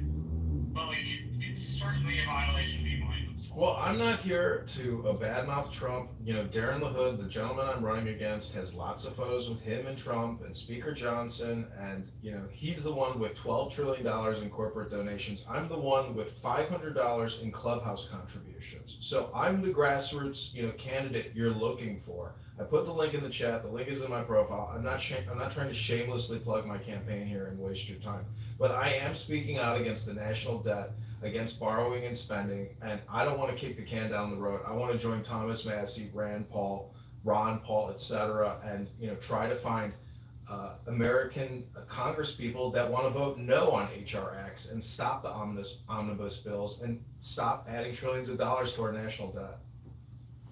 Candidate, do you feel that you've been treated fairly here? Yeah, 100%, and I thank you, Alan. You're a real gentleman. Thank you. That's wonderful. I am thrilled with the way this discussion has gone. This was an accident. We probably shouldn't have made fun of your name. I really wasn't sure because I use a speech synthesizer whether it was K or T, and so I'll take the blame for that.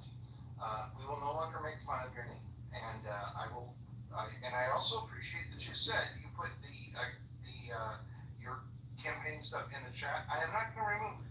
I think you've made a fair representation of your position, and I think American citizens, when candidates talk honestly, have a right to make a decision based on that.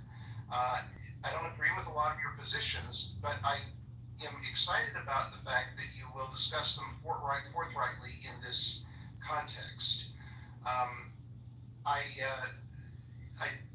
didn't have a time limit in mind, but I think there is always a danger when you have a party, and this is a very successful party, that it goes on too long and nobody wants to call it to a close. So I'm going to start moving this to a close, but I'm kind of interested maybe in trying to maintain this Sunday afternoon time. It seems to work for people, and it's not stepping on Gary's room, and people have time for it. So would people be, is there anyone who thinks doing this again next Sunday is a bad idea? I think it's a good idea. Let's do it. I think we will do this next Sunday. I thank both Yossi and Scott for their, and also Marshall for their outstanding help in making this happen. I thank the audience for being civil to one another. And on Tuesday night, we will talk about what we can live without. What things does the government do that we can live without? I do think in trying to slowly bring things to a close that I would be thrilled to see candidate John call for Donald Trump to release his tax returns, because I feel like a fool for paying my full share, and I don't believe he pays his full share. I also would like to give candidate John an opportunity to say the name Virginia Dufresne. Well, you know, Alan, I think if you are a leader and you do believe in transparency, as I do, you know, I would release tax records, medical records, YouTube videos, Instagram posts. I'm all about transparency, and I think if you are a leader and you are transparent, it takes a big burden off of your shoulders, you know, in terms of credibility. So I think your criticisms might be, you know, unfounded, but it's still your opinion, and I respect your opinion, Alan. Thank you. And Virginia Dufresne, do you want to pass on that? Sorry, Alan. It's Dufresne. Alan, Dufresne. Okay, Virginia Dufresne. Yes. Yeah, Alan. I mean, I don't know if you're asking for my opinion on that lawsuit, but you know, I got to tell you, I think there's been a lot of slander, defamation, libel, and warfare against Donald Trump, and I support Donald Trump. I love Donald Trump. My father loves Donald Trump. My sister voted Trump. I voted Trump. My dad voted Trump. We are Trump supporters. I support Trump, even though I may not support his fiscal policy in terms of how to run the economy. Okay. Daryl, thank you for the correction on the name. What I take that to mean, Congressman, and I will leave your information in the chat, but I take that to mean that you don't care that 14-year-old girls are raped. I'm sorry, Alan. I just dispute that and cannot agree with what you're saying. Well, you're not willing to say the name of a woman who committed suicide because she was raped, and she went to work for Trump and was allowed to be trafficked into Epstein's situation, and Mike Johnson and Donald Trump could do something about it, and they don't. So, well, let me say something about Epstein and espionage. I think anybody who has come into contact with Epstein should be considered compromised from in terms of an espionage perspective. However, in Donald Trump's case, I would say as the president, he gets special clearance for whatever there might be in the Epstein files. And if the truth ever comes out, I just hope that there's justice for the victims. And a lot of people want to do the TDS, point at Trump all day long, but you forget about the victims. And Thomas Massie has 9 of them at the footsteps of Congress telling about their stories. So if you want to shed light, look at Thomas Massie. He and Marjorie Taylor Greene are fighting to release the Epstein files. So unfortunately, you may not like Marjorie Taylor Greene or Thomas Massie, but they are the only Republicans trying to shed light on this important issue and get justice for these victims. I agree that the victims need justice, but we have a president who provably, demonstratively raped 18 women, and we voted for him, who got convicted of 34 felonies, and we still voted for him, and that really, really bothers me. I am actually much more conservative than you may think I am, but I think we should stand for something, and if we can't stand up for our wives and our daughters, then I don't know what kind of a country we have. So, any closing thoughts before we begin to draw this to a close? I'd like to throw out that, Congressman, you said president gets it passed, but he wasn't the president when a lot of these things had happened. So, I live in the now, you live in the now. Are you gonna go to the number one person in the entire government and say, sorry, we're gonna have to dethrone you and depose you, you're under arrest? Are you gonna do that? Are you gonna break the chain of command?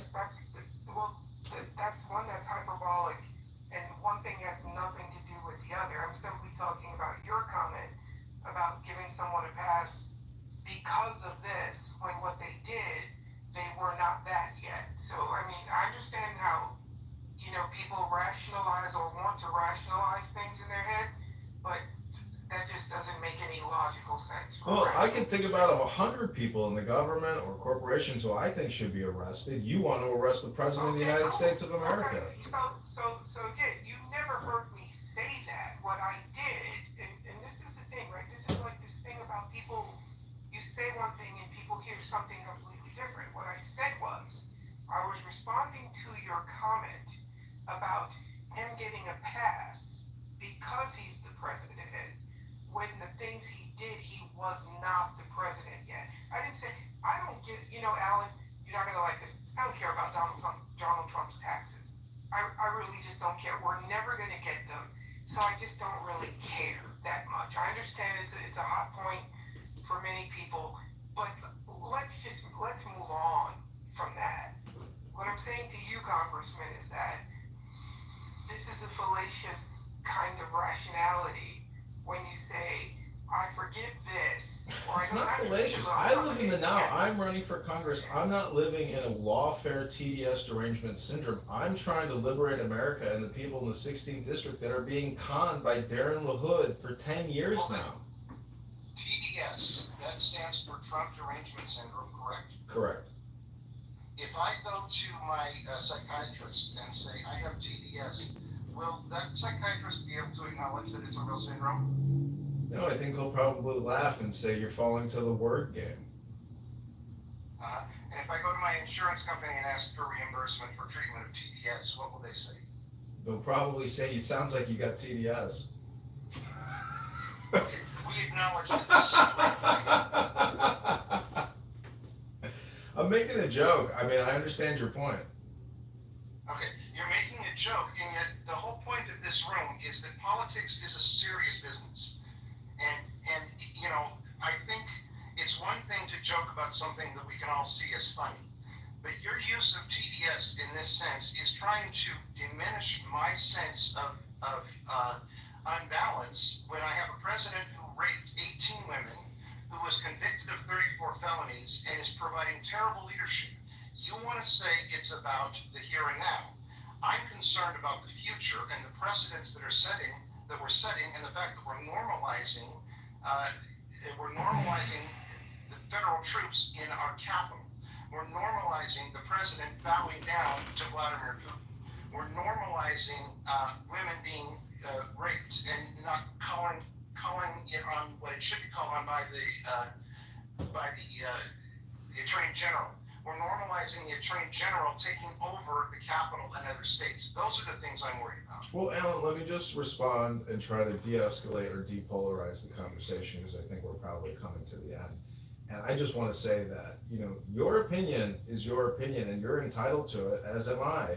However, I would just say that I want the government to be a mirror of myself. That means fiscal responsibility, health, vitality, love, wealth, all those things.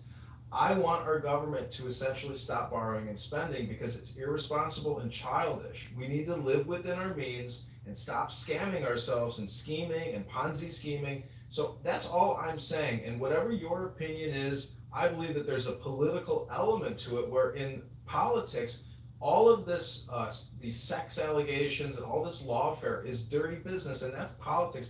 But it's all about who controls the purse strings, who's writing the check.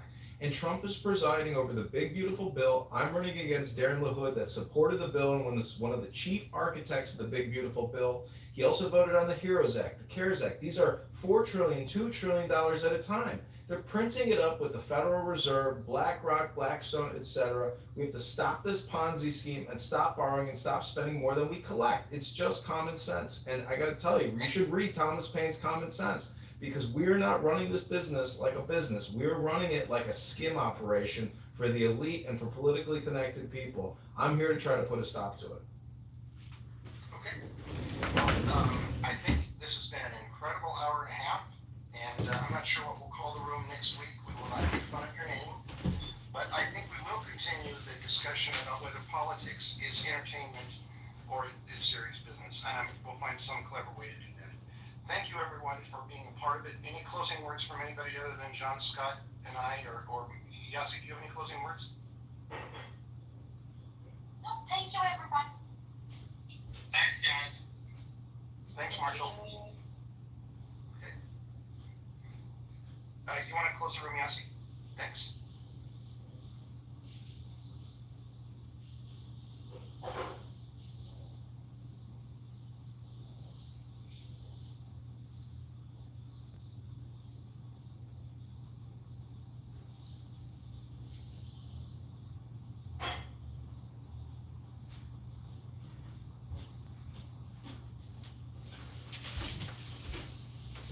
What'd you think, Jane? How did I do? How was my performance? How would you rate my performance on that? It's like going into a roast room.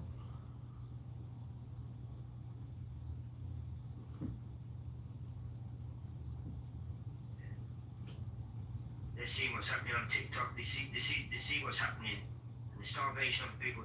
The last time I seen people starving like that, and like bags of bones, it was in the Second World War. Now, let me give you an example. Imagine war between Israel and Iran, right? It's a both-sided war with two armies, right? So this war gonna have some consequences for the people of both sides. For example, it can cause famine or lack of water inside Iran, or lack of electricity or gas. Okay, these are indirect results of a war. Now, what you are Manifesting seeing to something that's of value to society, that's a big part